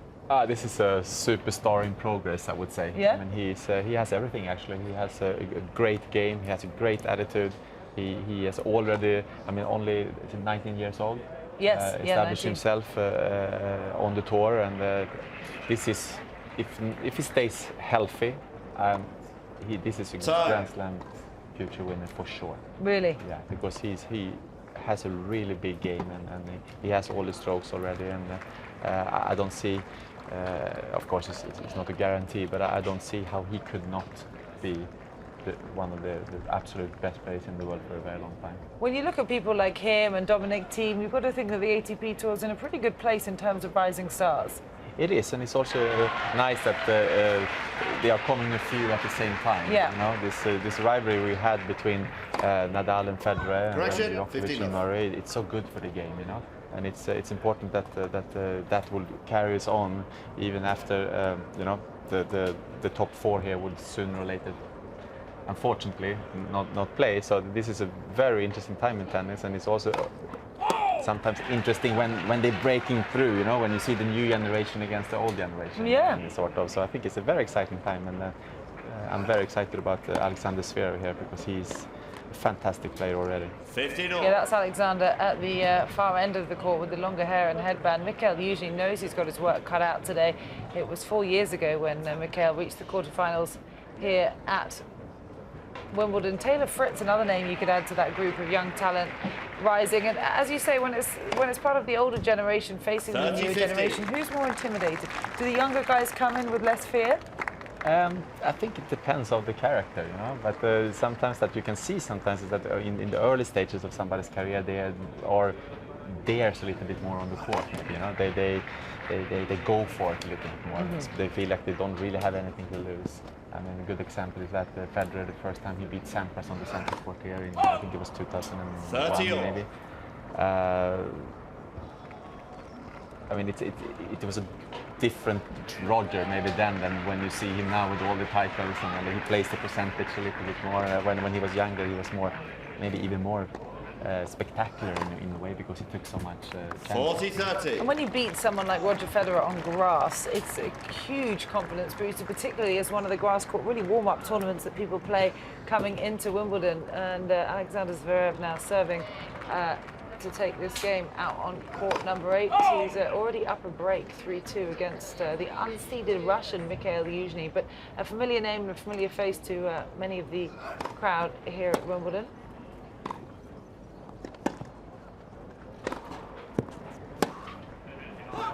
And with that wife, you can tell he's unhappy.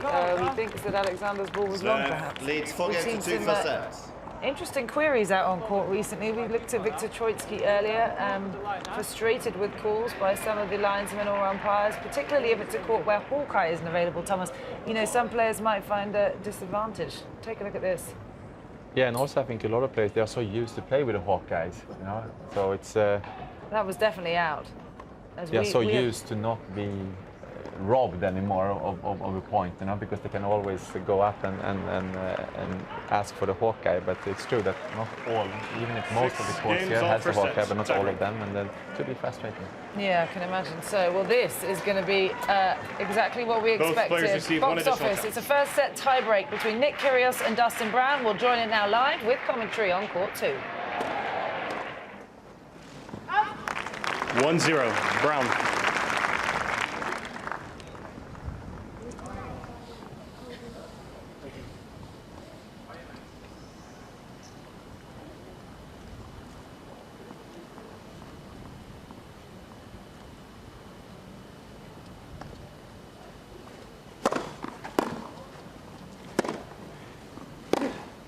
Oh, yes. He knows how good that shot was, and so did this crowd. They lapped this up. 2-0, Brown.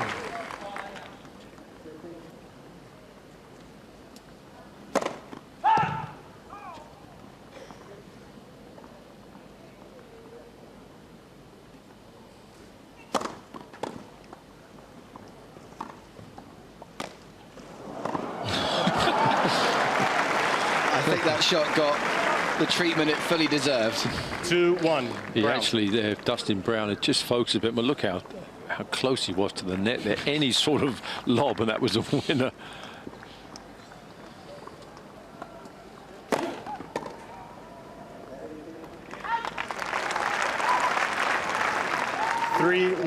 Brown.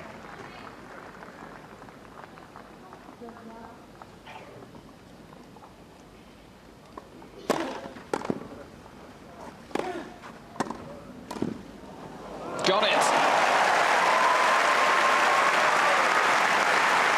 Well, he's built himself a tidy little cushion here in this tiebreak, Dustin Brown. 4-1, Brown. Amazing how he deadened the power of that ground stroke. Soft hands to hit that drop volley. Beautifully done.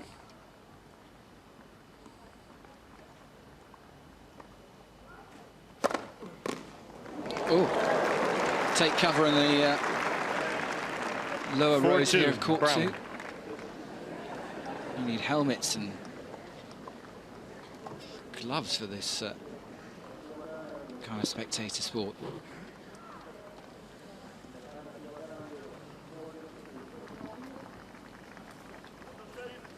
Kyrgios is already ready to serve. And Dustin Brown in no mood to rush here. He's built himself a 4-2 advantage in this first set tiebreak.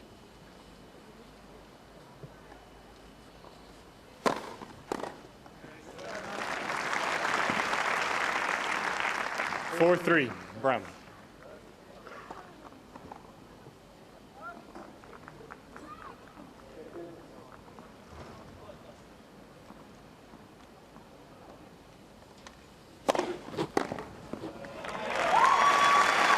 It's all about the quality of this serve now. 5-3, Brown. Plagued him a bit in this first set. But look at this. This is serving at the highest quality from Dustin Brown. He's got 3 set points. 6-3, Brown.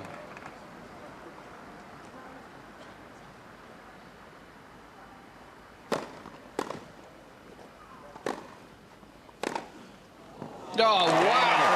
And he signaled it off with a flourish. 7 games to 6.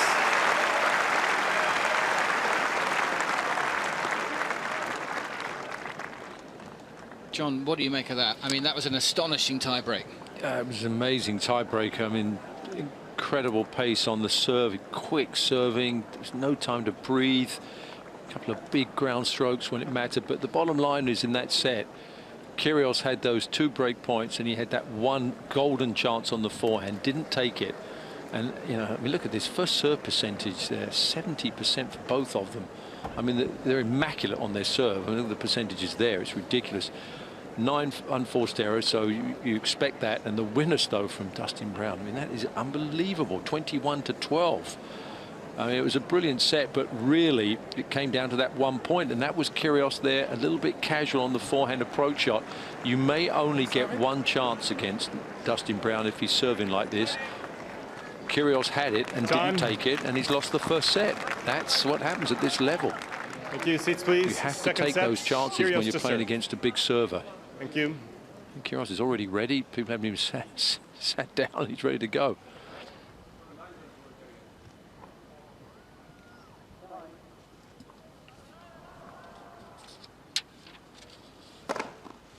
Good team love.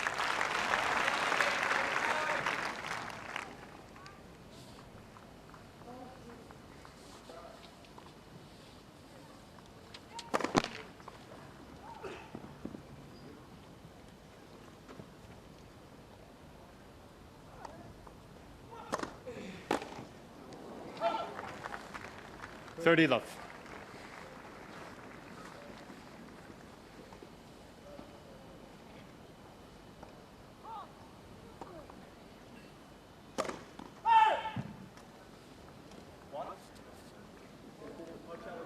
Kyrgios is challenging the call on the left near sideline. The ball was cut out. First challenge of the day for Hawkeye.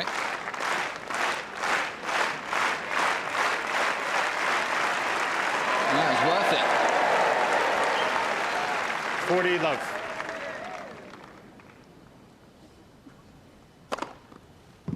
Game, Kyrgios.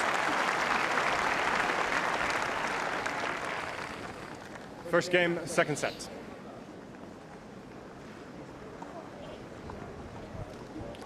So Dustin Brown, the wild card, took the first set in a tiebreak over the number 15 seed Nick Kyrgios. Everyone was expecting this to be an incredible match out on court number 2, and so far, Thomas, it hasn't failed to disappoint.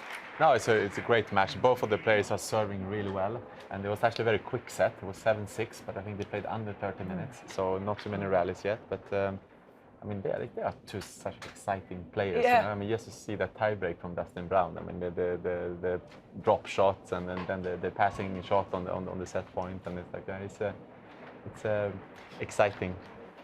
Yeah, they said Nick was saying to the media beforehand. He said it's going to be some good circus. You know, I think they both knew. They were both very aware of the fact they were going to provide a show. What's interesting is we were looking at their head-to-heads, and they haven't played each other before on any surface, which wasn't actually that much of a surprise to you because Dustin isn't even on tour on as much of a regular basis as the likes of Kyrgios. Well, no, he plays a lot of doubles as well, and he plays singles on the Challenger Tour, and he's a very good player, but his singles game is a little bit up and down. And I mean, Nick Kyrgios is obviously has established himself as a very top player, and he plays all the big tournaments. So maybe not that surprisingly that they haven't played. But again, I mean, Dustin Brown on a fast service like grass, he can beat anybody in the game. And his traditional serve and volleying style, we see him come up to the net and regularly uses his flamboyance. But this is court number 3. We've just got some slow modes coming to you with Thomas Berdych, the number 10 seed from the Czech Republic, who's taken the first set 6-4 over the German Benjamin Becker.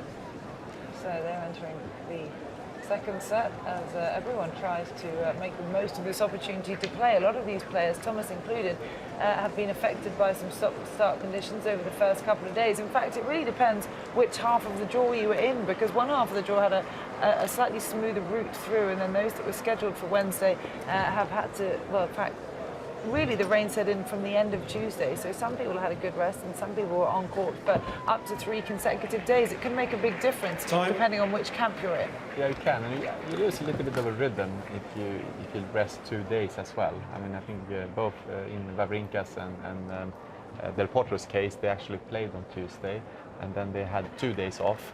And I know for a fact that I think the players really want to keep that maximum 1 day off, because you kind of lose a little bit of your rhythm. It's nice to get that first match under your belt, and then, you know, continue. You get into the tournament after 2 days off. You feel like you kind of have to restart again. So I think at the same, we have said it so many times here, I mean, this is part of doing well here. You know, you need to be able to adapt to anything that happens to you, and it's part of the game. Yeah, that's interesting. Serena Williams was another person who had those 2 days off, but she was out yesterday playing doubles with Venus, so at least she was out on court. But let's watch a bit of this first game of the second set as Thomas Berdych tries to continue his good play over Becker.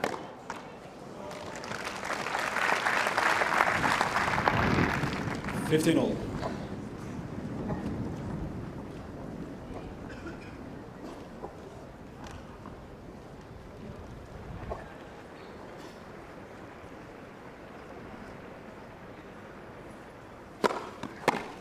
$30-15.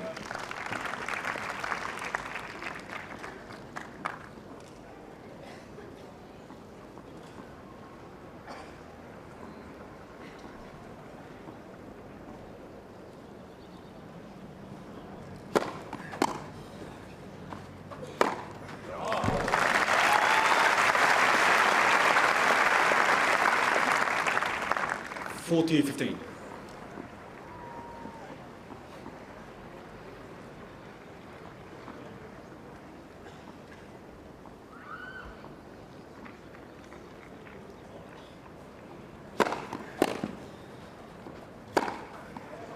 Dan Berdych. First game, second set. So Thomas Berdych holds on to his serve. The former 2010 finalist here at Wimbledon has not been back to that stage of his competition since maybe 2016 could be his year. That was court number 3.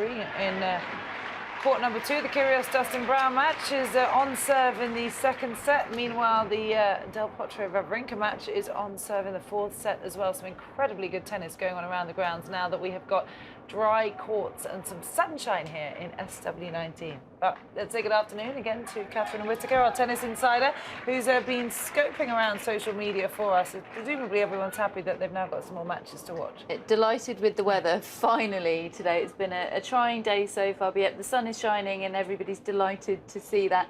So much love out there for Juan Martín Del Potro. I mean, I don't think there's anything against Stan Wawrinka. I think everybody's sort of willing him on at the same time, but it's just so hard not to be rooting for Juan Martín Del Potro given everything he's been through. Hannah Wilkes says, I don't know how he's doing this out there competing with a game that's a shell of its former self. I don't know how, but I love it. I'll come on to that with you in a moment. Perhaps, Thomas, I'll just read out a few more tweets first. I mean, this sums it all up, really. Tennis has missed Delpo. Mike Dixon of the Daily Mail says, after what he's been through, you'd need a heart of stone not to be pulling here for Del Potro. 2-1 up and 3-all versus Wawrinka. I think Wawrinka actually, he's serving 3-4 now, and it's 30-all on the Swiss's serve. Ben Rothenberg says, Delpo in full flight, up 2-1. On number 4 seed Wawrinka. Hearing that forehand boom under the roof is 1812 overture-tastic, which I think is my favourite hashtag of the day so far. Pat Cash, he's asking about the Delpo backhand. He says, how many backhands has Delpo hit down the line against Wawrinka? And then he's responded to himself saying, I count 2 or 3. It's predictable, but it seems to be working for him. See if Wawrinka catches on and takes the advantage. I mean, it's not the same game he used to have, is it, Thomas? I mean, that backhand isn't what it was, but he seems somehow to be making it work for him, doesn't it? Yeah, it does. I mean, I think it's very impressive, I have to say, because 3 years is a very long time. And okay, he has been back a couple of times and done a couple of comebacks, but he hasn't really consistently played for so long. And I mean, to play again, a player like Stan Wawrinka, who's really a contender for the championship this year, and play this kind of tennis, for me, it's so impressive. Absolutely, and just, yeah, it feels like the whole tennis world is willing him on, really. I mean, he's had 3 surgeries just in the last 3 years alone. He hasn't been able to play a full season since winning that US Open back in 2009, and yeah, the guts and determination it's taken him just to get back on a tennis court is extraordinary. I think lesser lesser men would never have found a way back. So He's good just on him. broken Stan Wawrinka. Sorry Wow. to butt in here. So it's 5-3 in the fourth set. He's now really got to just serve out a victory. Wow, I mean, social media is going to go nuts if he does that. I'll be keeping a very close eye on it. Just finally, before I do start monitoring what's going on in response to that break of the Stan Wawrinka serve, so much love for Nick Kyrgios, and in particular Dustin BROWN. Of course, we've just seen him take the first set. This, a flavour of it from Greg Wazetsky himself, watching probably the most entertaining match today on court number 2. Nick Kyrgios versus Dustin BROWN. First set to BROWN 7-6. That one's shaping up beautifully. Well, to update you on that one, despite losing the first set in that tiebreak, Nick Kyrgios is now up a break in the second set. So we could be in for a very long day of tennis here, which is exactly what everyone would want to see. It could be a historic moment coming for Juan Martín del Potro, but we will wait and see. We'll keep you posted. He's 3 points away from a win over the number 4 seed, Stan Wawrinka. But let's say hello again, first of all, to Rachel Stringer. Jamie Murray is in the fan zone. Let's go and get a few words from him. Jamie, hi, carry on signing, and just I'll ask you a few questions whilst you meet the fans. Okay. Okay, so Jamie Murray, OBE, and ranked 1 coming into Wimbledon. Pretty good way to come into this championship, don't you think? I guess so, yeah. I mean, it's been a good last 12 months. Yeah, a lot of cool things been happening, and yeah, it's nice to, I guess, yeah, come into a tournament ranked number 1, and yeah, try to do my best in the tournament with Bruno, and got a good start yesterday, and hopefully play again tomorrow if the rain ever decides to stop and the sun comes out. Are you worried about that? Surely not, from being in Scotland and the weather. Well, I'm in my element, but unfortunately the grass gets a bit slippy, so I can't play. But yeah, it's fine for me. Yeah, Absolutely. Good summer's day. Absolutely. And what do you think about there being lesser sets in the first few rounds? Well, I think they just had to do it. I mean, you know, we wouldn't have finished our match yesterday if it was best of 5 sets. You know, they still got a lot of first round doubles matches to get played. I think even some first rounds tomorrow. So I think it was the right decision. I mean, it's obviously not what we wanted, but obviously the weather played its big part. Yeah. Signing the phone and then get a selfie as well. We'll just wait for him to get this, then we'll ask another question. You also have Rio coming up. I hate to go too far ahead. That's probably a pretty good thing to do, isn't it, Rio? Yeah, looking forward to it. Yeah, it'll be another cool experience, I think. Yeah, London for me wasn't really a great experience, but yeah, I'm sure Rio will be better. Looking forward to playing with Andy, and yeah, can't wait to get there. Yeah. Talking of Andy, I hate to kind of say it and maybe jinx anything, but do you ever dare to dream there could be 2 Murray brothers winning Wimbledon this year? Well, I mean, that's the goal, isn't it? We just try to do the best we can, try to win, and yeah, see what happens. But a lot of tennis to be played before we start talking about that. I know, a lot of tennis to be played, but Jamie, good luck for the rest of the tournament. Thank you. It would be amazing to see that, wouldn't it? It would be, yeah. Thank you. Well, lovely to hear from Jamie Murray. I actually saw his mum Judy last night, asked her a question about the Olympics, said who does she expect to play in the mixed doubles, and she said it would likely be Jamie, because for Andy to play 3 categories would be a bit much. And look at this! This is the live scene on centre court. Juan Martín del Potro has done it.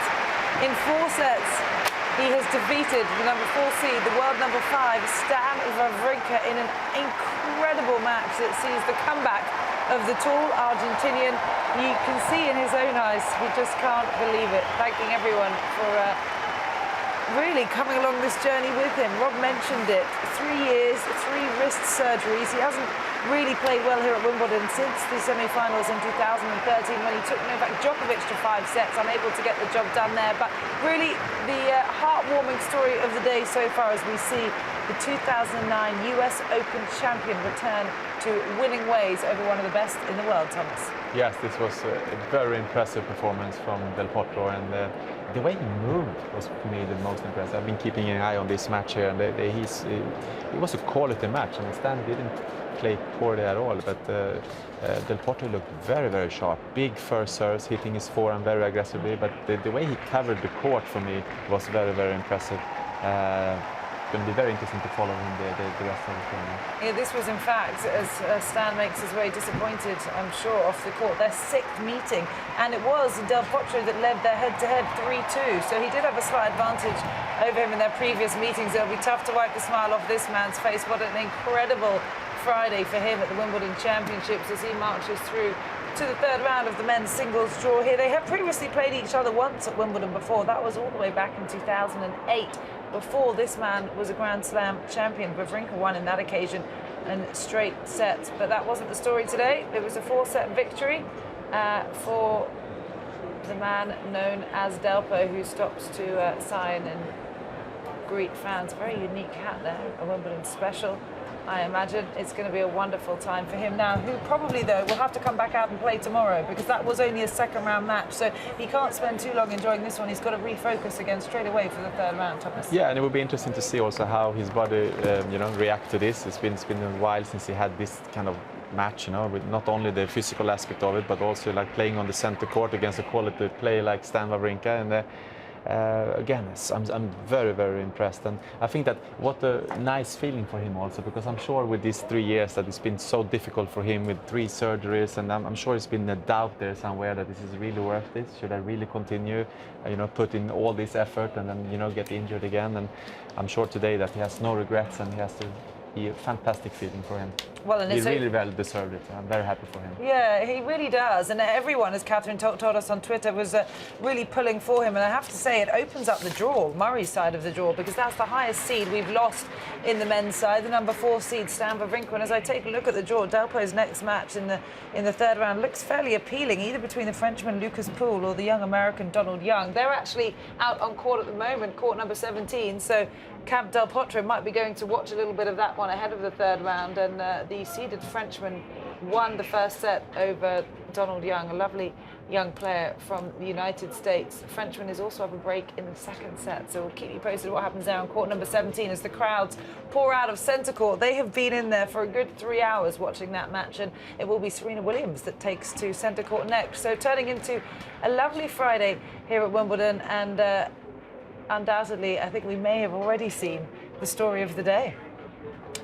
Del Potro is through to the 3rd round. He's such a likeable guy. We're watching him talking to some people as he walks off the court. He's one of the more likeable guys on tour, isn't he, Thomas? He's very approachable, he's easy to talk to, and very honest about what he has been through the last few years. Yeah, he's a really nice guy. Fantastic player, but also a great personality, and he's one of those guys that you really, want him to do well, and anybody who's put so much effort into to come back is very well deserved his success here in this tournament. And I just hope that he's going to, not only finish this tournament on a good note, but also that he would be injury-free for the rest of the season. Because as he showed everybody today, he's still a very, very good player, and it's so much left for him to do. So it would be nice for him to finish his career with a couple of good seasons, and be able to play a full season maybe next year. And I think we haven't seen the last of Del Potro if he stays injury-free.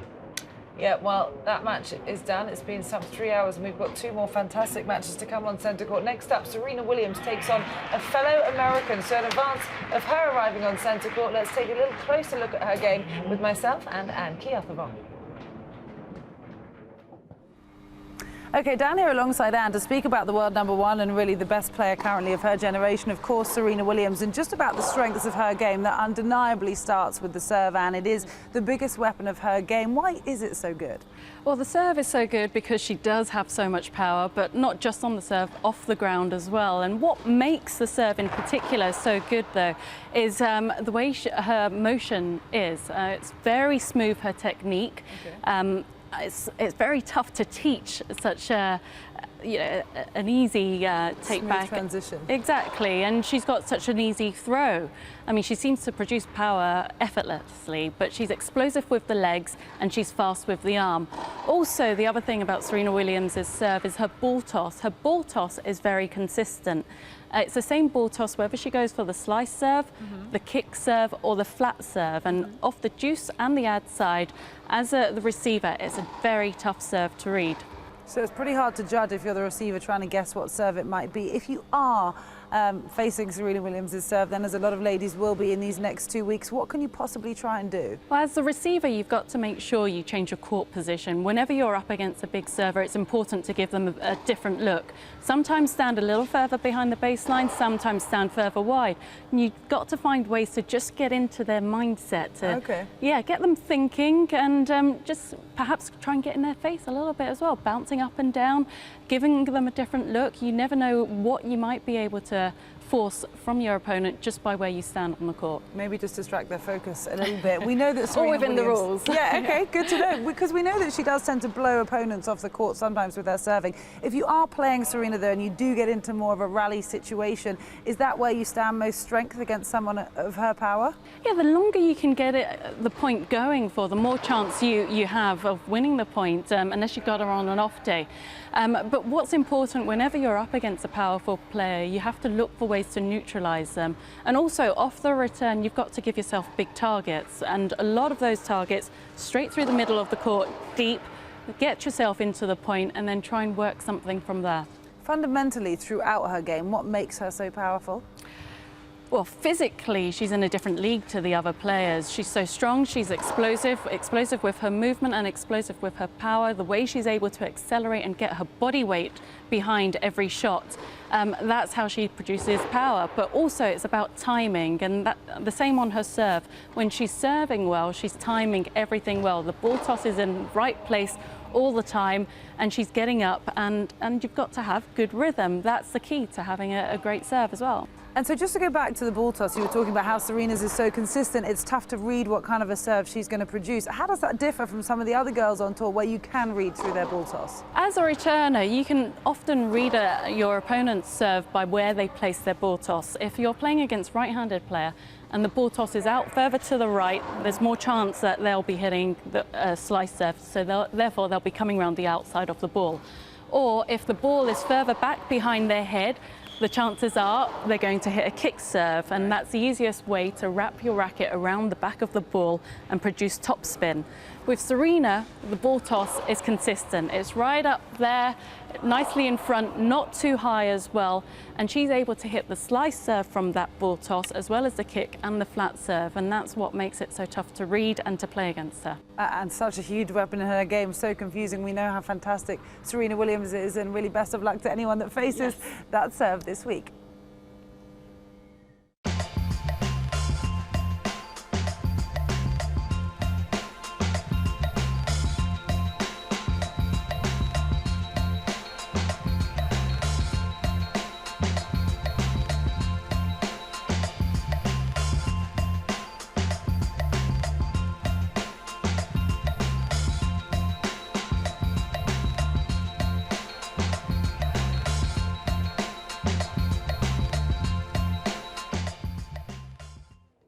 So this is the live picture on centre court, and delighted to report some interesting opinions on what might happen, but the roof is opening between matches. So this is traditionally an outdoor tournament, Thomas, and where they can, they try and play matches, of course, in an outdoor environment. Now, it was raining this morning fairly consistently, so they made the decision to make sure play started on time at 1 o'clock.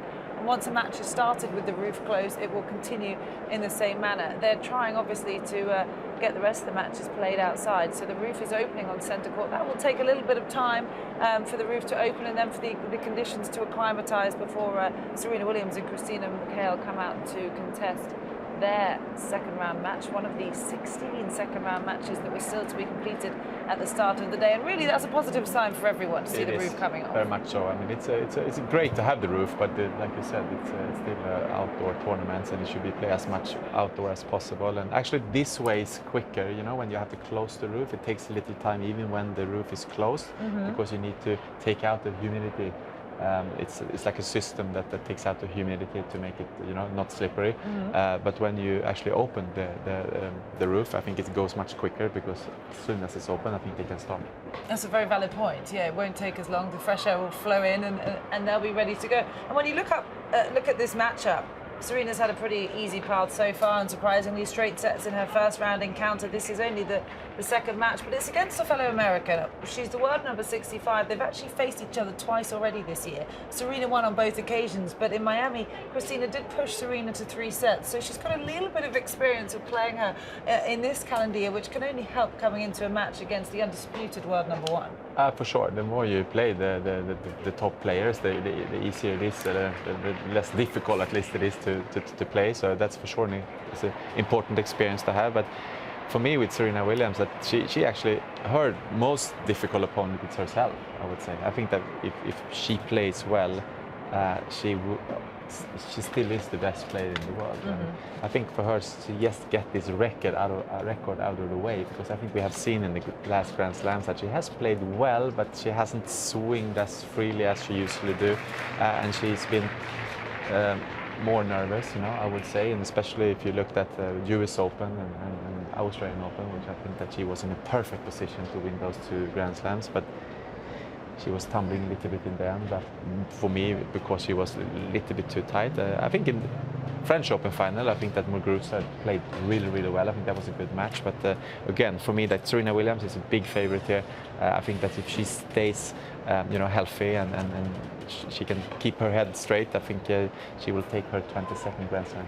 Wow, yeah, big call. That's what she's aiming to do. Here she is, traditionally with the headphones on. It's got to be an intimidating sight for Christina, but as we say, she's played her twice already this year. There are only 2 previous meetings. She's a fellow American, so she would have known all about Serena Williams for years. There's actually a few years age difference between them as well. And Christina, interestingly enough, only turned professional 6 years ago in 2010. This is her 6th Wimbledon, so she's been here on a fairly consistent basis. Her best performance was the 3rd round in 2012, 4 years ago, and she lost out to Angelique Kerber on that occasion in straight sets. Serena Williams, of course, has won the title here on 6 occasions. She's now 34 years of age, Serena. Her opponent today is 10 years younger, 24. Will that make a little difference? I don't think so. I mean, it's. I think. Obviously, it's always good to have experience. But in this case, I think both girls have experience. And Serena obviously has won her so many times before, and is chasing this record 22nd Grand Slam singles title. And she looks determined, and she's been so close. The last 3 Grand Slams, she's been very close to equal the record with Steffi Graf. And I think that. She will go for it here. I think this is the time. I think she will win this time. She said that she doesn't feel the pressure this week at all. One thing's for sure, the pressure's got to be a lot lower level than it was this time last year when she was going for the calendar Grand Slam, got it done at Wimbledon, of course, and then fell at the last hurdle in the semi-finals at Flashing Meadows. Now, though, it's a different record on the line. It's trying to reach number 22. And indeed, I spoke to Renee Stubbs about this some time ago. She knows Serena well, and she said, actually, if she doesn't do it here now, this year, I'm not sure where she will do it, because actually Wimbledon is her best chance every year. The way her game is shaped up, her serving and her big hitting, powerful style really suits the grass here at Wimbledon. And she hasn't performed as well across the other slams. The memories of what happened at the US Open last year, plus the age factor coming in. She really believes this is her best chance to try and get it done. And if she doesn't, I'm not sure when that number 22 might come. Yeah, and then it's also how long she actually wants to play. I think it's a big motivation factor in this as well. I mean, if this record for her is very, very important, and if she for some reason would not take her 22nd Grand Slam this year, I would say that there's no reason why she couldn't, have a fantastic next year. But at the same time, also, it's all about motivation. It's all about determination, to be able to do what she needs to do to get herself in shape and all these things to be able to win a Grand Slam, And then again, it's only her who can have the answer on that question, I think. We just saw members of her team take their seats in her box, including her coach, Patrick Mouratoglou, who has been with her since the French Open in 2012. That was 4 years ago. It was after she lost in the first round at that event, which was the only time she's ever lost in the first round at the Grand Slam. And Patrick seems to have had an incredible impact on her game. They remain extremely close, and it's been really a consistent partnership. Yeah, and it's nice to see also. It's a little bit the same with Rafa Nadal. I mean, they are dominating players. I mean, number 1 in the world, but still they always try to improve. I mean, I think that you can look at Serena today, than like if you go back a few years. She's a better tennis player today. You know, she has improved. I think she has improved her forehand. I think she used the angles much better. I think she used more topspin on her strokes. So I think that all the time they're working to improve, and with all the success she has had, I think it's nice to see that they're still always working and try to move forward. Well, we just saw her put her mobile phone away. Good to know that that's turned off before the match starts. And actually, Mark and I were looking at Serena practicing over on the indoor courts across the road early this morning, because with all the rain coming in, she knew that she would be out on court under the roof if necessary, needing to practice. Rangi closed with the wet weather, so she was practicing a little bit on the indoor courts, which is different conditions over there, Thomas, isn't it? It's a bit warmer, of course, a very different surface. Wouldn't have wanted to adjust too long in there, but just nice to have had a hit and free up a little. Yeah, I mean, all the players I would say, hit a few balls before they play a match. And I mean, if it obviously was raining this morning, she preferred to hit indoors in a little bit different conditions than to not hit at all. So that's normal, and that she's used to that, and she has done that many times before, I'm sure. Okay, well, let's settle in for the opening game of this second round encounter between the #1 seed, the defending champion Serena Williams, taking on an unseeded American, 10 years younger, Christina McHale. Will join it now with some commentary.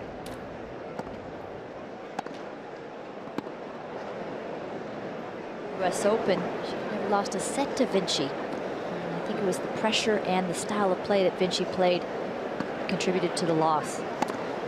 And of course, this year losing to Angelique Kerber in the final of the Australian, to Garbine Muguruza in the final of Roland Garros in Paris.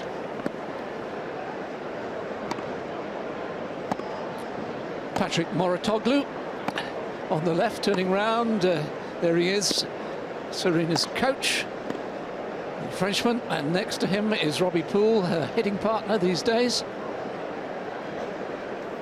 How much is the fact that she needs one more major to tie Steffi Graf's Open record, 3 more to catch Margaret Court's all-time record of 24 majors? Is that a factor in Serena's psyche?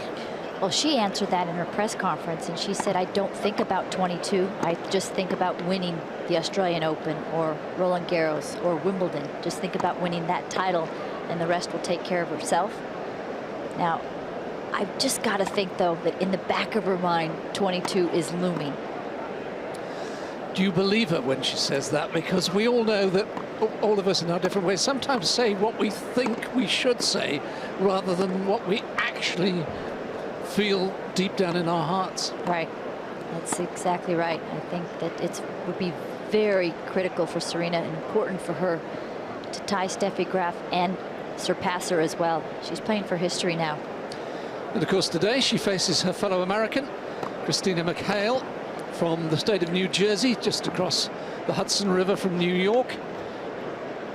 And it's the 3rd time they've played each other this year.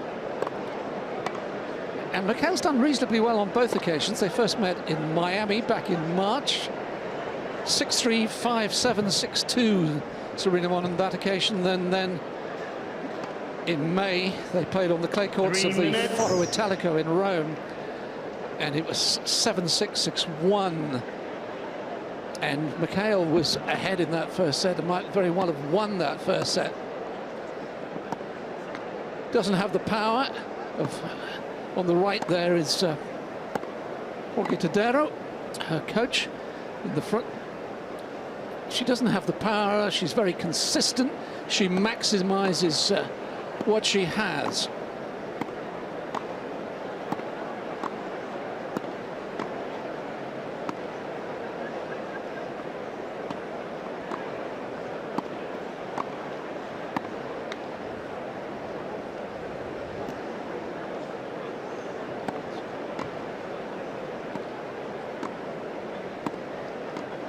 A lady who really needs no formal introduction. Now 34 years of age. There's those 21 Grand Slam titles won. 4 losses already this year. Of course, those 2 Grand Slam losses, but a magnificent record. 6 times the champion here at the US Open in New York, in Melbourne at the Australian Open, and 3 times in Roland Garros. And a pretty convincing first round victory.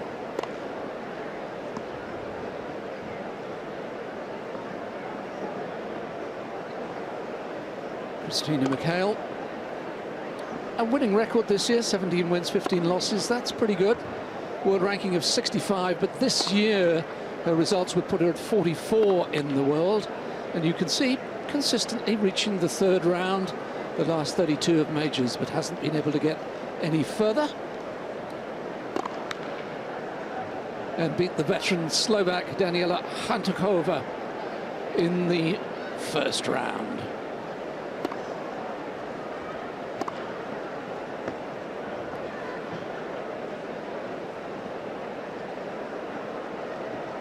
One feels that if Serena gets a good start and gets a clear lead, she could well overpower her opponent.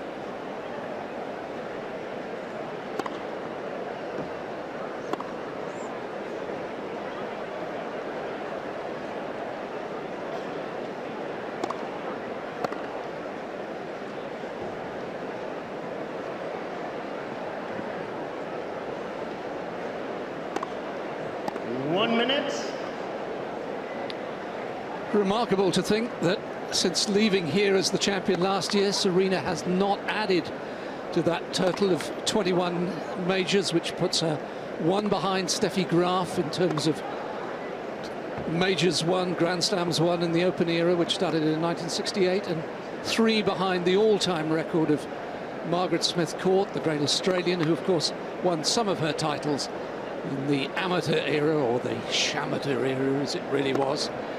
They found some ways of paying the players, even if it wasn't official. Patrick Mouratoglou on the left is the man who's been guiding Serena's career. Next to him is the hitting partner, Robert Poole, and that's the agent whose right shoulder you can just see.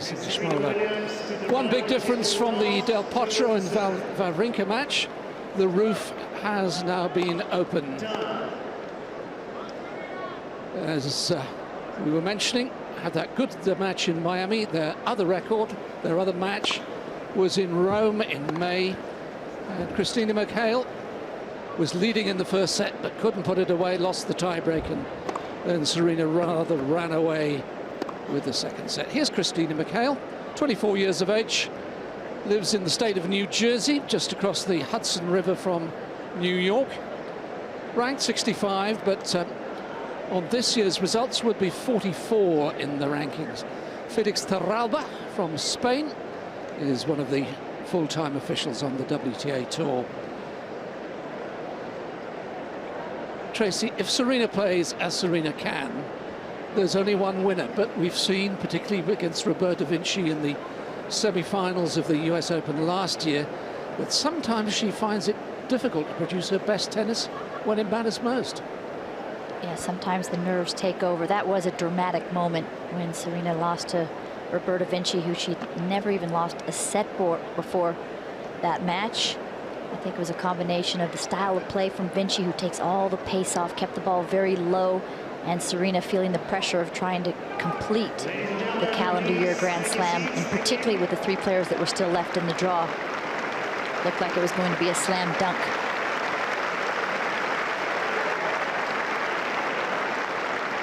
Yes, Vinci ended up losing to fellow Italian Flavia Pannetta, who then promptly retired from the tour at the end of the year and is now married to Fabio Fognini, Italy's #1 male player.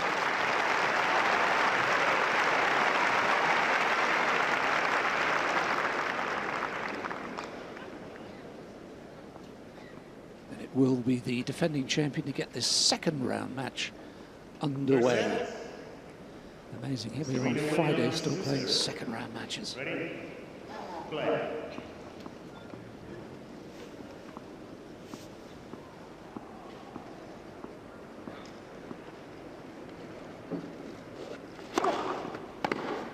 Got 15 left. Very steady player, McHale, but lacks the power of her opponent.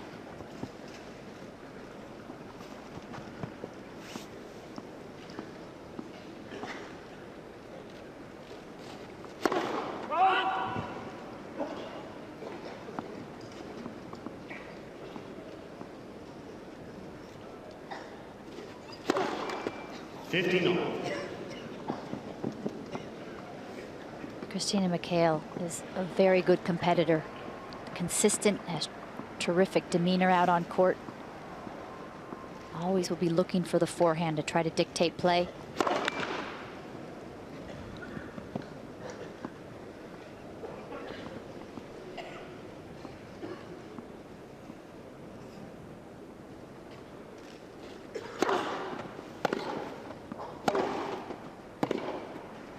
Cut.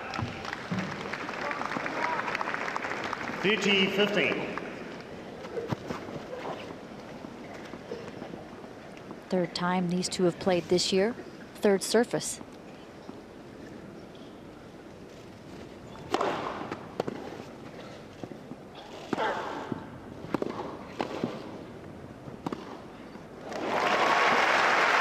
Complete miss-hit on the volley. 30-all. This was a bit of a surprise. Yeah, more frame than strings on the volley.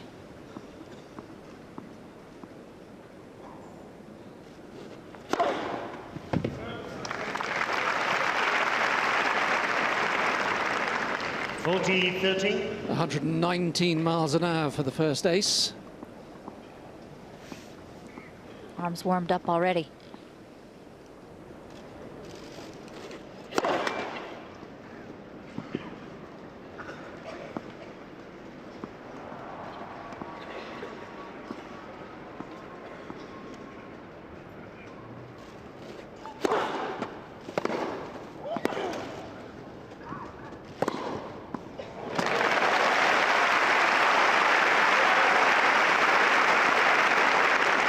Deuce.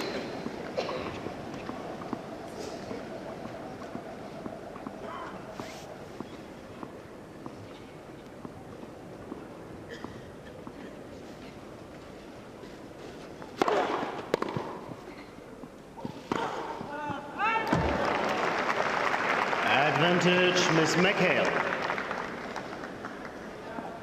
Not enough topspin on that forehand. Straight away then, break point.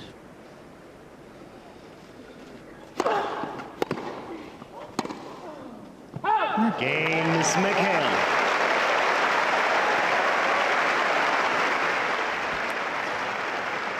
So Christina McHale breaks the #1 seed in the opening match out on centre court. This is the second round encounter, one of 16 today. Serena Williams has been broken in the early stages of the match. And if you want to continue watching live coverage, you can do so on BBC or ESPN from there on centre court, where you can see the roof is now open and play is taking place on all of the outside courts, including #2, where Rob Walker is, and he's going to update us on this box office encounter. Hi, Rob.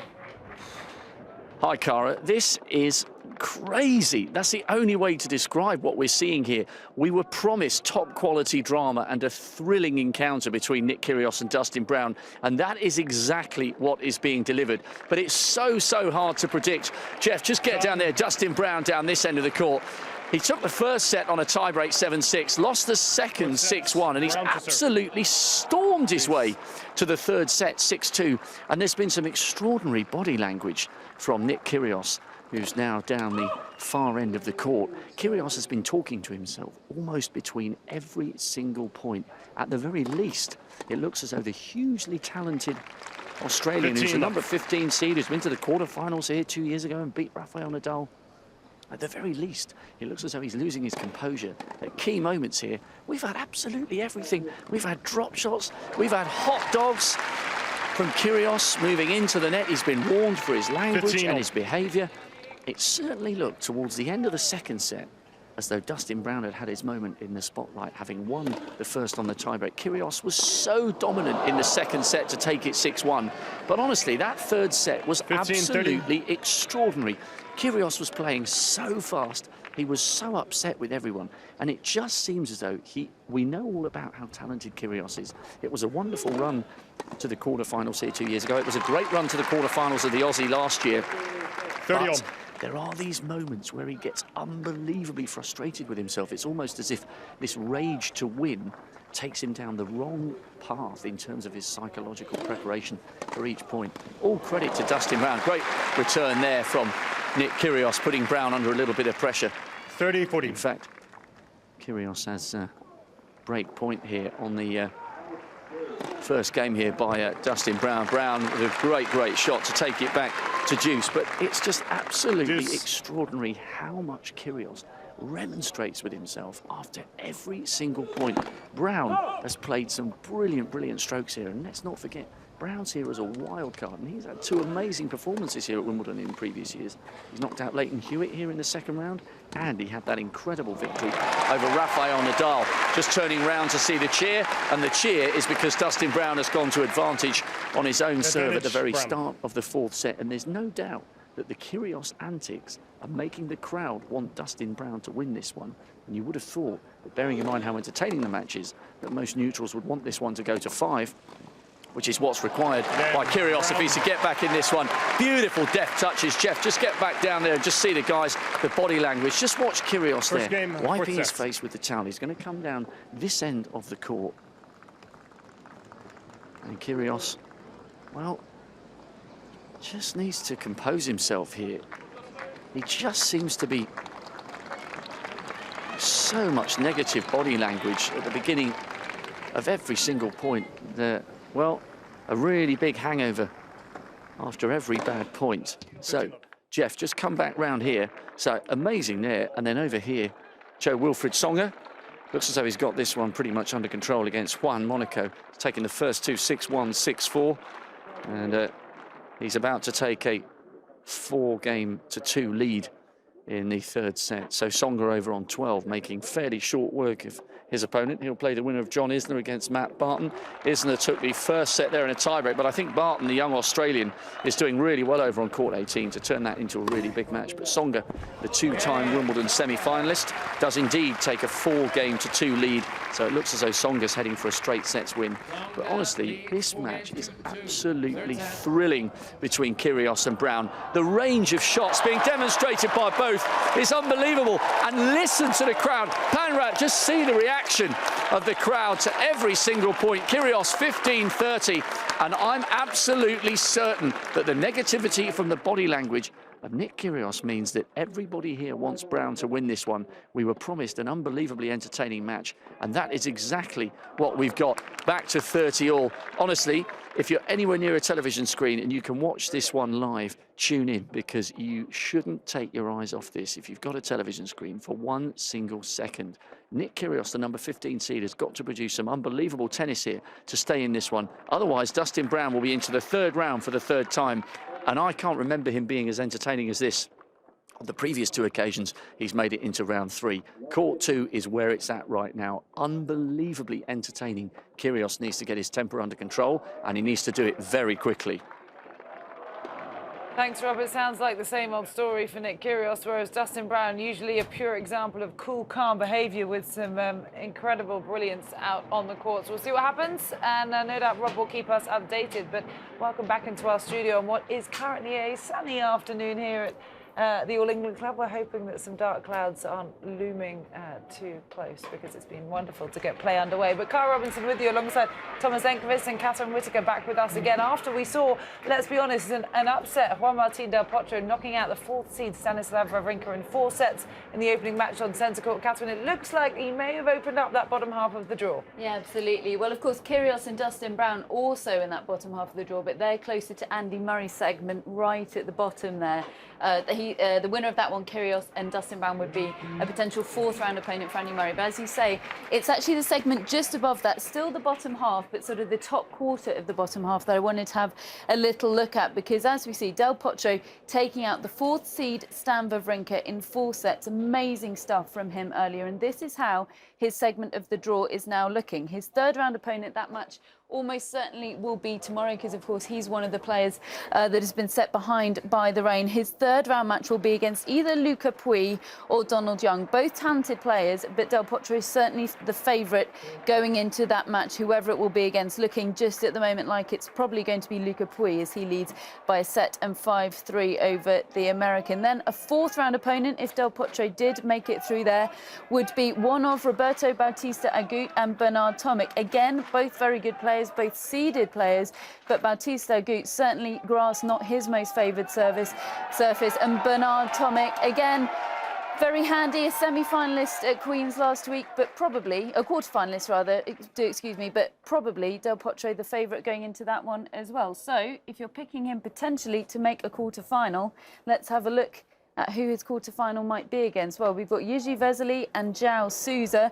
Again, both handy players, but probably not the favourites in this segment of the draw. But Thomas Berdych, the top seed there, the 10th seed. And then you've got this man, Alex Zverev. A lot of people tipping him to have a really good run here. He might only be 19 years of age, but he is incredibly talented. I reckon we're probably looking at a fourth round match between Thomas Berdych and Alex Zverev. And I think we could be looking at one of those facing Juan Martín del Potro, potentially in a quarter-final. Fascinating, Catherine, thank you. Really nice to look ahead and try and figure out just exactly which way this jigsaw puzzle is going to come. You might have been hearing some cheers behind us because Rob mentioned it. This match on court number 18 is electric. Just to update you, John Isner is playing a qualifier, Matthew Barton. They're in their second set tiebreak. Isner just won the first set tiebreak 10-8. So let's join this one now in the beginning of the tiebreak at the second set and just see which way it goes.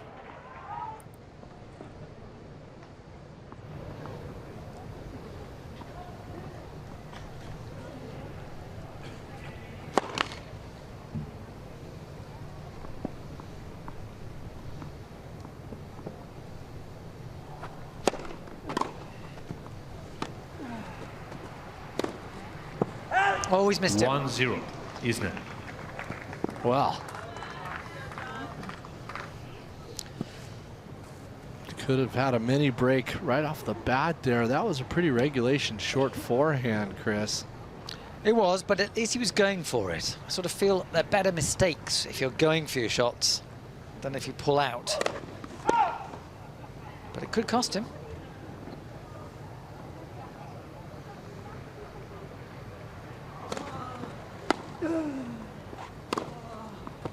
That's the shot he should have played on the last point. 1-0.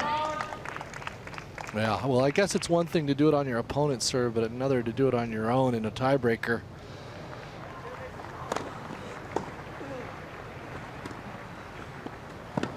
Lovely shot.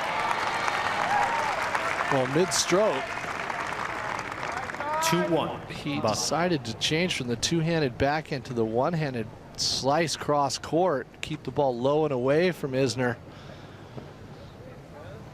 Big adjustment on a big point.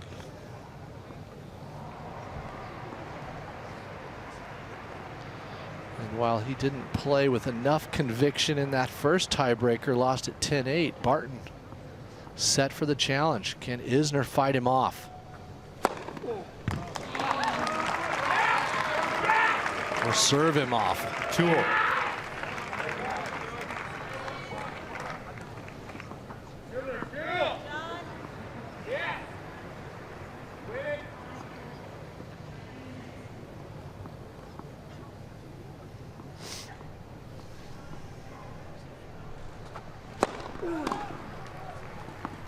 Just too long. 3-2, Isner.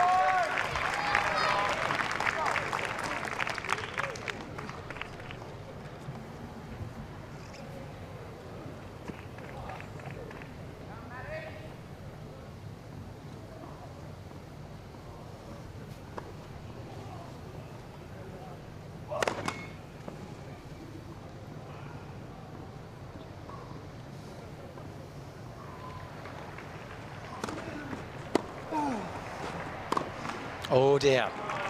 4-2, Isner. Not even sure it was the right shot. I'd have thought he'd been better going back to the backhand of Isner. Yeah, he just overcranked that shot. I mean, you could give him that ball 100 times, he'd miss it 3.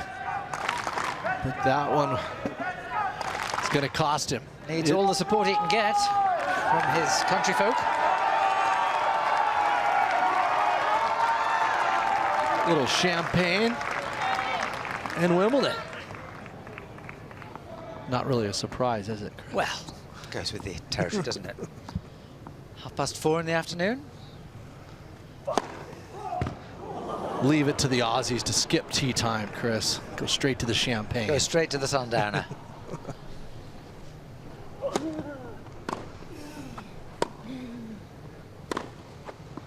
Oh, boy. 4-3.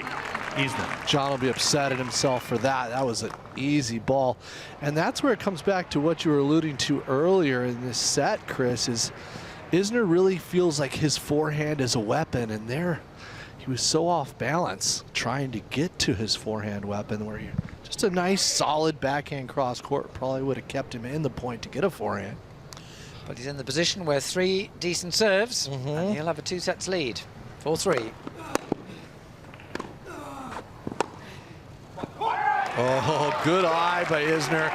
That's where playing that doubles 5-3 with Isner. Monroe and other Americans throughout the year, playing some pro-ams for charity, gives you that eagle eye when you're at the net to know that ball's going to go 6 inches out in the big points. Missed opportunity for Barton because he got the first serve back. 6-3 Isner. Isner led the first set tiebreak by 6 points to 3. Yeah, he did. I forgot about that. Ended up winning it 10-8.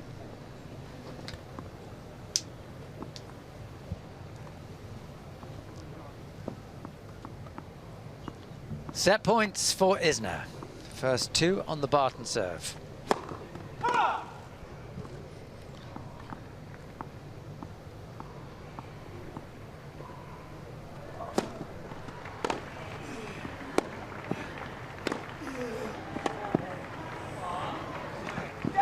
Wow. That wasn't the best footwork in the world there. He almost fell down. 7 games to 6. Almost fell into the net. Isner leads 2 sets to 0.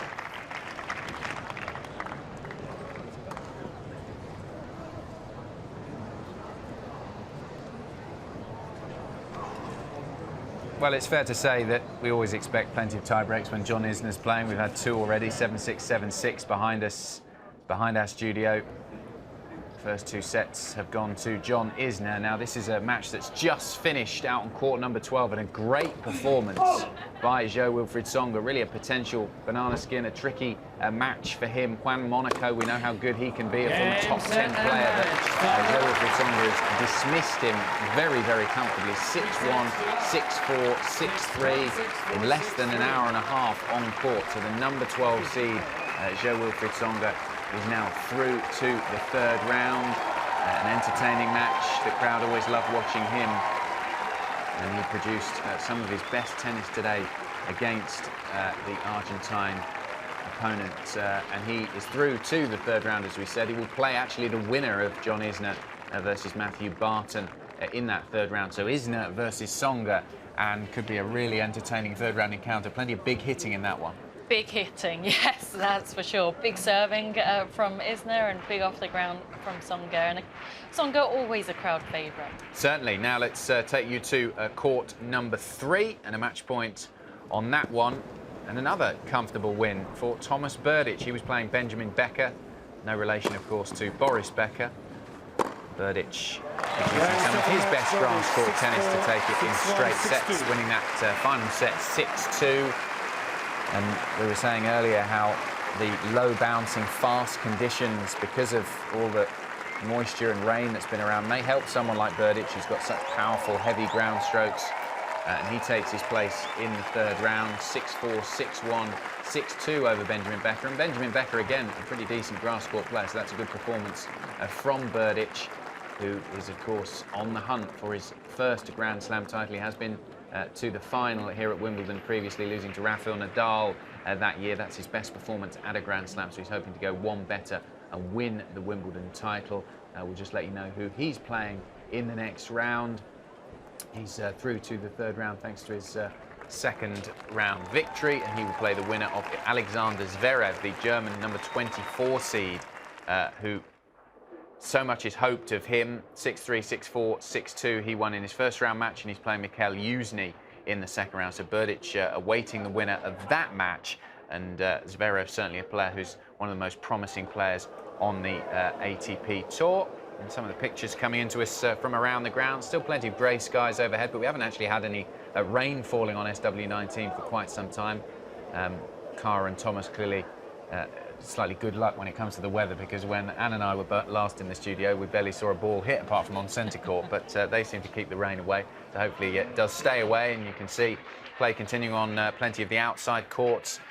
Just a minor note to bring you. We know that the first round of the doubles tournament, the men's and ladies doubles tournament, was reduced. The men's doubles was reduced from 5 sets to 3 sets, and now they've done that with the second round as well. So both the men's and the ladies doubles are best of 3 sets. So I suppose the hope is that this weather stays fine and that we can get through as many matches today, because just looking at the forecast over the next few days, may have rain on the forecast. Yes, well, I'm sure down in the referee's office there have been lots of discussions, ifs and buts, but we've got play, we've got no rain, we've got happy fans, we've got happy players, so let's see how long this will continue. And just to reflect on a few of those results that we were bringing you, some of those match points, Thomas Berdych, for example, we were talking about how he'd got to the final here at Wimbledon before, but he's never quite produced, I'm sure he'd probably admit this, his best performances in the Grand Slams. He seems to play well. He has good performance in the Masters Series events, but he hasn't always brought his best to the Grand Slams. No, but he's still dangerous. I don't think he's an easy opponent for anyone. He's got a huge game. He was done and dusted in less than an hour and a half today, so he's got time to recover. He hasn't exerted too much energy today, which for him, I guess, is ideal in these early rounds.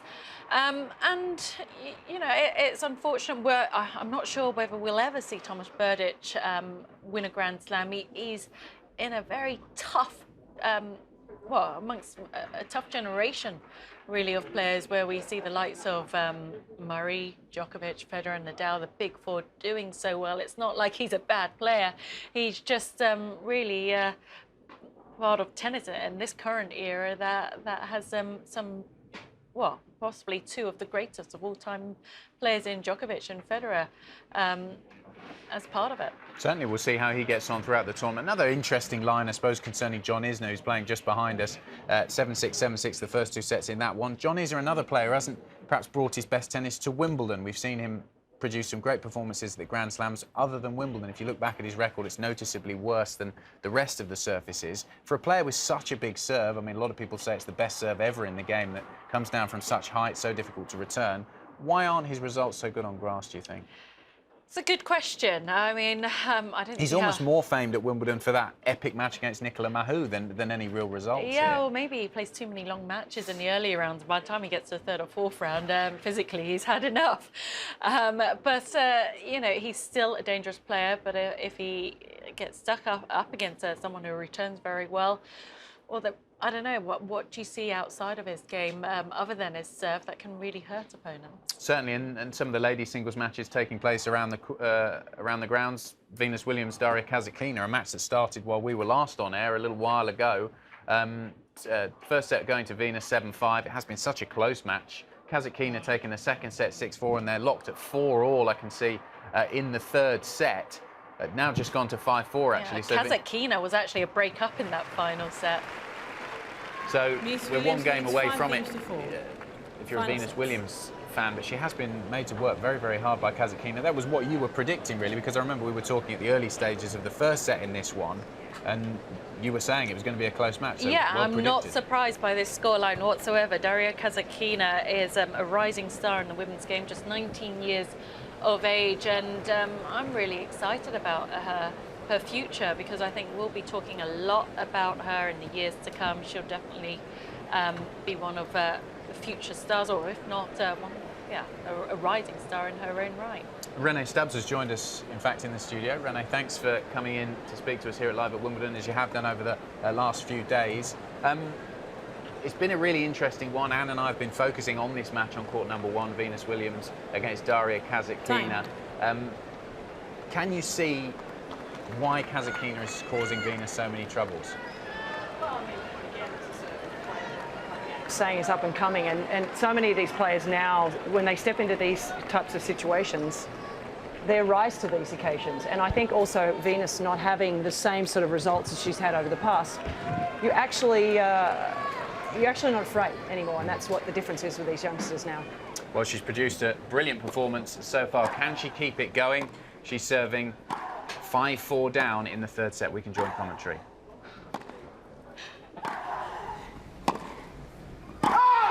Lovely.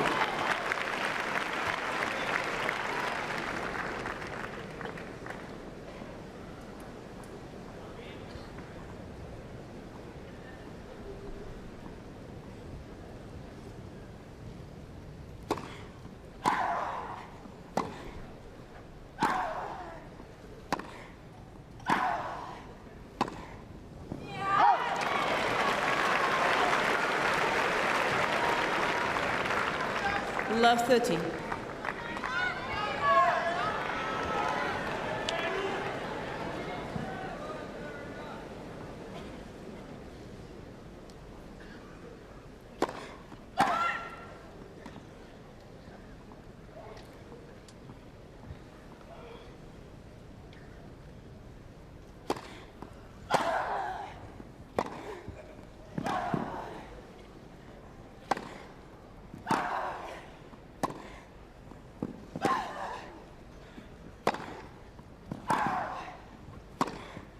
Well done.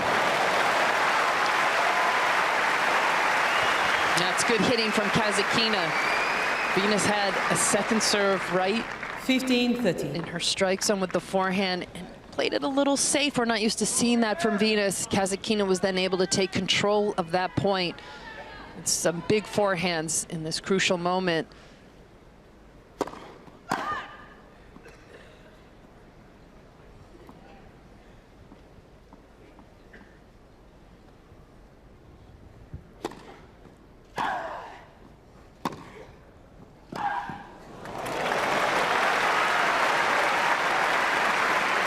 She's done that well all match.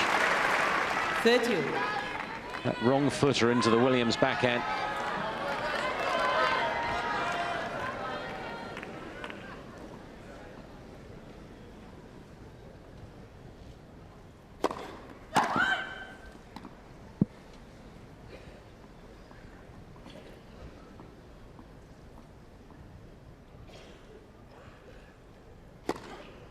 Oof. 30-40.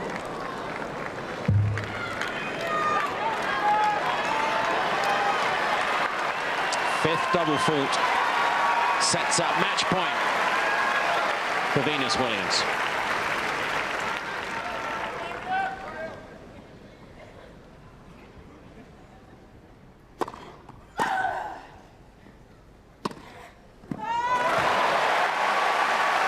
Nice recovery from Kasatkina there with a great first serve. Venus again, she's just been hesitating just a little with her return, not getting clean hits.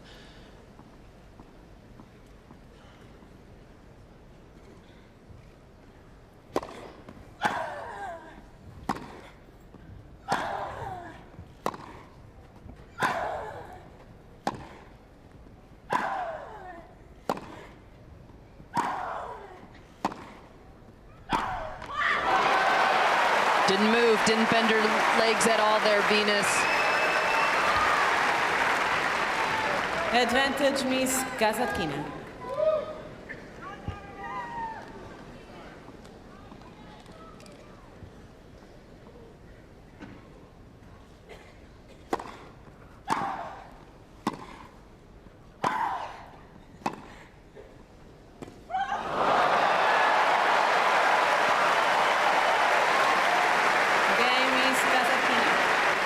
The excitement building here. Match point saved. It's 5-all. 5 games all, final sets.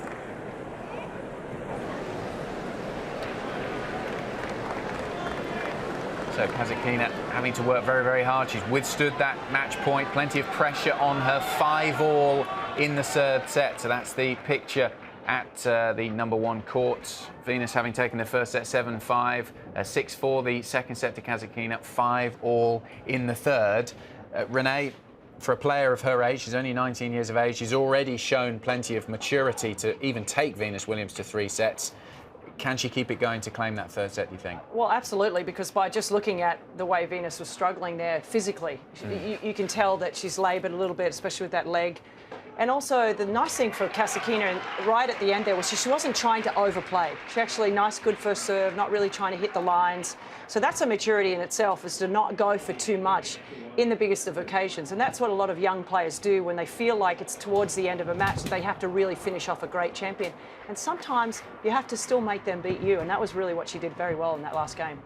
And with Daria Kasatkina, she is one of the WTA's rising stars. Which of the other younger players do you think can challenge the top players like she can? Well, I mean, the list is kind of becoming endless, which is really nice these days. I mean, we saw sort of Daria Gavrilova, you know, a young Aussie in Australia, have a terrific tournament. And I mean, they're coming through. They need to come through, though, because the next wave of players needs to come through, because Serena will be done after maybe another 2 years at the most, I would say. So they have to start asking the question to themselves of which one of us is willing to take the mantle and run with it. It is my biggest issue with the players these days is that how many of them want the pressure every single day. And I was talking, you know, on a number of occasions today with some coaches, and they're very few and far between. And I don't want to sort of be harsh on them, but I believe that there's a very few Serena Williams. I think Azarenka was the type of player, as you know, that stepped onto the court and wanted to win every single match. But the pressure is immense if you're winning. Look at Muguruza. I mean, she's struggling just to win a match after winning the French Open. Can do it for 1 or 2 weeks, but doing it every single week like Serena's done throughout her career, that's pressure. And every day waking up having that pressure on you, for the women is sometimes a little more difficult because they get very emotional. And I think that sometimes the pressure has gotten too much of them. So which player is going to step up week in and week out and want that pressure? That still hasn't been answered yet. And I suppose also because Serena has been so dominant for so long, you almost become used to that being the status quo, that Serena's there and then it's the rest of us. But as you said, eventually that won't be the case anymore. Serena will have retired, stepped away from the game, and it's who can fill that little gap that emerges at the top. We haven't had a really good young dominant player for a while. We've had players that have come through and eventually win Grand Slams in their late 20s, early 30s, Lee Na, Sam Stosur, Angelique Kerber, you know, the list is kind of long. Kvitova was sort of looking like maybe she could play at Grand Slam level consistently, but no, she hasn't even answered that question. So that's a shame in a way. And we're looking at one of those players who is perhaps going to step up and try and take that mantle. One of the promising young American players, Sloane Stephens, the number 18 seed here. She's in a bit of trouble, really, against Mandy Minella, the qualifier from Luxembourg, down 4-3. Minella, a pretty useful grass court player. She's got some good results here in the past as well. But Sloane Stephens, a player who perhaps could look to push up and try and record some of her best results, some of her best tennis. She is the number 18 seed. Her ranking has been improving, and pressure on these players. Well, she's a player with huge weapons. She's a great athlete, but consistency is something she struggles with. I mean, what would you put that down to, Renee? Yeah, again, Anne, I think it's the desire. I think it's the desire to be great and want the pressure every single day is something that you are often born with and some learn. And, you know, Sloane has slowly started to maybe take that pressure on at regular tournaments. Now it's doing it at Grand Slam level is a whole different story. Now, can she win a Grand Slam? Absolutely. Quickly, please. Like you said, she Ready has for the playing. weapons. She's a great mover around the court. She's learned to win tournaments on the WTA level. But winning Grand Slams is a whole different story. And here's a perfect example. Manila is somebody that she should beat. There's no question she should win this match. And she knows that walking onto the court, Stephens, today. So the pressure, some see it as an opportunity to crush someone. Serena would see it as an opportunity in her early days to crush somebody, whereas Sloane sees it as a burden to be the overwhelming favourite, and that's the difference. Do you think too many young players believe their own hype and therefore lack the desire to really get stuck in, week out? Yeah, I do think that there's a sense of entitlement sometimes with these types of players, is that they feel like they're making pretty good money, the stress is not that bad. But the stress is still there. But, you know, I just keep referring back to Serena because Serena has pressure on her every single day. And she wants that pressure. And nobody really loves it, but it's how you deal with it is a different story. And right now we're seeing Stephens is struggling. I still think she'll get through this match because she's won a lot of tough matches this year by winning tournaments. But still, you're seeing her being tight in this first set. But the last time they played was 7-6 in the third, so trust me, she remembers that as well. And I suppose the intensity is, you keep bringing up Serena, but Serena I just think is amazing because whenever we watch her at Orangi, whenever she's practicing, whatever she's doing, she's just so intense, so focused. And you perhaps say that some of the other players, some of the up-and-coming players, don't display that integrity in terms of the quality of their practice and their focus every single time they step on court. And that is a difference that you notice. It's absolutely 100% spot on. You cannot play matches if you don't practice the same way. So you must practice how you want to play. And intense is, if you want to be an intense and great player, you have to practice intense, with intent, with intensity, and be great every single day on the practice court, because you can't just go in and out. And a lot of these players go in and out. And that's the problem. That's why they can't sustain it day in and day out, be great. I think the one player that we're not mentioning, maybe young, is Madison Keys. I think that she's the type of player, she's starting to maybe think it's time.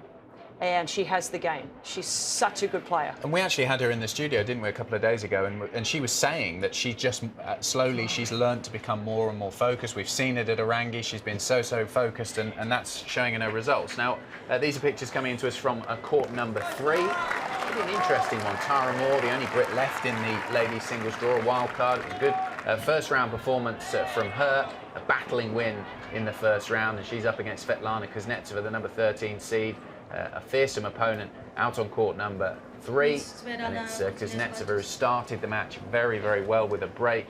1-love that she leads, and I suppose Kuznetsova, Renee, always a dangerous player on grass, and Tara Moore's up against it today. Certainly is. I mean, this is a tough match, not only because of you're playing a name, a Grand Slam, multiple Grand Slam champion in singles and doubles. She also is that player that practices how she plays, Kuznetsova. She's constantly giving 100%. She believes that she needs to. This is her job. She sees it like that. And every time she goes on the court, you sort of know what you're going to get with Kuznetsova. And as an opponent, you know that as well. And she has won tournaments this year. And her confidence is back. And she's beaten Serena Williams this year. She's won tournaments. This is a player that believes that she actually can do really well again. So I wouldn't take her lightly today, no way. It'd be interesting to get your thoughts on, Anne and I have been discussing this with various guests. We're also talking to Craig about this as well. The way that, because of this rain and the way that the courts are not worn quite as much as we perhaps would expect towards the end of the first week, and the moisture that's been in the air, suiting certain different styles of play, the ball's keeping lower, it's not bouncing as high. Who in the women's game, other than Serena, do you think that might suit? Some dark horses in the draw that might be helped by the conditions? Well, I go back to Madison Keys. I think that she has an opportunity to utilise her big serve and her big ground strokes. I think that one thing that's happened over the last few years is that the grass has slowed down quite a bit.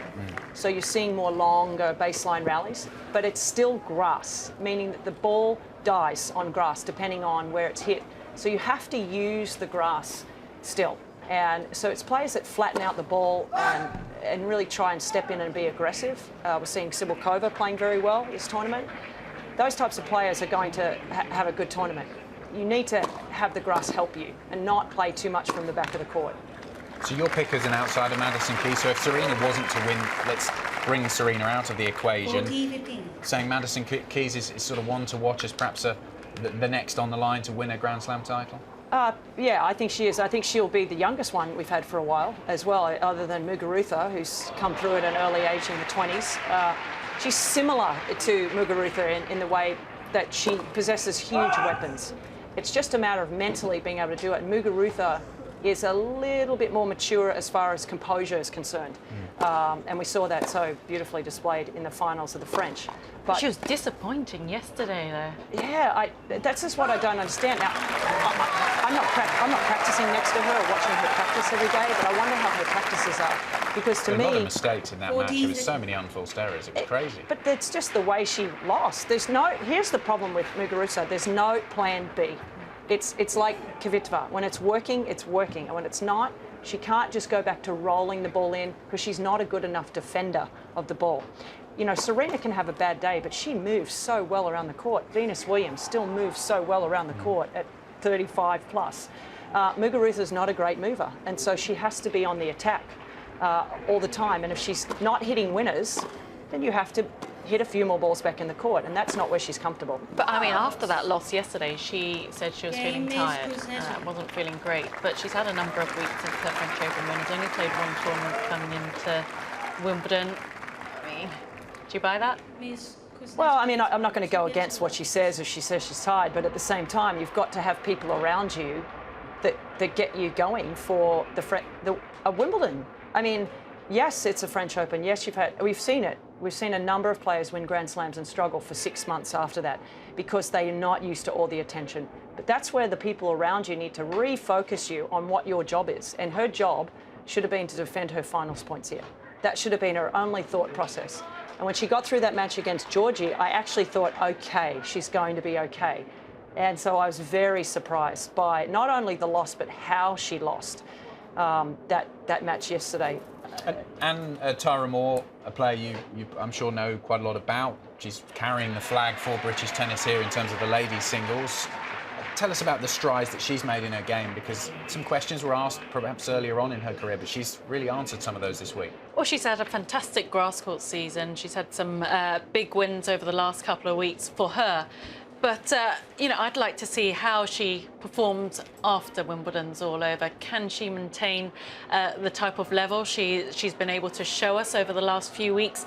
Her discipline and her desire have been two things that have always been questioned in the past, and her professionalism as well in terms of how she approaches the game. I guess there have been some question marks over that, because no doubt about it, she's a young player with immense talent. But I'd like to see it happen, you know, outside of the grass court season. I'd like to see her play some better tennis all year round, consistently, week in, week out. And I'd like to, yeah, I mean, there's room for her to improve on her fitness. And, you know, if it all comes together, people develop at different times, she could be ranked a lot higher than where she is currently, that's for sure. Certainly plenty of British fans enjoying watching her down on court number 3. And Renee, I'd like to get your view on the bottom part of the draw, where Sabine Lisicki, she's been moving through, some great performances from her so far. Straight sets victory, 6-1, 6-3 in the first round against Shelby Rogers, and then 6-4, 6-2 over Samantha Stosur in the second round. And that little bottom part of the draw where we've got Lisicki, Shvedova, Safarova and Sepalova, one of those players is going to be through to the 4th round, and it's where the draw's opening up, isn't it? Opportunities. Yeah, certainly. You're talking about the bottom half of the draw, right, here, with Halep and Keys? Sorry, the bottom, one of those potential quarterfinals. Where Muguruza, because now Muguruza has lost, it's really opened up. Well, and Lisicki, being such a great grass court player, the route through is starting to open up. And hasn't had a great year at all. It's actually had a bit of a shocker of a year. But she's the type of player, look, she doesn't want to play a long point. She's going to see ball, hit ball. She's going to see the ball when she's serving and hit it as hard as she can. She has the highest recorded serve in the history of women's tennis. So she loves the grass. She comes in here not having a lot of confidence, but it doesn't matter. You walk through here, you see the grass, and all of a sudden you just become a better player sometimes. Certain players, and she has the game that is perfect for grass. She hits the flat ball, the big inside-out forehand, the flat serve. Everything's like she sees a small bit of the grass and just rips it through the court. Having said that, she's got a tough one against Safarova, who herself can play on any surface. Former finalist at the French last year. What a great story, too, because she's one of the nicest girls on tour. As we see, sadly, the rain Yes, coming down. unfortunately, the rain is starting to fall behind us. We showed you some pictures just now of that rather dark cloud. I think it's going to be long overhead. Yeah. Should we be meteorologists? Very dark behind us. Yeah, but on some of the courts, though, the tennis is still going playing on. With the weather as it is, we almost need a live-in meteorologist here at London. Well, you know what's really bizarre about this place is that through the years, sometimes it can rain on one side of... that's pretty good rain. It's raining here now. But we were saying that earlier, actually, Anne and I. I've been here in the past where you're down at one end of the grounds and it's beautiful sunshine, and then at the other end, they've got the covers on. But unfortunately, heavy rain is falling. As you can see from those pictures, that's court number 2. Everyone's scurrying for cover. Nick Kyrgios's match there. And you can see there just how heavy that is. This is light And you know what? The court's going to get pretty wet right now because it's quite a strong rain. So that's why they're getting those covers on quickly. And we were saying earlier, it's not just about the safety of the players. Clearly, that's paramount. We've got to keep the players safe so they don't slip. But the courts can be damaged very, very quickly with just a little bit of rain. So it's for the safety of the court as well to stop it getting damaged. Well, Rob is standing out in the rain. Rob, I hope you've got an umbrella there on court 2. Hey, listen, Tiger, we don't need an umbrella. We have been warmed by an unbelievable match between Dustin Brown and Nick Kyrgios here on 2. Talk about being stopped at an inopportune moment as far as Kyrgios is concerned. He has advantage. It's 3-all in the 5th. Dustin Brown, by the way, was love 40 down. He saved so many break points off his own serve. If you get an opportunity to look up the highlights of the game that's yet to finish. They've obviously long gone. The covers have come on here and all around the outside courts. The way Dustin Brown has somehow stayed in this current game, even though Kyrgios is on break point, is absolutely amazing. It's one of the most entertaining matches that I've seen outside centre and number 1. Breathless tennis, end to end. It's just been extraordinary. I mean, how Dustin Brown has stayed in this game up to now is anyone's business. Kyrgios looks so good when the tennis balls are flying for him, but so vulnerable mentally. He's remonstrating with himself after every point that he loses. He is a huge talent. Remember last year, Mats Wilander said on Live at Wimbledon that Kyrgios was a player who acted on court when it was going well, as if he was in the top 5, and he should be a man who holds a Grand Slam title already. But he's just got to wrestle those mental demons. It really has been an electric match. Dustin Brown has won so many points with drop shots. However, at times, Kyrgios has predicted that because Brown's gone for them 4, 5, 6 times in an individual game, and eventually Kyrgios has managed to get them back. The sky has been incredibly dark for about the last 20 minutes. Jeff, if you just pan off away from my ugly mug, it is so dark up there.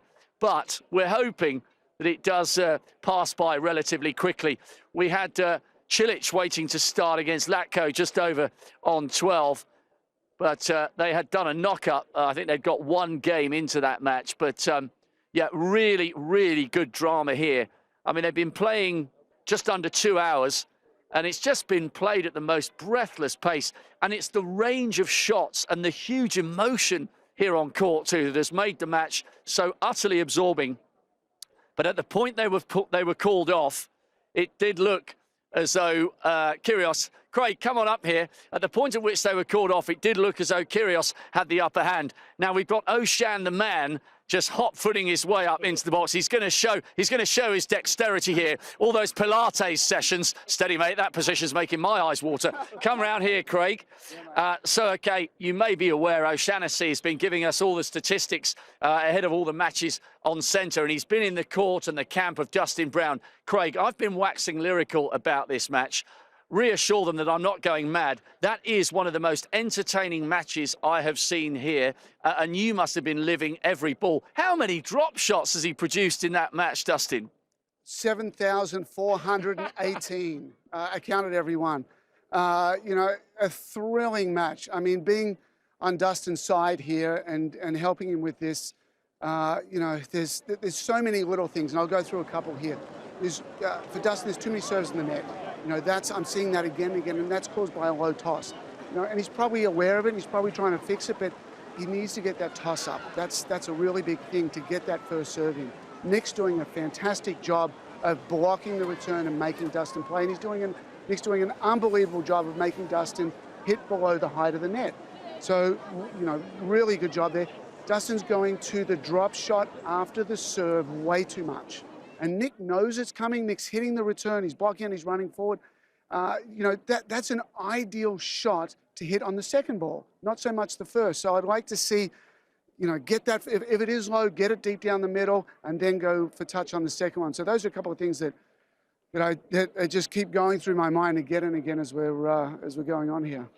One of the things, it's an unbelievable match from a neutral's perspective, but one of the things that stands out so much, Kyrgios has such a range of shots at his disposal, but mentally he looks so fragile. He's been going off at his box for most of the match. Now, it initially started when he ran up for a half volley or to get a short ball, and the umpire said 2 bounces, and he didn't like that. And you know, he may have had a point. I don't know what the replay was, but it looked pretty good from where I was. But then it seemed like there was something else, and somebody said that maybe one of his team left and came back. I don't know. But he really for the better part of an hour or more. Just constant chatter and you know, a negative vibe towards his box. And then he calmed down. And the more he's calmed down, the more he's gone back to his normal patterns of play. He's done a very good job of the short backhand roll. He's done a very good job of the forehand pass. And he's done an excellent job of putting the ball in play. Dustin, I think, has guessed too much returning. He needs to stop guessing, put the ball in play a bit more, stay neutral. And if Nick aces you, he aces you. But put the ball back in play and then try and develop the point from there. Don't be so big and so much guessing off the return to serve. The match has been really breathless at times. It's under 2 hours and we're deep into the fifth. I think we've seen the evidence as to why both of them have beaten Nadal here, you know, because Dustin's got a good record here. Obviously, you've been in his camp. I think they've both shown incredible quality here, and why whichever of them wins, and obviously it's looking at the moment with Kyrgios on advantage on Dustin's serve, slightly more in favour of Kyrgios. No one's going to want to face Nick or Dustin, whoever wins, because they just seem to play without any fear here at Wimbledon. Yeah, very true. I mean, from a percentage standpoint, there's a lot of low percentage shots going on out there. And sometimes they work and sometimes they don't. But, you know, I think for Dustin, put all the secondary stuff, you know, once or twice every 10 minutes. And I think he's just going to it a bit too much when he doesn't have to. With Nick getting upset and the negativity that he's showing, Nick's basically on the brink of hitting that self-destruct button, and Dustin's got to let him do it. And in order to do that, it's not going out there hitting winners against him and all the spectacular stuff. It's put a couple of balls in play and put some pressure on Nick to, you know, to beat him. So, you know, it's going to be very interesting when we go back out here. It's going to be interesting if the first serve goes in, where it goes. Nick's done a great job of blocking the backhand return. You know, the measurement on the shot, it's so short, so he can just keep getting it in again and again. You know, maybe a slider down the tee to the forehand, which has missed a bit more, maybe even a jam serve. But if Dustin must make that first serve, if the ball comes back low, the best idea is to take it deep, and then maybe some cute stuff around the net from there. But you know, Nick is in the driver's seat right now. A first serve is everything for Dustin.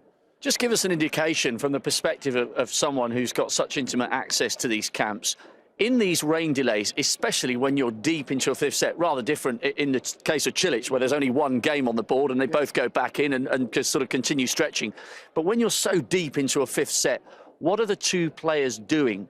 Are they having a drink? Are they stretching? Are they staying warm? Are people talking to them? Or does it depend on the individual and some guys want to be left alone with their own reflections? What's going on in the two respective camps underneath two at the moment? There'll be a lot of emotions initially. You know, they want to, you know, as we've seen, Nick and both Dustin have been talking, you know, a lot on the court. And when they get back into the locker room, for sure, the first thing is Dustin's going to just talk for a minute and Nick's going to just yell for a minute, and they're both just going to release. And that's a good thing. So as a coach right now, you walk in and you let them release. You let them just say whatever they need to say and get off their chests. And then you just calm things down.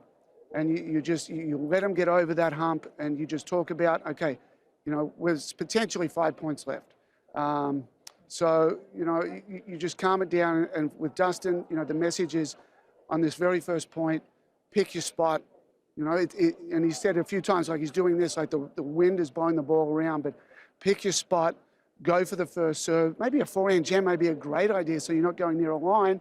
And then if you get the first ball back, make Nick win the point. Don't give it to him. You know, when Dustin, you know, I think he stole the first set a little bit. He didn't play that great, and then all of a sudden he came a light in the tiebreak. He played an unbelievable tiebreaker. And then he broke himself. You know, it's way too many low percentage shots in that first game after that. So, you know, just reinforce what has got you to this stage and stick with the high percentage stuff. When this is clutch time. Clutch time is not about pulling the spectacular out. It's going back to the dozens and dozens of points that you've played on your terms that you can repeat. So for both guys, it's about finding those repeatable patterns. Oh, great analysis and insight. And just before we let you go and dry off, by the way, I'm not exaggerating, we do have a smattering of blue sky ahead. So hopefully we will get to the conclusion of this match fairly soon. This morning we were talking in advance about Del Potro against Wawrinka. So whilst we're here, I hope you don't mind me just getting your reflections on that one, because I saw some of that on centre. I don't even know who won. Del Potro. Did he really? You didn't know that? No, I had no idea. That's how professional this man is. He was in the camp with Dustin Brown. Mate, it was absolutely incredible. Del Potro managed to sneak his way back into the second set. Wawrinka took the first 6-3. Del Potro took the second 6-3 and then won a really crucial tiebreak, which actually included I think there was one double fault for Wawrinka there. Bearing in mind how long Del Potro has been dogged by those wrist injuries, and how much Wawrinka has advanced in those 2 or 3 years since Del Potro's been away. He's won those 2 Grand Slam titles. What's your initial gut feeling? Because I think that is an unbelievable victory for Del Potro against a class guy. Bearing in mind, he's only played 1 top 10 player since November 13. It was an unbelievable result and a great story. And Del Potro surely now is the bogeyman in this draw. Nobody wants to face him because he is back. Yeah, exactly right. You could almost say when Del Potro kind of slid away with the injuries, you know, the thing is there's probably 40 guys that are good enough to be in the top 10. Unfortunately, there's only 10 spots. So when Del Potro slides out of the top 10, it provides an opportunity for another player to come in. And, you know, I don't exactly know who was doing it at that time, but you could certainly say it opened the door for a guy like Wawrinka. And he took that opportunity, and he did great in Australia, and he's done great at the French. And, you know, there must be a hunger and a love for the game from Del Potro to be back now. And, you know, the elation to climb the mountain and the injuries and the setbacks again and again, and then to come on a centre court and beat someone of the quality of Stan, you know, you could just imagine the feelings inside from Del Potro. There's part relief, but it's part pure and utter joy to be back on the big stage and to climb that mountain. And today, that was absolutely what he did. He certainly did. I promise you it'll be worth having a little look at once you get towards the end of this one. Craig, thanks very much for your time and your analysis. It is only just about spitting, so we're really hoping that Brown and Kyrgios come back out and resume this thoroughly absorbing match rather soon. So we've just been hearing from Craig about how elated Del Potro must have been after the match. Must have been a little bit tricky for the journos asking the questions of Stan the man in his losing press conference. Let's get some of the highlights of that now. Stan, when do you feel it started to get away from you?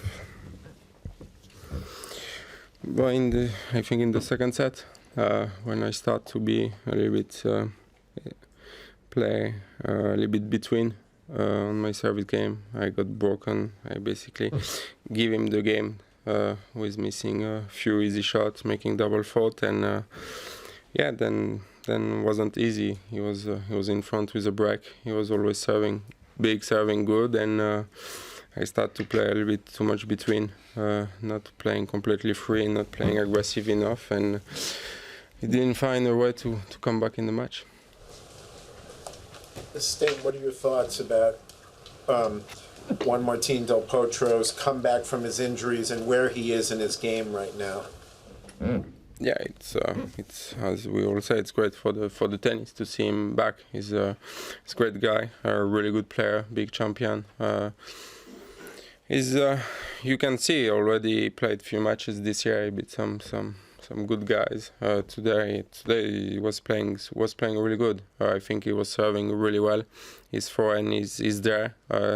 His backhand is still struggling a little bit because he cannot play free completely with what he wants, so he's slicing a lot. But on the grass, on the slow grass, it's tough to do something. So for sure, he's playing really good.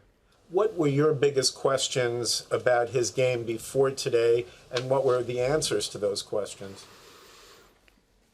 No, I think I was focused on my game. I knew what I wanted to do. I've tried. I started really well. I was playing really well from the beginning, playing aggressive, staying well, staying with him. And as I say, I start to play a little bit between.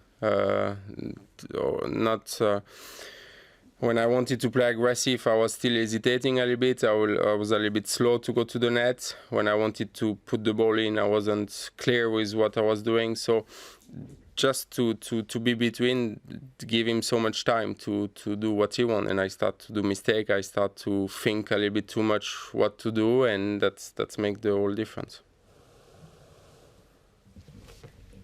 You said you started to think a little bit too much. What were those thoughts? About my game, you know, when you, especially on grass, second round, you're still not completely free with your game. I'm still looking a little bit on my game, and when you start to do 1-2 mistake, easy forehand, easy attack, you start to then think what to do. Maybe it was the wrong shot, maybe it was the right shot, and when you think too much on grass, you start to do mistake and not playing well enough. Stan, you had the privilege today of playing on centre court as 4th seed. I was just wondering what you thought about Angelique Kerber, who's also 4th seed, has been relegated to court 12 today, despite being a major winner. And similarly, Sabine Lisicki, a former finalist, is on court 16. Do you think there's sexism in court scheduling? Let's put it that way, a strange question. If you look at the schedule, I think yesterday or 2 days ago was like 4 matches women on center and 1 guy or 2. I just think they're trying what they can with the schedule. They cannot put 5 or 6 matches on center. I think you need to look every day. Today was 1 girl match, 2 men's match. 2 days ago was 3 or 4 girls match and 1 men's match. So I don't think there's anything. But as a 4th seed, would you be disappointed not to be in court 1 or centre court? Where did I play today? You played in centre court. Okay, that's what I'm saying. so if you didn't play in any of those courts. They didn't put me away. They put me on center, so I cannot answer that question. At the back. Stan, you said you were thinking too much on court. Did you think too much before the game, or prepare too much? Yourself, or you thought you will? No, but as I say, I start really well. I was quite clear with what I wanted to do, but on grass, you know that 1 or 2 points change completely the match, and if you start to hesitate with your game, if you start to not go completely with your plan, then it's tough to play your best tennis, and that's what happened today. I start to make few mistakes that didn't help me a lot at all, and he was also putting a lot of pressure with his serve, with his forehand. So at the end, it's a tough loss, but he also deserved it because he went for it. How tough is it playing by Martin Del Potro, and how far do you think he can go this one? Today was for sure tough to play him. He played really well. I had some chance. I could have won the match. I didn't. Took my chance. But he because he puts a lot of pressure. He was serving big, really good, doing good job with his forehand, and couldn't really do what I wanted when he was slicing in his backhand. But again, he's coming back. I don't know how he's gonna feel after playing almost 3 hours or 2.5 hours, high level on center, really physical, mentally also. You have to see how he's gonna recover from that, because I think he has to play tomorrow also again. When you don't play those big matches for a few years, it's tough to play back to back after that. So I hope he can recover and be ready for the next one. Renee, I'd be interested to get your thoughts on Stan's performance today. He's not had the best results throughout his career on grass compared to the other surfaces, but in the end, Del Potro was just too good for him. Look, I mean, Del Potro is a Grand Slam champion, and just similarly to Wawrinka in a lot of ways, he's a dangerous player because he hits the ball so flat and so big on any court. I mean, we saw him really just run away with that US Open title that year. He was unbeatable.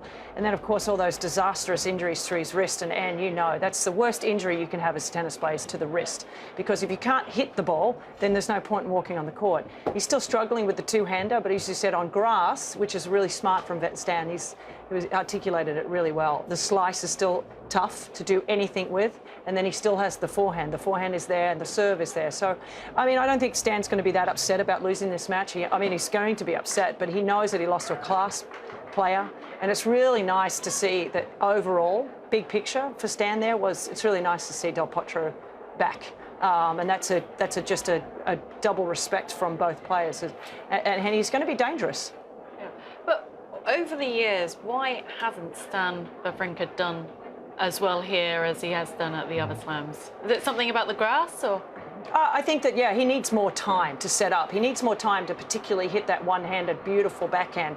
You know, it's very difficult. You've got to have terrific footwork on grass. And if you don't, you've got to be able to serve well and really get on top of the point quickly. The guys defend so well.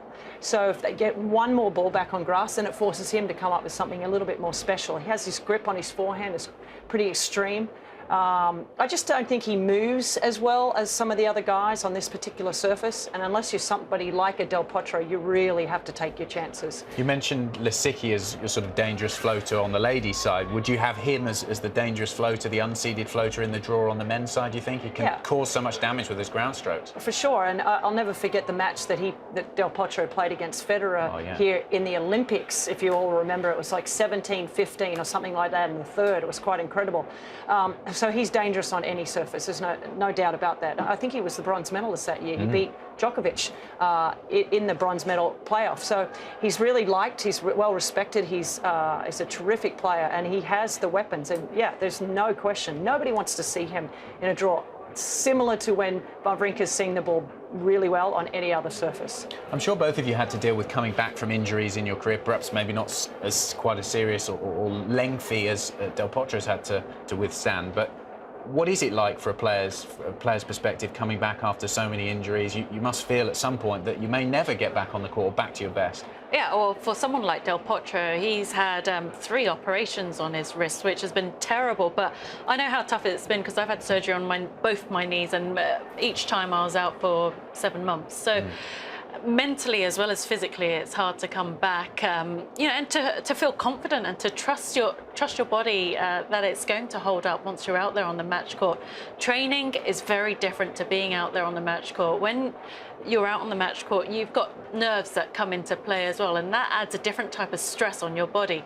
But you've had your fair share of injuries too. Yeah, you know, thankfully, like you said though, Anne, surgery is one thing, getting injured is another. When you have surgery, your body reacts differently. It doesn't do what you think you can do anymore. It takes a long time to get over that, and I think with his wrist, that's going to be the case. It's going to take him at least a year to really feel technically he's changed and gotten back. I actually did have my worst injury was my wrist. I didn't have surgery, thank goodness, but I had 7 months in between when I had my wrist injury, so it's not a fun injury to have. The surgery is a whole different story because you also lose your flexibility in the wrist. So he's having to get back the flexibility, the trust to be able to hit the ball big under pressure, not feel pain. Can you imagine that even if he gets the slightest pain in his wrist, how stressful that is for him? And when you've had a few, talking to Andrea Petkovic yesterday, who kind of injured her leg in her match, she said, I was so worried because I've been through so many devastating injuries. I was so afraid. So it depends on how many you've been through, how many surgeries you have, because rehab's a nightmare. The one positive is that with the wrist injury, his fitness level didn't drop. So he has the fitness level because he trained probably the same way. He just wasn't able to hit the backhands. Probably was hitting forehands and serving, hence the reason why those are still really good. And his movement around the court should be okay.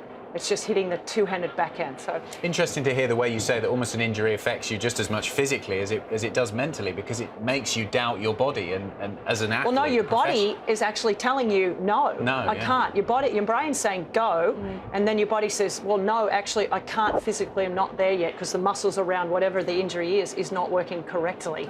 And so, you know, that happened with the knee surgery. When I came back from my knee surgery, I couldn't move the same because my brain and my knee weren't working together. But then subconsciously, unconsciously, you know, your other parts of your body take a bit of a hit. Because I remember coming back and, you know, my knees were fine, but then it was my hip and then it was my feet, and you have these knock-on effects as well. Because you're, you know, biomechanically, you're not the same as what you were before, and you start, you know, using different parts of your body in different ways without even realizing. I suppose also this is where we've been talking throughout the week about the ever-growing number of people, staff, you could say, entourages, Team Murray, Team Federer. They've got so many fitness trainers and doctors and all this kind of thing. And I suppose when a player gets injured, that's where that team really earns its money, getting that player back to full fitness and also mentally believing they can do it again.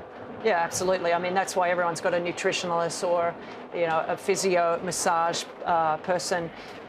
it's important. If you've got the money, of course, it's vital. I think Djokovic is the one that's really transformed the game holistically as well, with the stretching and the diet, and he's elevated all the men players to start looking at it and not think that it's, I worry about my diet. No, well, you know what? The best player in the world worried about his diet and made him a better player, but also increasing the stretching so he doesn't get injured.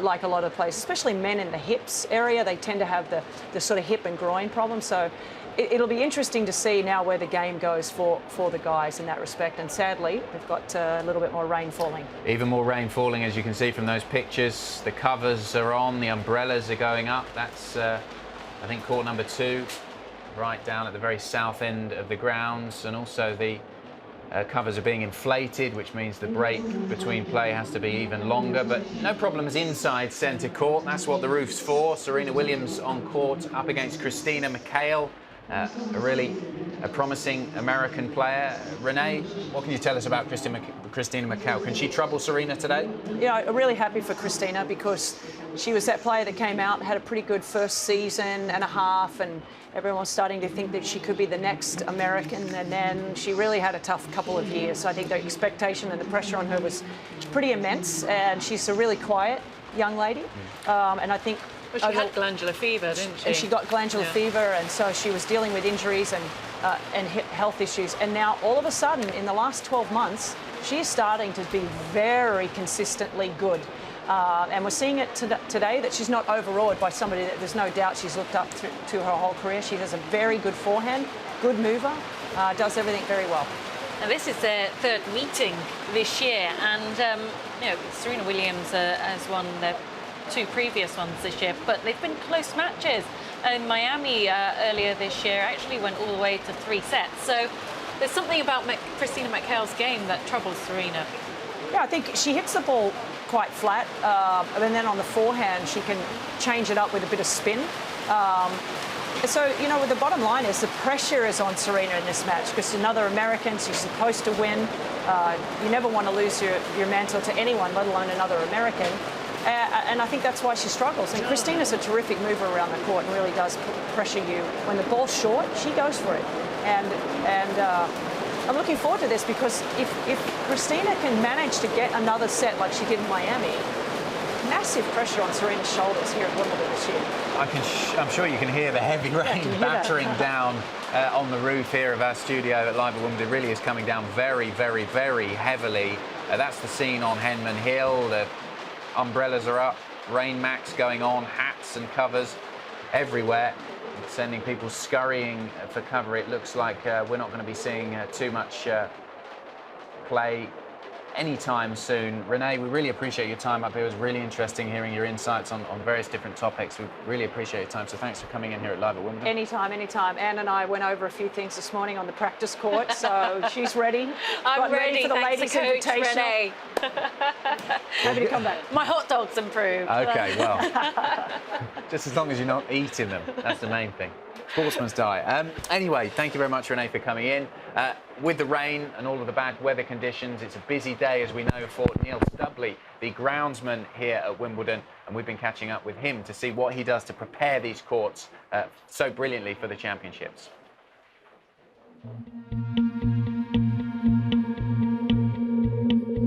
There is this enormous sense of responsibility to deliver.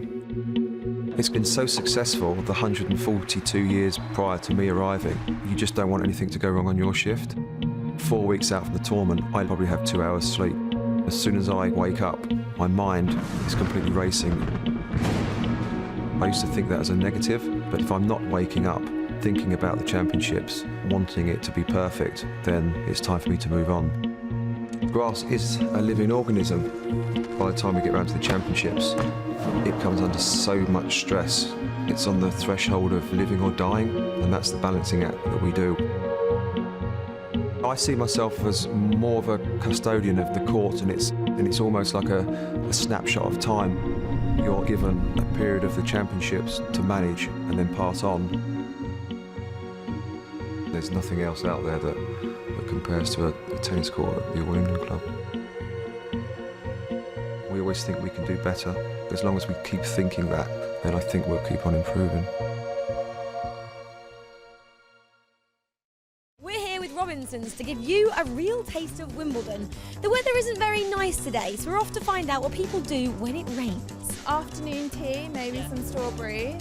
And we have strawberries and cream. We don't mind, we've brought wigs as well in case our hair gets ruined. We've got our ponchos ready and the shades ready for the sun. Look at that, blue sky. What do you do when it rains at Wimbledon? Sweet! Having a good day, whatever the weather. Yes. So even the rain hasn't dampened the Wimbledon fans' spirits. Or mine.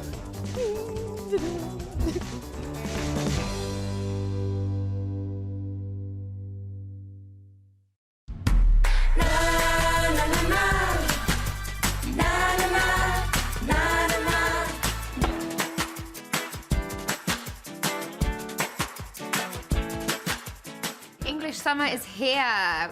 Drinks, tea, hymns. It's my kind of party. It's the history, really. Yeah. Which I don't think any other Grand Slam has. It doesn't, no. Come on, Venus. Sarah's went out of the court. It's gone into another court. Who's got it? Well, we're getting very confused. Balls coming from all angles. It's like a game of doubles across 2 courts, isn't it? Fabio Fognini. Good rally. Ooh. Ooh. Oh! Yeah! I like that move. Uh-oh. Be in the face, be in the face, be in the face. That bee's just like, here I come. I thought that went into his mouth for a second. He's reacting very well, because I'd be like this. Oh! It's gonna hit him. Oh, luckily the ball boy ducks. Sorry. Sorry. Cringe sorry. I was like, Oh, sorry, bless dude. him. Sorry. Wimbledon is not just about the tennis. No? A little bit of fashion, too. Ooh. I love to see what people are wearing. Oh, look at some suave I am boys. digging that yellow steez right I there. know. Wait, this right here? Oh, Chelsea pension. They all got the memo. There's little everything. There's people that really get dressed up, and there's people that are very cash. Why is this young man's mustache better than mine? Representing the strawberries and cream. It's a sweet outfit. Oh, how many Union Jacks has that guy? Okay, backpack, hat, tie, trousers. Oh, you are repping the country. That's what it's about.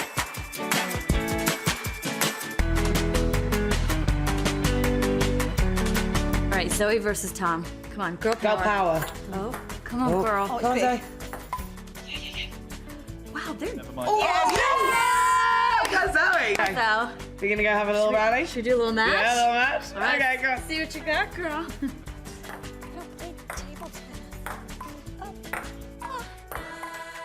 Let's go.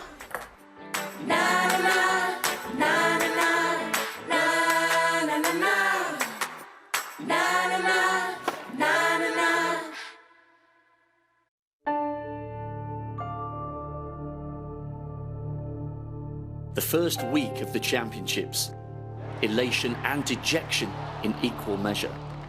For some, it was the thrill of a first singles win on Wimbledon's immaculate grass. British dreams journeyed to the centre of the sport to take on the greatest, pushed on by the roar of the home support.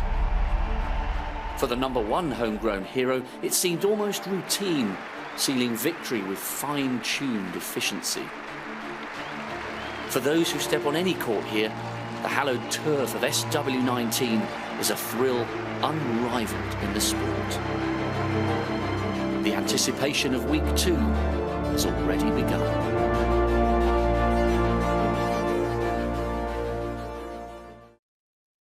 Well, the rain still falling, as you can see. The covers are being inflated. Pretty poor conditions, really, at the moment at SW19, and we're being told official confirmation, no play on the outside courts until at least 6:15, which is about 35 minutes away. But with the weather being as it is, I don't think we're going to be getting any play anytime soon, maybe even after that. As we said, the cover's on all of the courts and being inflated, and the rain is still coming down very, very heavily, and dark, ominous clouds overhead. But one match that was finished today, a really entertaining one, and some brilliant tennis and a good performance from Jo-Wilfried Tsonga. Potentially difficult match, really, against Juan Monaco. Perhaps hasn't produced his best tennis on a grass court previously, but he is a former top 10 player and a very accomplished player on all surfaces. but it was Tsonga who won this second round match in straight sets, 6-1, 6-4, 6-3, through to the third round to face the winner of the John Isner-Matthew Barton match, which is taking place at the moment, having stopped on court 18. And we can hear what Jo-Wilfried Tsonga had to say after his win today. You must be very happy about winning so impressively and quickly, because after waiting all that time to get on court, as soon as you got off it started to rain again.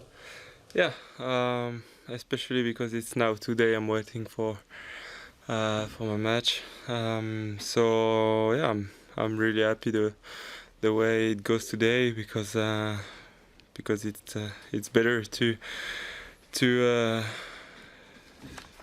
go back home tonight than stay here. Yeah, hope it's gonna be something good for me for the rest of the tournament. Played very impressively. You must be happy with how you played, I think.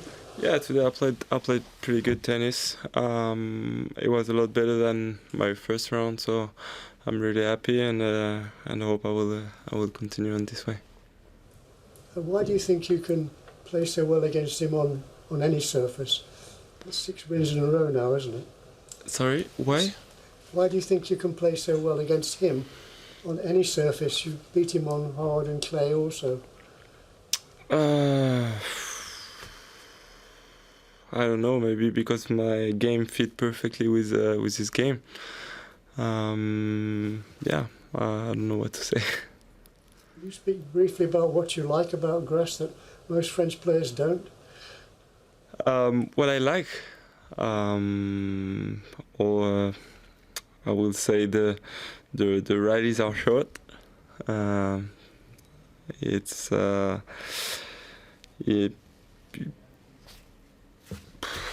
don't know. I like many things.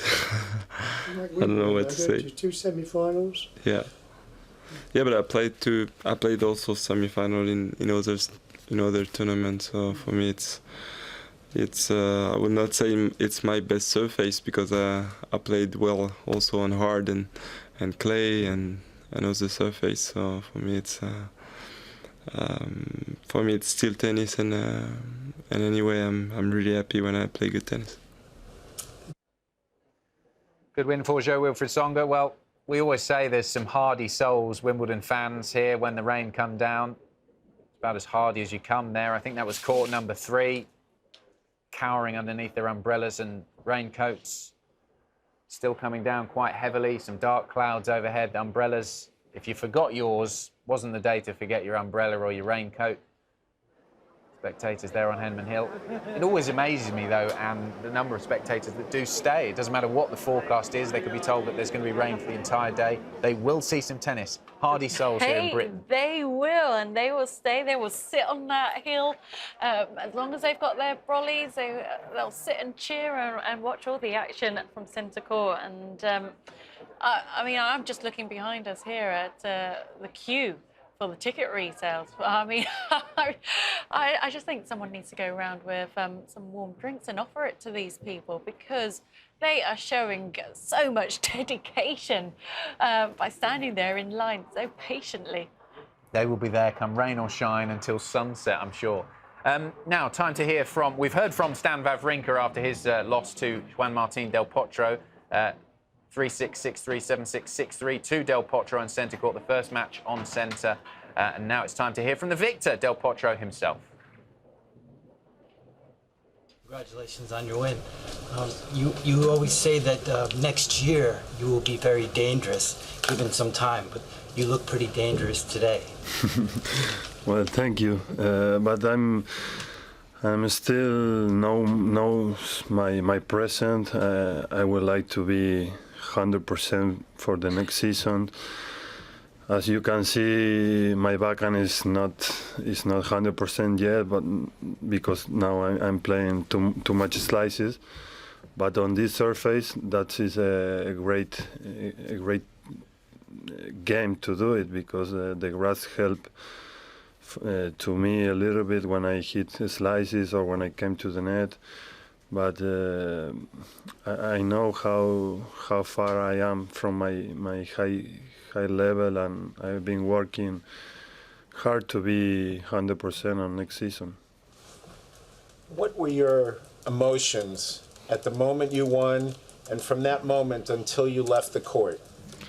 It was great. I mean, the last time I've been in the central court was against Djokovic, and in that amazing semifinals, but I lost, and now I came again, and the crowd was unbelievable with me. The atmosphere down there was amazing, and they have a respect to me, and it's very nice and just be on the central court of this magnificent tournament is great for all the players. Juan, you said on TV after the match that winning made you feel alive, being out there made you feel alive. What about playing out there makes you feel as much, and how much did you miss that when you were out? Well, I miss it a lot, and now I'm feeling so glad to be playing tennis again. And of course, when you beat this guy, it's everything changed in the good way. But I still need time to feel 100% with my wrist. Sometimes I scared to hit harder with my backhand as I did in the last game. I play a cross court backhand, and it was 2 bounces, and that was strange for me and for him and for everyone. It's not normal, but it works, and I'm excited to go far in this tournament. But anyways, I think I'm very pleased with my success at the moment. It really was a great performance from Juan Martín del Potro on centre court today, beating Stan Wawrinka, and he is through to the next round here at Wimbledon.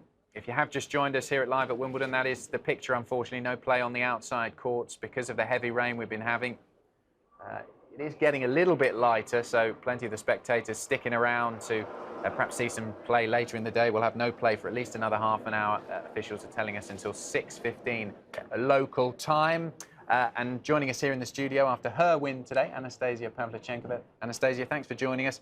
With the weather as it is, and the rain on and off, I mean, how many times were you on and off the court today? Were you one of the lucky ones? I was one of the lucky ones. I just stepped on court once, and I played my match, and I finished it. And luckily, they moved me from being second on to the first on.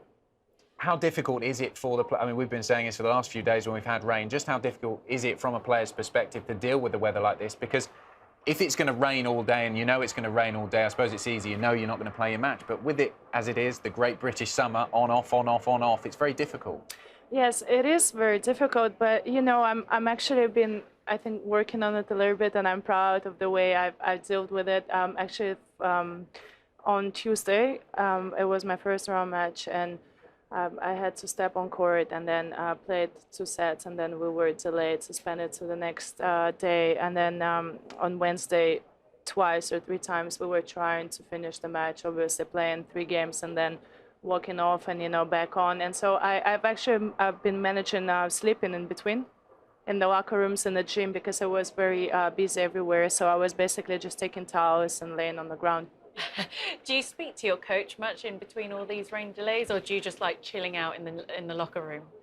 That's the thing. We're actually trying to find the better way for me, because I'm not this kind of players who can, you know, just chill in the locker rooms and not to talk to anybody. I'm actually opposite, so I've been talking to everyone. Let's take a look at some of the points from your match today. Yulia Putintseva was who you were playing out on court number 8. 7-5-6-1 was the final score. We can see the sun shining there. No problems with the weather at this point. Just talk us through your match. How did you play? I've had a bit of actually a slow start. I was 3-5 down. She was playing tricky. She was mixing up, playing fast, loopy, drop shot, slices, you know, trying to break down my rhythm. And then I've been continuing doing my thing, aggressive, moving my feet and going for the shots. And for those of you that follow women's tennis, everyone will be aware that Yulia Putintseva is quite a feisty character. How was that playing against her today? Was she trying to get in your face much? Not in my face, but she was coming up with some really funny comments after the points I would win or she would lose, and I was just laughing, really. I was just smiling and laughing because I can also understand she speaks Russian because she's Russian, and yeah, that was just, I think it was actually helping me as well. You're through? Oh, sorry, Anne. I was just going to say, do you want to translate any of those? Well, basically, every time she would miss, she was complaining and screaming that the ball was in every time the ball was touching the line. And so I was just laughing because it was like this far out. And yeah, nothing to really translate there. Well handled, firstly. You through to the third round. That equals your best performance here at Wimbledon. If we look at your performance across all of the Grand Slams, probably safe to say that Wimbledon's not where you've had your best results. How have your results or your game improved on grass courts as you've got used to playing on this particular surface?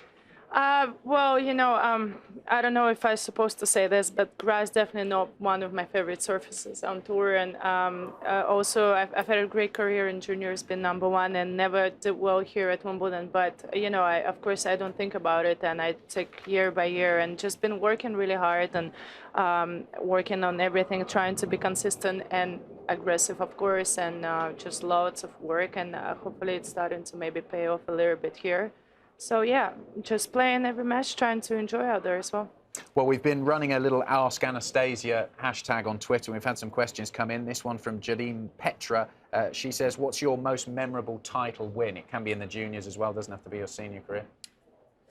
There are a few, really tough to pick one, but maybe my first title on the pros, or like on WTA tour, I was 18 in Monterey, and it was quite special as well. I played semi-finals and final in the same day, and so because of the rain delay, and it was my first title, so it was quite memorable and special. She also asked, what's your favourite shot? That would be a drop shot. Oh, you play those drop shots well. I think, yeah, and I like volleys as well, so I should actually play not so bad on grass. I like to volley and come to the net. One more. And you've got to be a little bit careful, I suppose, with your answer, considering where we are. What's your favourite Grand Slam? Listen, actually, Wimbledon is one of, really, because of it's special, these traditions, and grass itself is very special, though I don't like it. And I have birthday on Sunday, so it's always, of course, special. Oh, happy birthday. In advance, thank you. And now I have a question. I'm just sitting here admiring your nails, and you always have a nice manicure, whatever tournament you're at. Can you just show that to the camera? Grey and yellow, why those particular colours? And did you do it yourself? No, I actually did it yesterday at the Wimbledon Village. After breakfast, I was just having breakfast next to the place, and I was like, I gotta change my color because it's been this French manicure for a while. Yeah, I like to do it, and they couldn't do something artsy. I was asking for some drawing, and she didn't have time, unfortunately. So maybe after I'll change again. What's tennis like for the nails, chipped and things like that? How long do they last? Not a question I usually ask. But... That's why you got to do it every 2-3 days. My coach is like, why are you changing your nails so often? Like, you just literally done it 2 days ago. I'm like, listen, sorry, you don't understand. He's like, okay, as long as you put the ball in and you're playing well, do whatever you want.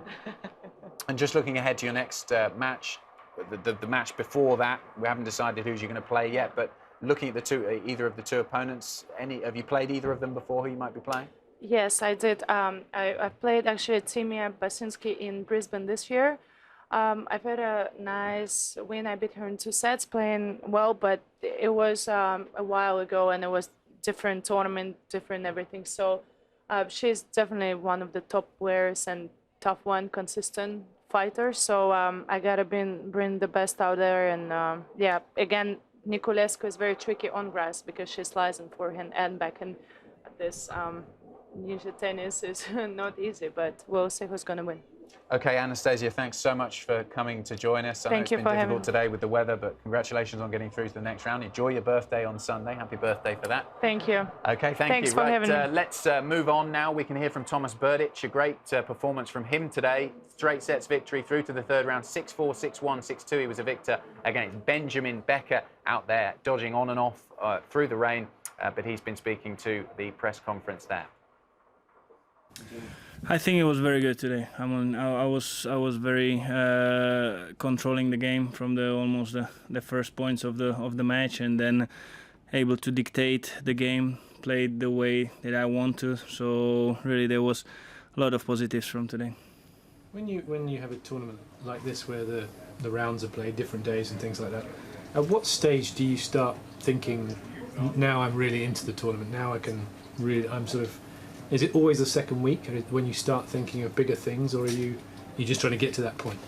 No, I always just try to get to that point and go really one by one, because with this it's very difficult. I mean, I was here, for example, 8:30 this morning. I was the first one here, and now it's 5:30 and I'm just done the match, and I possibly might play tomorrow. So it's really extremely tough in these conditions, and that's how it is. So really, there is no sense of looking ahead too far or anything like that. There will be another opponent which might be very tough, very difficult, and that's all I need to be focused on. Yeah, just finally, can you tell me a little bit about Zverev and usually your record against them, or what you think of them? Oh yeah, I mean both are very, very tough opponents to me. I mean with Sasha, I was playing some good battles. I mean, all of them went on the good side for me, but obviously it's a young kid and he's improving week by week, so it's not gonna be easy at all. And I mean, either the fact that he's playing one of the first years on the grass. I mean, he's very talented and well experienced to know how to deal with that. So that's gonna be a big one. And then with Misha, with Yuzhny. I mean, all those years that he's been on the tour, it's it's a very tough competitor as well, and especially he likes to be on the grass. He likes to stay very close to the line, playing very fast, and can make your life on the court very difficult as well. So, but anyway, I mean, for me, the same approach, just being ready, being focused, being able to stick with my plan, dictate the game, and that's gonna work. Thomas, when we have those rainy days and you either have to wait to step onto the court or your match gets interrupted, do you have any rituals to get your focus in the locker room or not?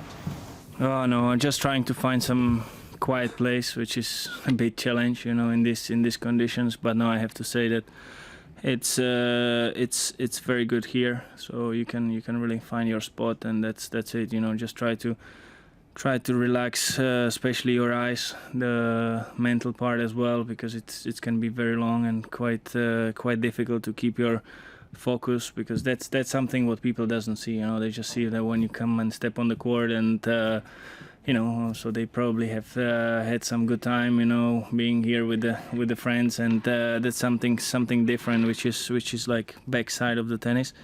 But also the experience helped in these situations a lot. So I've got a school down here, and I've got Mr. Blackford and Mr. Doyle, and they have chosen the almighty task of bringing 42 children from Wales to Wimbledon. Guys, why? What a better experience than travelling 6 hours to come and watch Wimbledon in the rain. And who have you brought here? Why have you brought 42 people? It's a year nine group, and some year 11s as well, who've just finished a GCSE, so it's a reward opportunity for them. Was it really for the kids, or was it you two secretly wanting to see some tennis? Always for the kids, always for the experiences. PE or just general experience? PE mainly, and just general experience. Come down, see the world a little bit, see what it's like over in England. Weather in England isn't very good. And also, how did you get 42 tickets? How did you manage that? That's Mr. Doyle's question. Yeah. We're very, very lucky that there's different companies out there who contacted us and offered this fantastic experience. The head teacher, Mr. Cummins, give it the okay. So everybody, thank you to Mr. Cummins for allowing us to be here. Have you lost anyone today? Not that we know of at the minute. Still 42 there somewhere. Right, guys, two of you, would you come down here and have a quick chat? I think after this, do you think these two deserve like Best Teacher Award? Yeah, they're great teachers. It's been a great experience coming to Wimbledon. What's been one of your highlights? What have you got to see today? We've been on court too, so we've had a good experience there, but we didn't get to watch the end of the game because of the weather. No, who did you see on court too? We saw Kyrgios against Brown, which was a good game. We all want Brown to win. Everyone does. Great characters, aren't they? And you've been here this year. Would you come back again after being here this year? Yeah, definitely come back again. And what have you learned? Obviously, it's an educational trip. What do you think you've learned today? Tennis is quite tense, actually, when you're watching it. Nice answer. Tennis is quite tense. Okay, if you guys go back in your line, because we have something to show them as well. They're wearing purple for a reason, is that right? Yeah, purple is our school colours and it fits in with the Wimbledon theme and the Wimbledon colours. So that was the reason we chose them.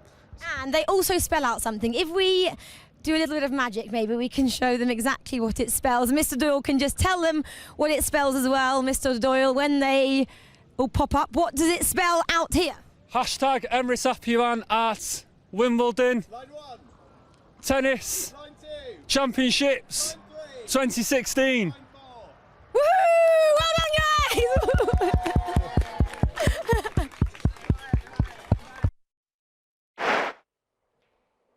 Well, let's take you straight out to centre court where the line judges might be having a changeover because it's just the end of the first set and you may not believe the scoreline. You can see it there. Christina McHale has taken the first set from Serena Williams in a tie-break. She won it 9-7. And let's just take a little look back at Serena's reaction to losing her first set of the 2016 championships. She sat down. Oh, Mark Philippoussis is back in the studio with me. That is aggression. Yeah, Frustration. I mean, we all know how badly she wants this, and I mean, got a little tight in that tiebreaker. It's but all credit to McKellar just hanging in there and obviously playing some great tennis. I mean, she almost looks upset. This is a very different Serena Williams than we're used to seeing. Well, Mark. she's definitely upset she lost that set. Yeah, but visibly showing a bit of more emotion than we're used to seeing, perhaps. Yeah, I mean, I think she just wants to spend at least amount of time on the court as possible. She knows she's in for a long night ahead now. It's 7-6. Look, it's still a long way to go. Look at her reaction. That was a really close point just earlier on. I think that was set point that ended up happening to hang in That was there. set point to Serena. No, I think it was.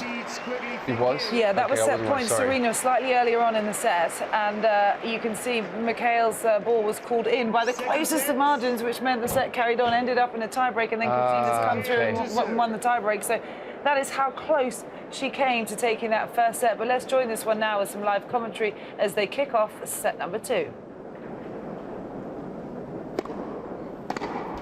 15 love.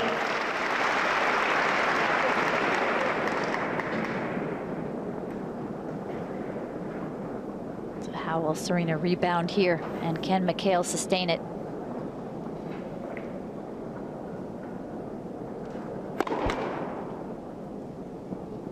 Thank you.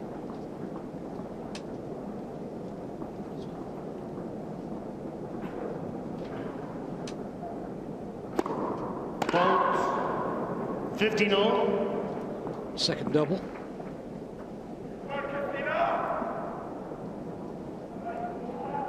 And to think before Hawkeye, that would have been the Williams set. Yeah. Wonderful invention.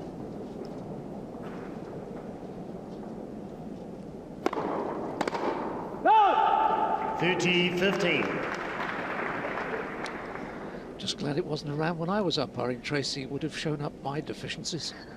Well, what's happened is the chair umpires are overruling less often.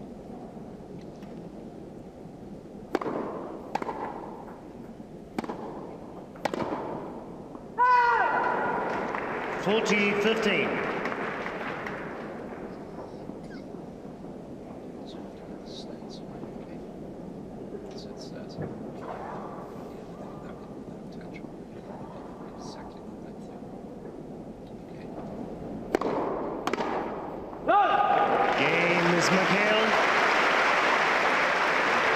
So things not looking all that good for the defending champion and lady trying to reach her 22nd Grand Slam title here at Wimbledon. Serena Williams lost the first set in an incredibly close tiebreak against Christina McHale, a fellow American, unseeded in this year's championship. She is the world number 65, and this is just a look back at how she reacted to losing that set. Oh, straight into the cameraman's lap.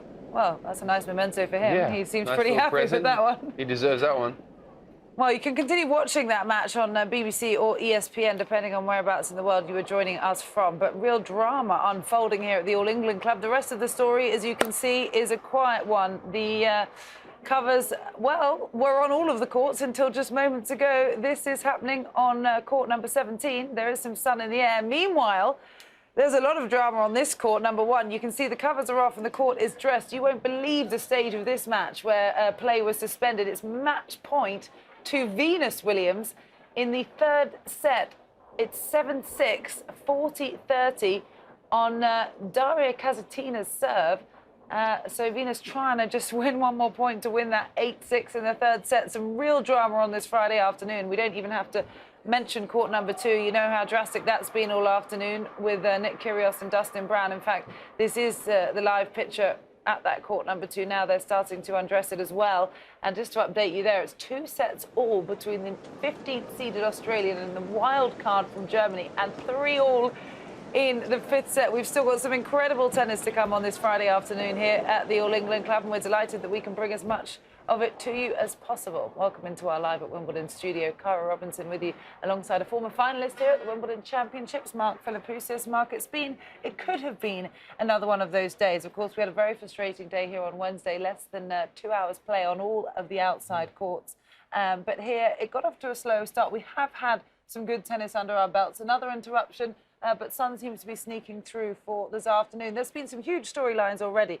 Juan Martín del Potro beat the 4-seed Stan Wawrinka in 4 sets in the opening match on centre court. We've just seen Serena Williams lose the first set. We've seen what's going on between your fellow Aussie and Dustin BROWN out on court number 2. What has captured your imagination most on this Friday? First of all, that Del Potro win was huge.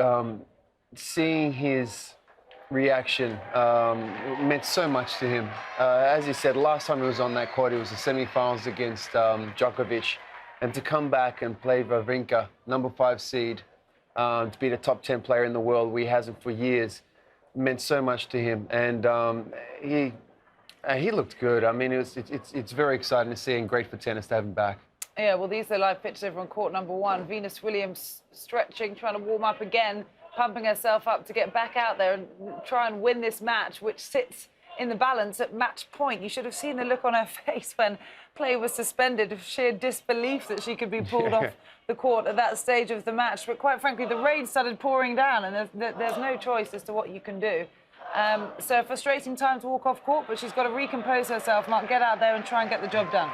Absolutely. What a way to walk off the court. I mean, match point, it's 7-5 Serena, and then 4-6, 7-6 Serena, and it's 30-40. She's got break point, which is match point.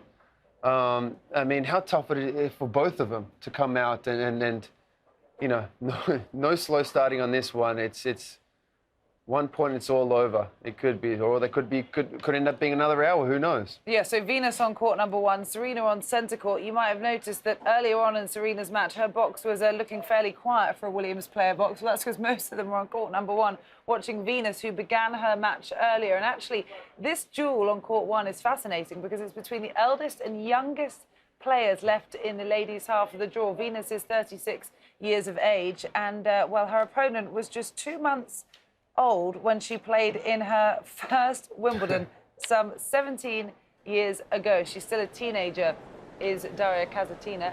She's the youngest and only teenager left in the draw. So the courts are slowly starting to reappear, which will be very good news for all the fans that are waiting here patiently. Play has been suspended for a short time after another recent downpour, but this undoubtedly where most people's eyes are. Court number 2, Kyrgios BROWN are tied at 2 sets all and 3 games all in the 5th set. We'll keep you updated as they come back out on court. But let's say good afternoon and hello again to our tennis insider, Catherine Whitaker, who is always on the prowl online. So beware, anything you post may get picked up quite rightly by Catherine here. We are at Live at Wimbledon if you want to get in touch with us on Twitter. But what's going on there now? There's been some really big stories today. Yeah, it's amazing. In spite of the rain, there is just no shortage of stories. They're just absolutely everywhere. Of course, reaction tumbling into Serena Williams losing that opening set to Christina McHale. Nick McCarville here, he writes for USA Today, pointing out quite rightly that this is the 2nd time this season that McHale has seized a set from Serena Williams. She did it in Miami. She didn't go on to win the match. So it'll be interesting to see if she's able to reverse that this time, or whether the memories of that missed opportunity in Miami earlier this year come back to haunt her. Courtney Nguyen is one of many tweeting reaction to Serena's reaction to losing that set, which was pretty dramatic. We don't usually see that sort of display from Serena. She's become better over the years at keeping her calm and keeping her cool, even in stressful situations. So interesting to see that reaction to her. We're still getting reaction into Juan Martín del Potro and that story, that wonderful, wonderful story. There is such warmth of feeling for him. We've got John Wertheim here. He works for the Tennis Channel, saying, I don't think I've ever been happier for someone winning a second round match at a major than I am right now for Juan Martín del Potro, and those sentiments are very much echoed. There's still lots of attention on the backhand, people going through the stats to figure out how many backhand winners he's had. Apparently, through 2 matches at Wimbledon, he's had 1 backhand winner, which makes it all the more amazing that he does find himself in the 3rd round and that he has beaten the 4th seed today. Ben Rothenberg points out that it is Lucas Pouille. In fact, this was tweeted before Lucas Pouille won through his match, but Lucas Pouille has indeed won. And he will face Del Potro in the next round. Lucas Pouille reaches the 1st round of what might be many Grand Slam 3rd rounds to come. Only Kyrgios and Zverev are younger than Lucas Pouille and ranked higher than him. He doesn't get the attention of the really young players, this next generation, the Zverevs, the Fritzes, or the Kyrgioses, but he is a very, very talented young player, and it's just taken him that extra couple of years to come through. But yeah, watch out for him. Del Potro will be very aware of the challenge that he poses. We were speaking earlier about Venus Williams being taken off court when the deluge of rain came at match point up against Daria Kasatkina. Well, her reaction to that has already become a GIF. Here it is. This is absolutely fantastic. This is Venus Williams' reaction to being taken off court for the rain at match point. I mean, you can see the rain even there. I mean, they had absolutely no choice. It was tumbling down. But nonetheless, you can very much understand that reaction from Venus Williams, can't you? Of course. I mean, frustrating, but really, as you say, nothing that can be done about it in that situation. We can see that she is trying to prepare to come back out on court. We'll keep you posted. Just to update you with the centre court action, Serena Williams has already broken back in the early stages of the 2nd set, so she is now 3-1 up over Christina McHale, who took the 1st set off the defending champion. But just to react to something Catherine was saying, Mark, about the age, really, that it takes some of these younger tennis players to blossom and what time they really announce themselves on the world stage. At what age did you really believe that you were at your maximum potential on the tennis court? It's tough to say when I was at my absolute potential. There were matches where I felt like I was in the zone and I was playing great tennis. You know, it kind of was a quick start. I was 18, I qualified and lost in the final, and then that year I had 2 more finals. So my ranking all of a sudden went from 400 or something in the world to 32. So it happened. You can say it happened kind of quickly, but it took 15 years to happen quickly. But I would say the one that kind of got me announced was when I beat Sampras in the 3rd round of the Australian Open. I was 19 years old, so that was on a huge stage on my home Grand Slam in a night match. So that kind of was kind of the start. Not really the start, but kind of more was announced. Can you relate to some of the young guys? We see the Marcus Willises or the Dan Evans, who's coming up on centre court following the conclusion of the Serena match, to them playing at their home slam and achieving. Dan Evans was a big win against Dolgopolov. Yeah. That's no Pete Sampras by any means, but should he be able to pull off the unthinkable against Federer today? What were the kind of emotions you felt when you achieved that at your home slam? I mean, it was incredible. I was very much in the zone. I was just thinking about the point, and all of a sudden, it was match point. I had won the point, and kind of, it was tough because I was on such a high. And then 2 days later, I had lost to Mark Woodford. You couldn't play 2 more opposite players, and I wasn't ready mentally for that, and then kind of wasn't mature enough to understand that. Adapting to a different player. I thought I was going to go out there and be hitting aces and hitting winners like I did against Pete, and just I got different junk on the ball. I wasn't getting the same pace like Pete hit, so it was completely different. And came back to earth very quickly. But look, everyone has a different way. Everyone has a different path, and these guys are finding their own way and peaking at different times. And definitely a certain match though does make a difference. I think in sports where things click and you feel like you kind of hit that next level. How difficult is it when you're in a tight match situation and you're the underdog, you're on the cusp of perhaps producing an upset, as you did back in the day there against Sampras at the Australian Open, to really just still take it 1 point at a time and not think, oh my goodness, this is match point, this would mean this and this would mean that, and the storylines and everything else, and just really, as you say, to stay in the moment, keep your focus and try and go 1 point at a time. Well, it's funny because at the start you're walking out there, you're not expected to win, so you're just telling yourself, I have nothing to lose, go out, play my game, be aggressive. No one's expecting me to win. I just want to go out there and at least play my game. Then all of a sudden you're into the match and you're winning, and then you get in a situation where, I'm winning, and then you're not thinking about, okay, maybe just play it safe here. You kind of, have those thoughts, those demon thoughts in the mind where, like, I just get it back, make him play, and you kind of go against your thought from the way you walked out there to begin with. So, I mean, there's a lot of thoughts that go through your mind as an athlete on the court, but it's just very important just to hold your path and just to be confident in what you're doing, and just have belief and just knowing this is what I'm going to do. Whether it happens, whether it pays off or not, I don't care. But as long as I have my game plan and I do my thing. Of course, and actually there was a fabulous match going on behind us here on court number 18 between your fellow Aussie, the young qualifier Matthew Barton, who we had up in studio here yesterday when he came through his first round match that took 3 days against a fellow qualifier, and he took John Isner to tie breaks in both the first 2 sets, lost those 2 tie breaks. That match is now suspended with Matthew a break up in the 3rd set. So it's incredible for some of these young storylines to really develop as they are at this year's Wimbledon Championships. But what else is happening online, Catherine? Yeah, a few bits and bobs for you still. Just one last bit of reaction to Juan Martín del Potro. I can't resist bringing you this. This is from Faye Carruthers, who's working for her counterparts at Live at Wimbledon Radio. I don't know how she's done that, but that is the face of Juan Martín del Potro in a coffee cup. So there it is. That's a printer, I think. Rachel was down there a few days ago. She got one done with her face on. Right, okay. She actually promised us she'd be bringing us some of our own, but they haven't yet emerged, Rachel. If you're listening. The things that are possible these days. Well, what greater tributes can there be to Juan Martín del Potro and his victory today over Stan Wawrinka than to have his face in a latte?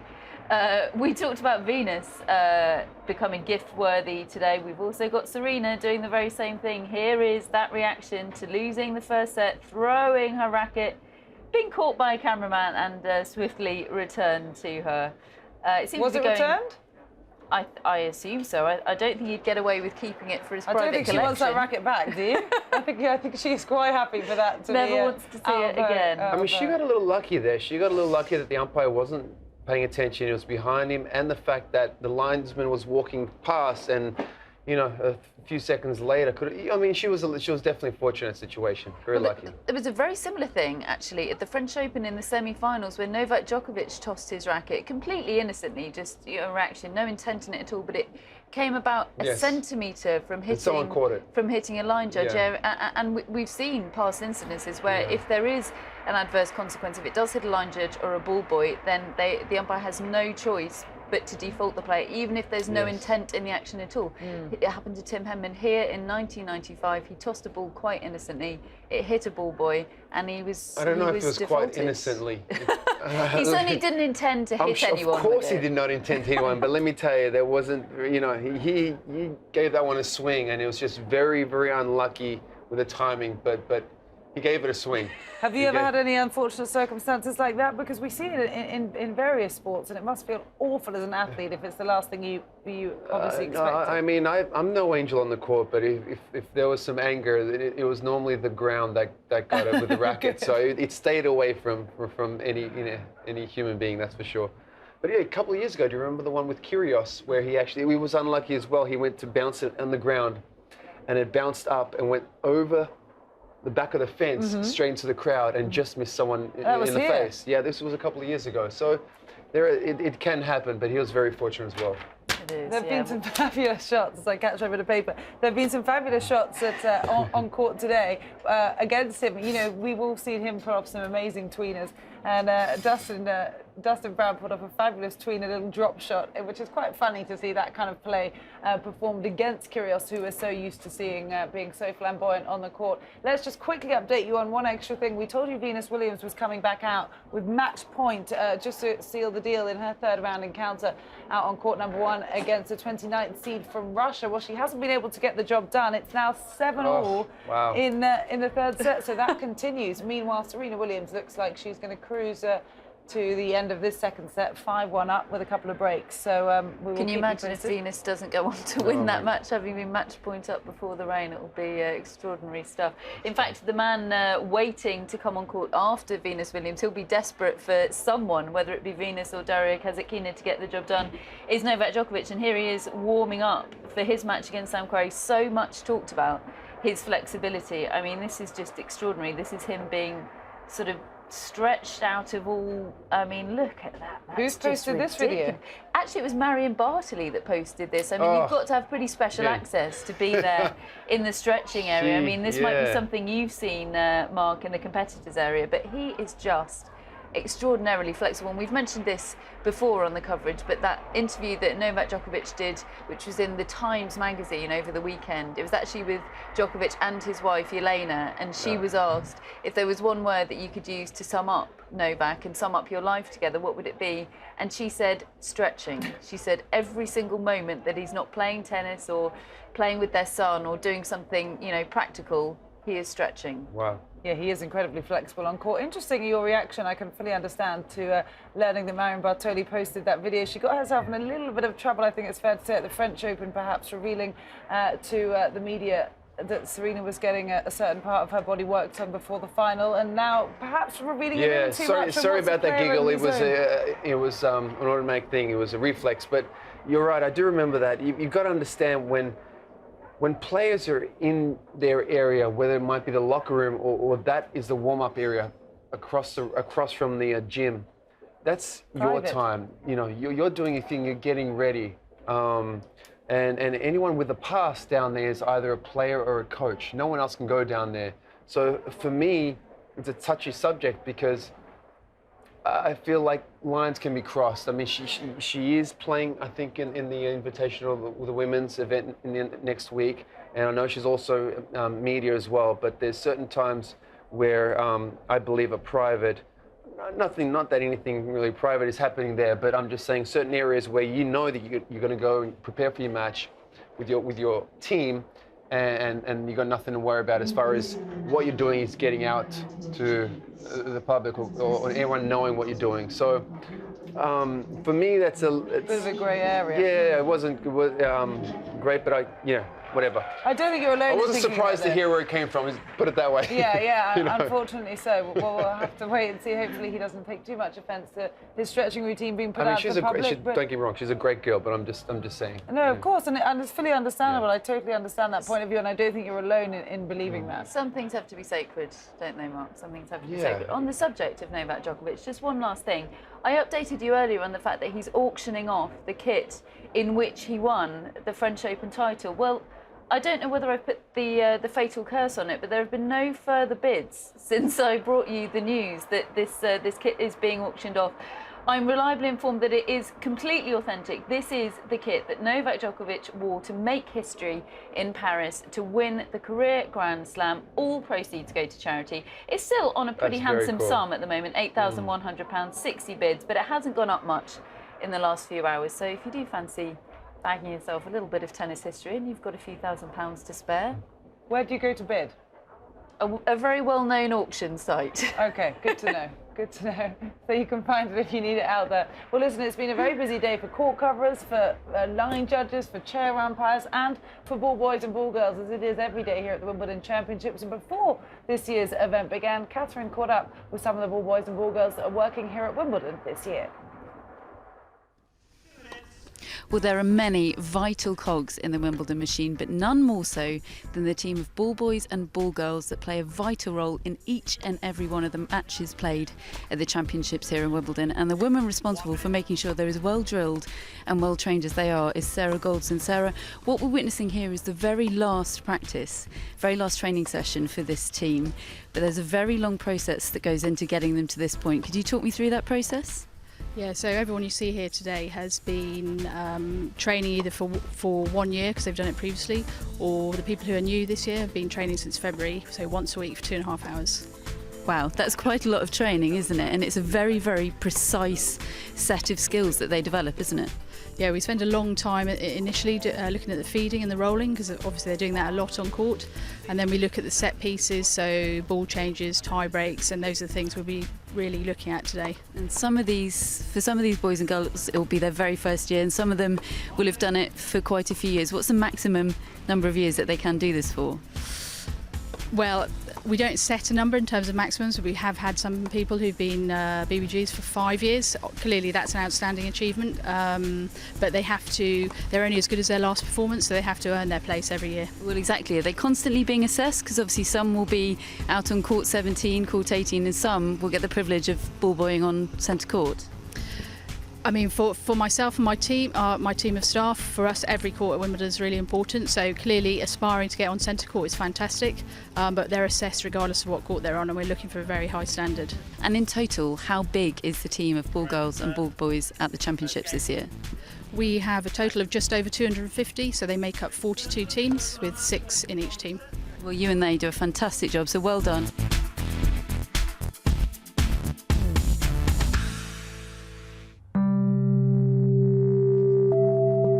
I grew up in the area just a couple of miles from the stadium. When I was 11 or 12, that's when I thought, I want to do this.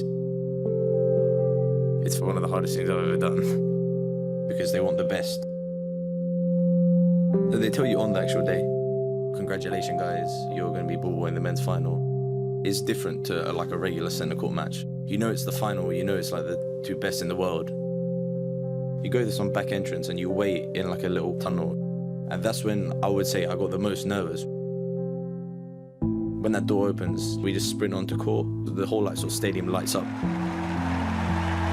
in front of 15,000 people here and millions of people watching at home. You get like a rush of adrenaline, and then it just goes like dead silent for the game. Sometimes they hit it so hard you can't even really see the ball. Like you just see that light green just flash by you. Echoes every time they hit the ball. It's so intense and so fast. I can't believe I'm a Wimbledon ball boy now. It was a great feeling.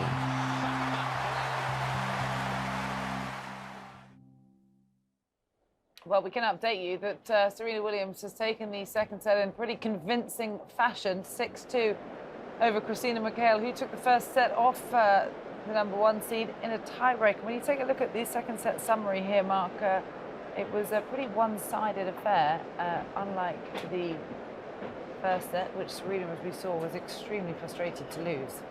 Absolutely. Serena definitely dominated that set. You know, she, as we saw, she was upset she lost the first, but she put it together and used that energy to really take it to another level and to another gear. How difficult is it when you're as frustrated as she evidently was after that first set, throwing her rackets on the ground, tossing one away, to regroup? I mean, she's the ultimate champion, but yes, to regroup and get out there and get your head back in the right space. Like you said, she's the ultimate champion.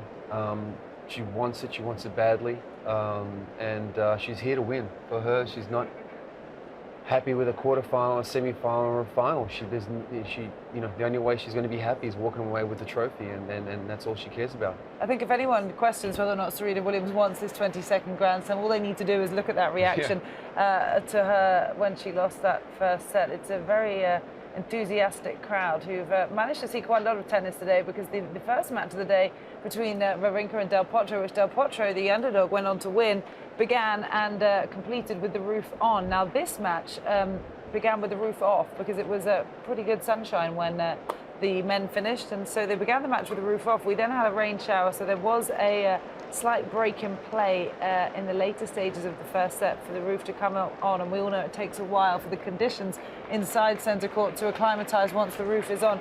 But they're back out, you know, fairly swiftly, and now we'll complete this indoors. For you, would it make a huge difference as to whether you compete indoors or outdoors on what is traditionally an outdoor tournament, but sometimes the weather has its say? The only place I've experienced that is the Australian Open, where the roof was closed. That was the first Grand Slam to have it, and I've played with it open, I've played with it closed, and there definitely is a different feeling on the court with the roof closed. You know, I've never experienced it on the grass court. The atmosphere there is incredible, but it does make a little bit of a difference, that's for sure. Well, if the weather stays the way it currently is, I'd expect the roof to be opened again after this match before Federer and Mr. Evans come on court. But let's stay with this one now for some commentary into the third set.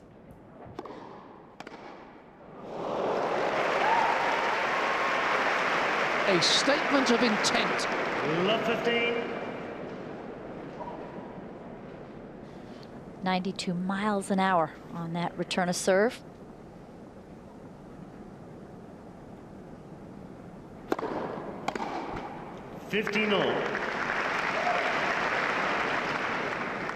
This was that forehand return off the first point. Nothing held back.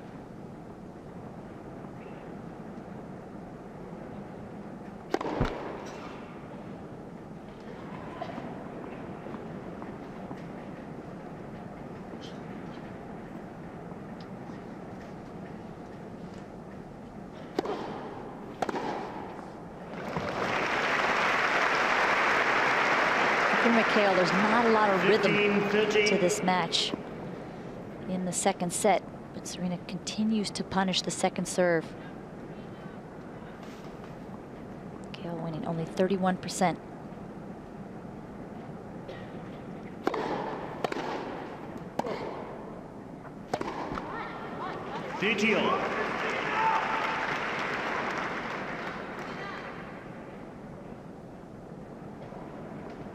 Saying, come on, come on. It caught Serena's attention. She looked up.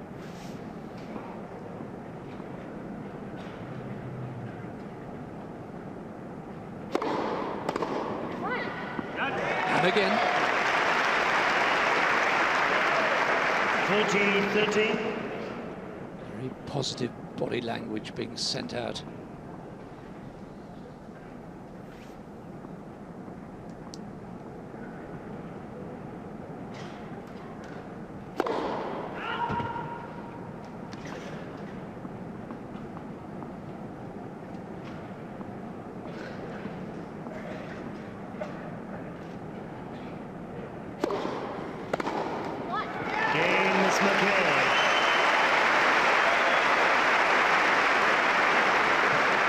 First game, final set. So Christina McHale manages to hold on to her serve in the opening stage. You can see what that means to her. Fist pump as she takes her first service game in the third and final set of that ladies' duel out on centre court. The sun is shining on the All England club now. Some beautiful shadows emerging over the outside courts. All the covers are off, and players are back out warming up, including Dustin BROWN and Nick Kyrgios, who are tied at 3 games all, 2 sets apiece on court number 2. Our very own Craig O'Shaughnessy has been there. You work very closely with Dustin. Craig, I've just got to pick your brains for a minute. What is going on out on that court? It's a bit of a roller coaster, right? It's total mayhem out there. Yeah, I've never seen anything like it. It was an absolutely crazy match so far. Dustin needs to get the toss up a little bit. Too many serves going in the net. Nick was arguing with his camp a little bit too much, but some amazing shot making. Dustin has served pretty good. Nick has returned great. The backhand return, a lot of blocking, but it's back and forth. And these two guys, you know, Dustin's now serving at break. He's down break point now in the 5th set at 3-all. I'd like to see a first serve. I'd like to see kind of a body jam make it. Nick's been returning well. If you miss the first serve here, Dustin's probably going to serve and volley and come in. Nick's going to block it at the feet. I think too often in this match, Dustin's gone for the first shot, drop shot. I'd like to see it a little bit deeper and then a drop shot there. Craig, I've got to pick up with you about the Kyrgios attitude, which we heard Rob reporting on a lot. And Mark spoke a bit to Nick's behaviour on court, which is fairly well known now. You said that he was arguing a bit with his box. Just explain in a bit more detail the kind of frustration you've seen from the Australian out there. Yeah, it first started early in the match where he ran up to the front of the court and attempted to get a ball, and the umpire called 2 bounces. And I wasn't sure about that. You know, I'm 3 rows back in the coach's box, and it could have gone either way. But Nick, it kind of, messed him up a little bit there. And then something else happened, and I missed it. I don't exactly know what it was, and we may not know until somebody asked the question in the interview. But he consistently argued with his box and yelled at his box and gestured towards the box. And he kept saying to himself, I just can't get it out of my mind. I can't get it out of my mind. And I wasn't quite sure what it was. And then, when he went down 2-1, he kind of calmed down a little bit and says, okay, this is the time I need to get my act together. And he did. He kind of let that go, and it got better. But for a while there, it was very bizarre behaviour. Well, presumably all that behaviour is only giving Dustin Brown more confidence. And is putting him in a... He's a very cool, calm and collected kind of guy when he's on court. Mm-hmm. This is only giving him a slight mental advantage, you would expect. I completely agree. Dustin has been very good. I think the wind out there was troubling Dustin a little bit when he was coming to the net and the ball was swirling. So he said a few words about that. And then, it's for Nick early on, he's like... He turned around, even after the first couple of games, he's like, I'm not doing anything out here. I'm not in control of any point. Dustin's doing everything. And it kind of was that way. There was a lot of kind of easy errors and a lot of big winners, and it was a very unusual flow of the match, and it has been right through the 5 sets. OK, well, we'll keep you guys posted on what happens on this final set, because it is blockbuster stuff. We've been saying all day. You might have just heard a huge cheer from behind us, because we're just overlooking court 18 here on the broadcast centre roof. The players have just come back out on court. That's another thrilling match between John Isner and the Australian qualifier Matthew Barton, who lost the first 2 sets in a tie-break, but's up a break in the third. We'll keep you posted as ever. But Craig, let's get into some deeper analysis now with that wonderful, it's funny to say a wonderful upset, but it's a wonderful story. Many people very supportive of Del Potro coming through in 4 sets over Stan Wawrinka. Yes, I think a lot of people will actually be confused, because you watch Del Potro out on the court and you look at him, it's like he doesn't have his normal, regular, hard-hitting, aggressive backhand, and he can hit huge backhands. But the slice, and he's hitting a lot of slices, he came over, some backhands, but through the tournament so far, he's only hit 1 backhand winner, and that was in the second last point of this match, and it was a cross-court backhand that he hit very soft, may have even mishit it, and it bounced twice before it reached Wawrinka. So essentially, no offensive backhands. But I remember a few years ago, I was coaching in Texas, in Dallas. I had a junior. He broke his wrist, and he was right-handed. He broke his left wrist, very similar to Del Potro. And he said to me, I've got a tournament this weekend. I really want to go. And I'm like, well, you've got a cast on your wrist. You can't play. And he's like, I want to try. I'll slice my backhand. He hadn't won a tournament in the year before, but he won that tournament by slicing his backhand. And I want to give you the numbers and help explain why. In the match against Wawrinka, Del Potro hit 1 backhand winner and made 26 total errors. So if you take 1 winner, 26 errors, he's minus 25. You think, not so good. Let's have a look at Stan. He hit 7 winners, but made 47 total backhands, so he was minus 40. Del Potro, minus 25. Wawrinka, minus 40. You'll take minus 25 every day. So let's have a look at a few points here and understand exactly what Del Potro did well.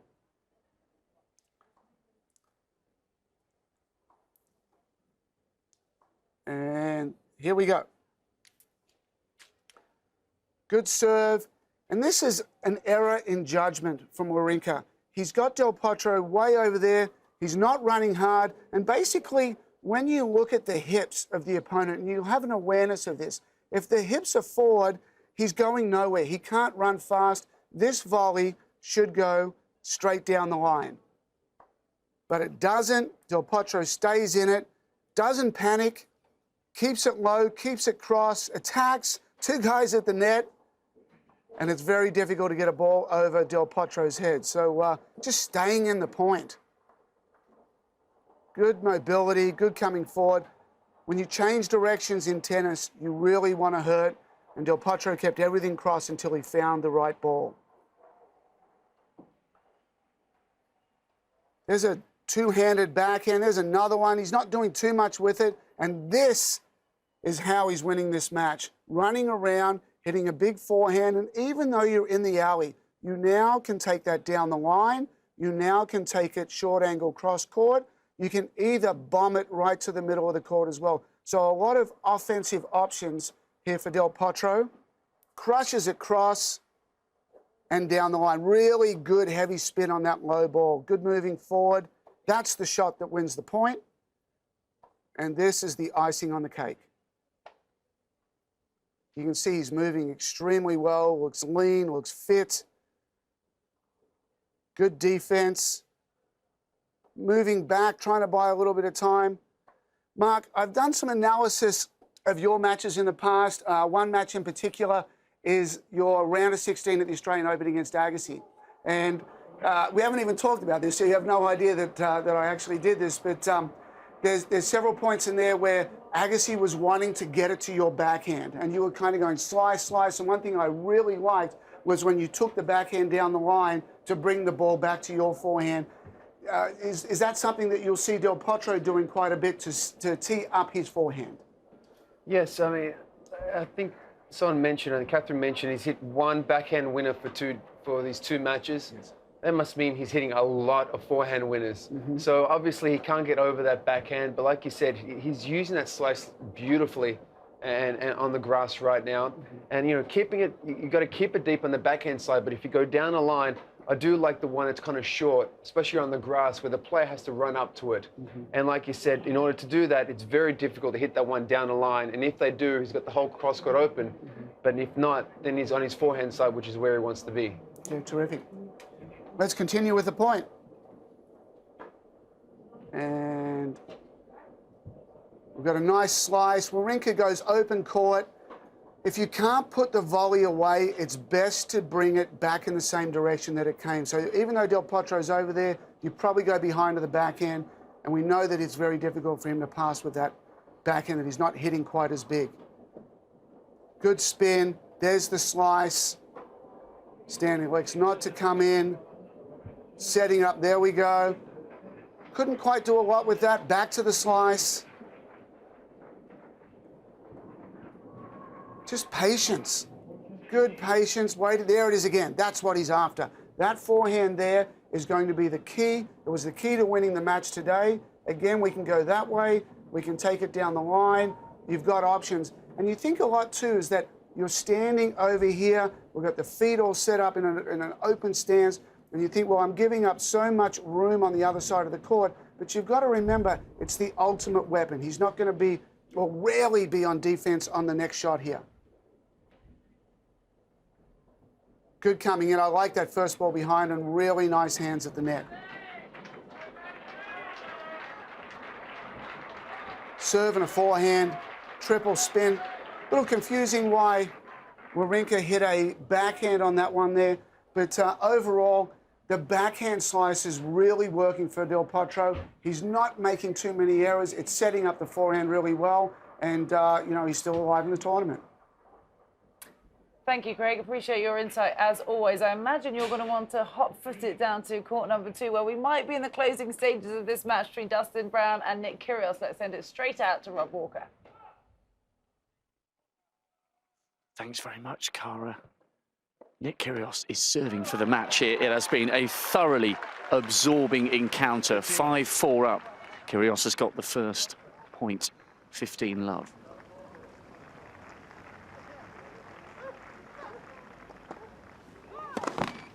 That's first serve. It has been an absolutely absorbing encounter. Remember, they came back out with Kyrgios on a break point. Dustin Brown saved the first, couldn't save the second.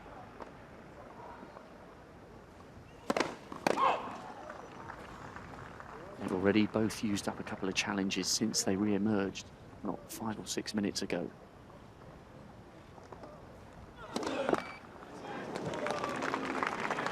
And another little twist of drama. Dustin Brown back level in this game. Kyrgios still just 3 points away from a victory here.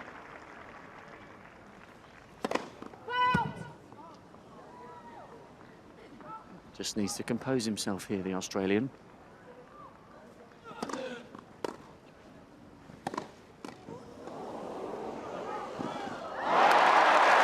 And that's a pattern we've seen time and time again. Dustin Brown rewarded for coming into the net.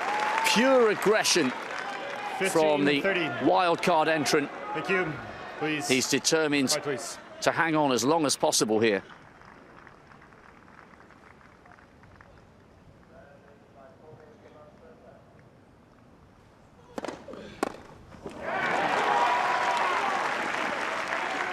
And those in the crowd supporting Kyrgios rise to their feet. 2 points away now. Wipe of the face for this charismatic, controversial Australian.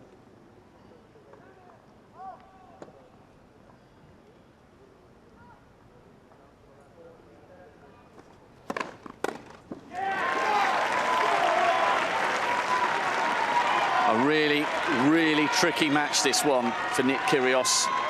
He's had some wobbly moments here, but finally, he's on the verge of overcoming Dustin Brown.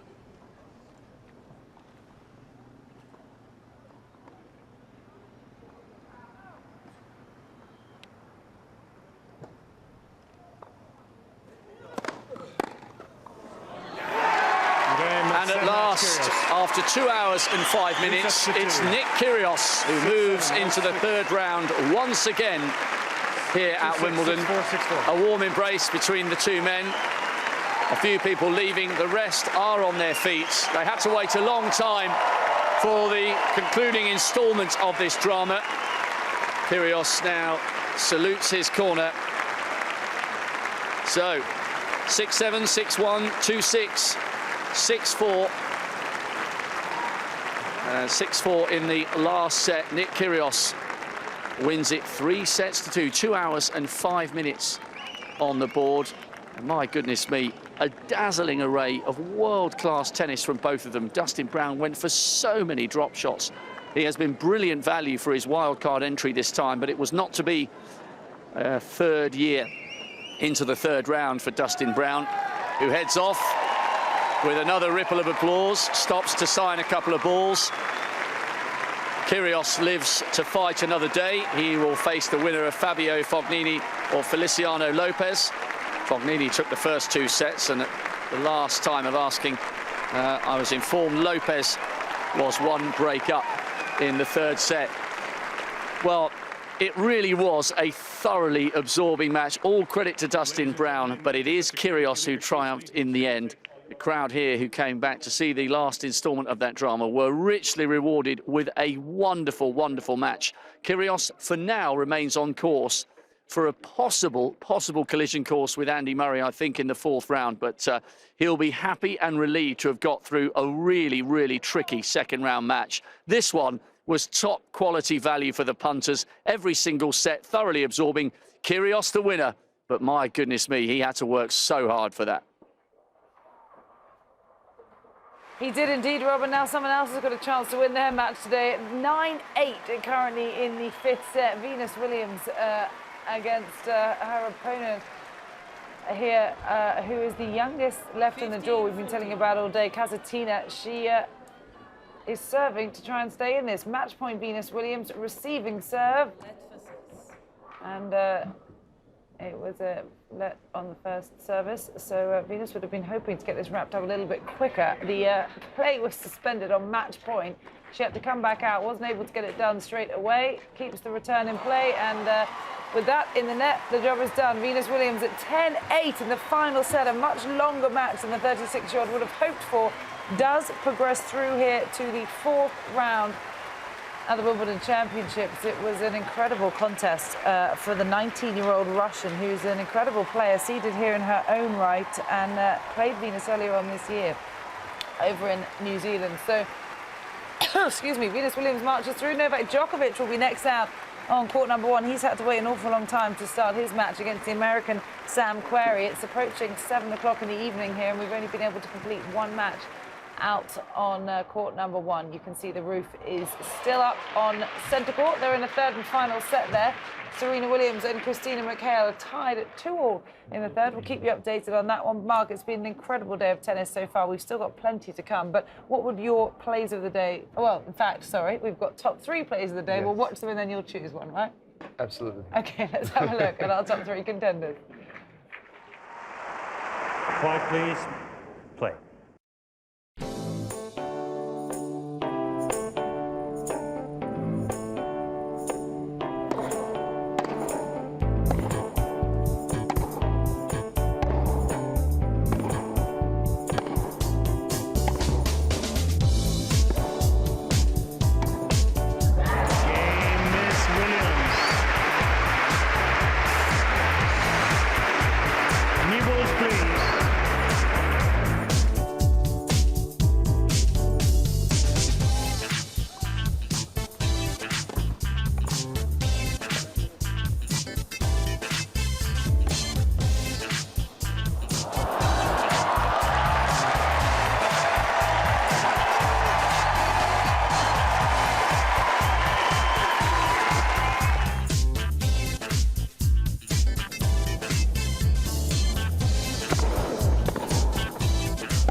Quiet, please. Play. Okay, so your choices are between Serena Williams, Christina McHale, who are still out on court. The match that we just know has finished, Dustin BROWN and Nick Kyrgios, or Stan Wawrinka and Juan Martín del Potro. Who is your player of the day? There were some great shots in all 3 of those points, but there's obviously a clear favorite, I believe, and that's Dustin BROWN. He might not have won the match, but not only the tweener drop shot off the lead court. Here we go. Nice punch back, chip and charge, nice old school tennis. Off the let, between the legs for a drop shot winner. Getting the crowd amped up as well, and we often see Kyrgios try and pull off that kind of flamboyance on court. It's funny for it to be played against him. Absolutely. I'm sure he wasn't happy to see that one against him. Nobody will be happy that he came through in 5 sets, 6-4 in the 5th. So with Venus coming through as well, 10-8 in the 3rd. The defending champion, #1 seed and world #1 Novak Djokovic is now out on #1 court in his clash against the 28th seeded American Sam Querrey. We're going to join this one for a quick bit of action here. Novak held on to his serve in the opening game. Let's join Sam Querrey as he tries to serve out the second. 15 love.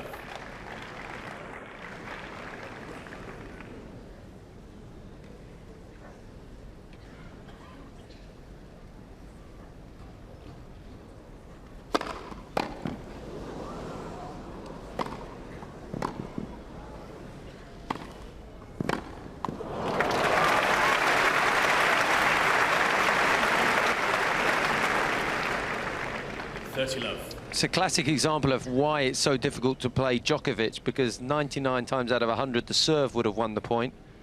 98 times out of 100 the forehand would have won the point. 40 love. You end up having to hit 3 winners to win 1 point.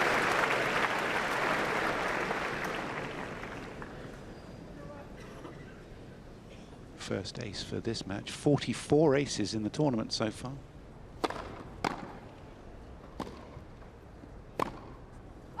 Game query.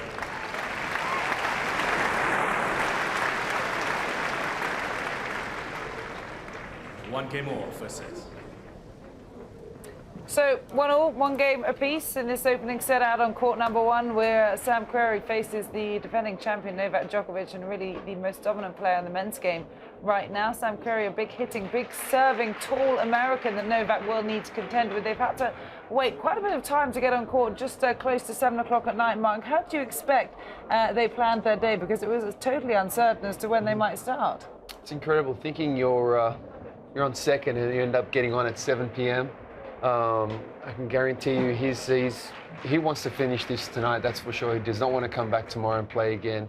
But, you know, I think roughly around 2 hours to go. It's possible. Djokovic is playing, and you know, I think he's definitely very keen. He's definitely very keen to finish it. Yeah, of course he would be. We've had enough delays as it is. They want to get that match in the bag. Catherine, what's causing the most traction online as we close to the end of our coverage today? Well, obviously lots of reaction to Dustin BROWN and Nick Kyrgios, plenty of that. But one point that is being picked up on quite a lot is this one made by Ravi Uber here. Nick Kyrgios and Dustin BROWN's five-set match lasted just 2 hours and 5 minutes in total. And as he rightly points out, that must be one of the shortest 5-set matches ever. And he's quite right there, and it's no coincidence. I mean, Nick Kyrgios is one of the fastest tennis players in terms of the time he takes between points that I have ever seen. I mean, Andy Roddick used to be very quick, and there has been a lot of talk sort of in the last decade of tennis with the likes of Rafael Nadal and Novak Djokovic with his ball bouncing, that in terms of a TV audience, it is slightly off-putting the amount of time they take between points, and umpires have been trying to crack down on it. Do you think it's good to see the likes of Nick Kyrgios speeding the game up a bit, making it a bit sort of easier for the TV watching audience? I mean, there's no frills, it's just tennis with him, isn't it? With all fairness, I'd love to see the average time of points played for a point for Djokovic or Nadal compared to Kyrgios. You know, they're hitting like they're having 30, 40 shot rallies every single point, and Kyrgios is probably having 2, 3. So, you know, let these guys, give them a few more seconds to recover so they can have another 30 shot rally. And then, you know, Kyrgios only needs 3 seconds to hit another race. So that's fine. Well, I was going to say, it's a bit off-putting to the opponent sometimes. Do you feel like perhaps you're being a bit rushed playing against someone like Kyrgios? Look, the thing is, if I sometimes played against someone who was kind of quick to the line, and I just put my hand up and told them to wait. I mean, there is a certain amount of time between points. Obviously, if it goes over there, you know, I would be the one to get a point, you know, sorry, a time violation. But you have a certain amount of time. You can put your hand up and say, please wait. And I actually liked playing someone that was fast because when I put my hand up, they started getting irritated, and I saw that. So I like that. Well, technically, the rules are you play at the server's pace, right? And the server has 25 seconds in between points. I mean, Nick Kyrgios barely uses 5 of those seconds. But technically, the rules are you play at the server's pace. But I think there is a little bit of discretion used. I mean, no doubt the likes of Kyrgios do use it as a tactic, I think, to try and rush their opponent and, you know, feel like time is being taken away from them. I'm not exactly sure if he's doing that as a tactic or again, he's, you know, the points are so quick. It's just how he is. But again, I understand the fact that it's to the, you know, kind of the server's time, but you do still have a certain amount of time, and you know, putting your hand up for another 4 or 5 seconds isn't bad, but you know, can make a difference for a returner.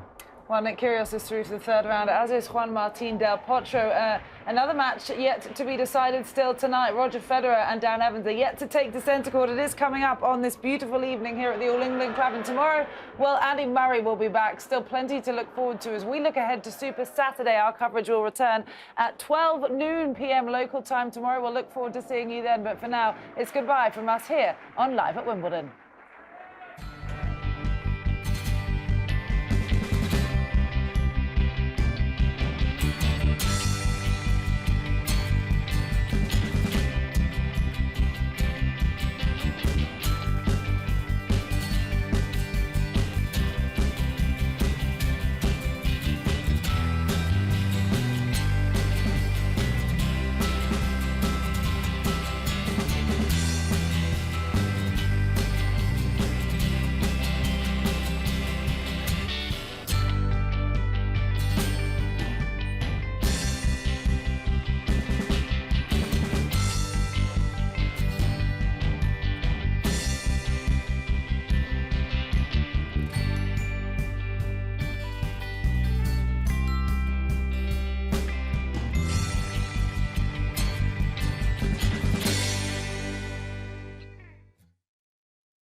tension around this court now. It's quite extraordinary.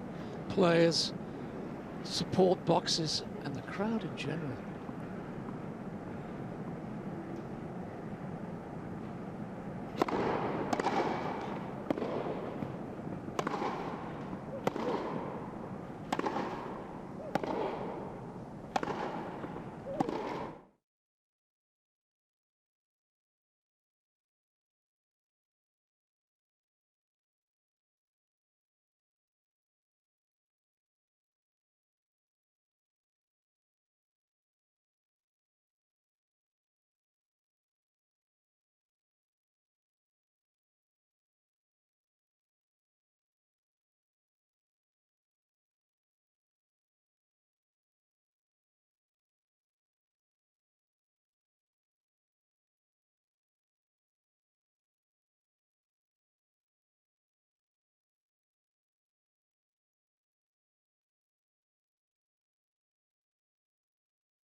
You piqued my interest, Tim Henman.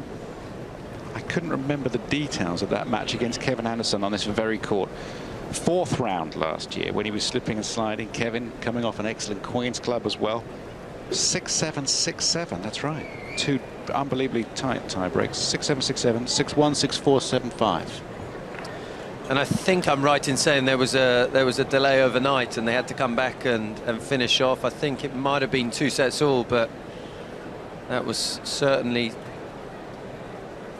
the tricky moment for the route Djokovic was taking to the title last year.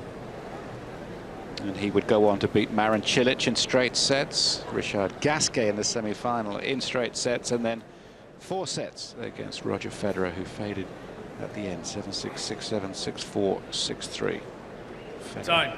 Having to push himself so hard to stay with Djokovic. So that's last year. This is this. There's Craig Boynton there. Very experienced coach. Used to play at Texas Christian University in Fort Worth. The Horned Frogs. You went to American University, didn't you? Played him. There we go. We're all looking a bit older. How did that happen? I still recommend that for a route. Well, it can't be. He has his hair cut quite a lot here. Lots of bit of a trim. The sun in that south bit of that eastern corner, is that? Southeast corner, the sun just coming in over the top of the stands. Not that easy.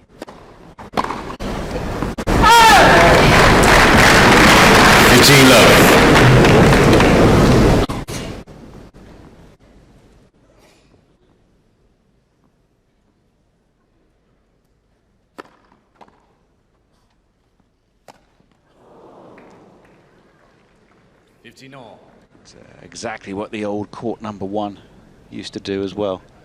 Court number 1 in the old days, about 7:35, you would get the same effect. I remember it well.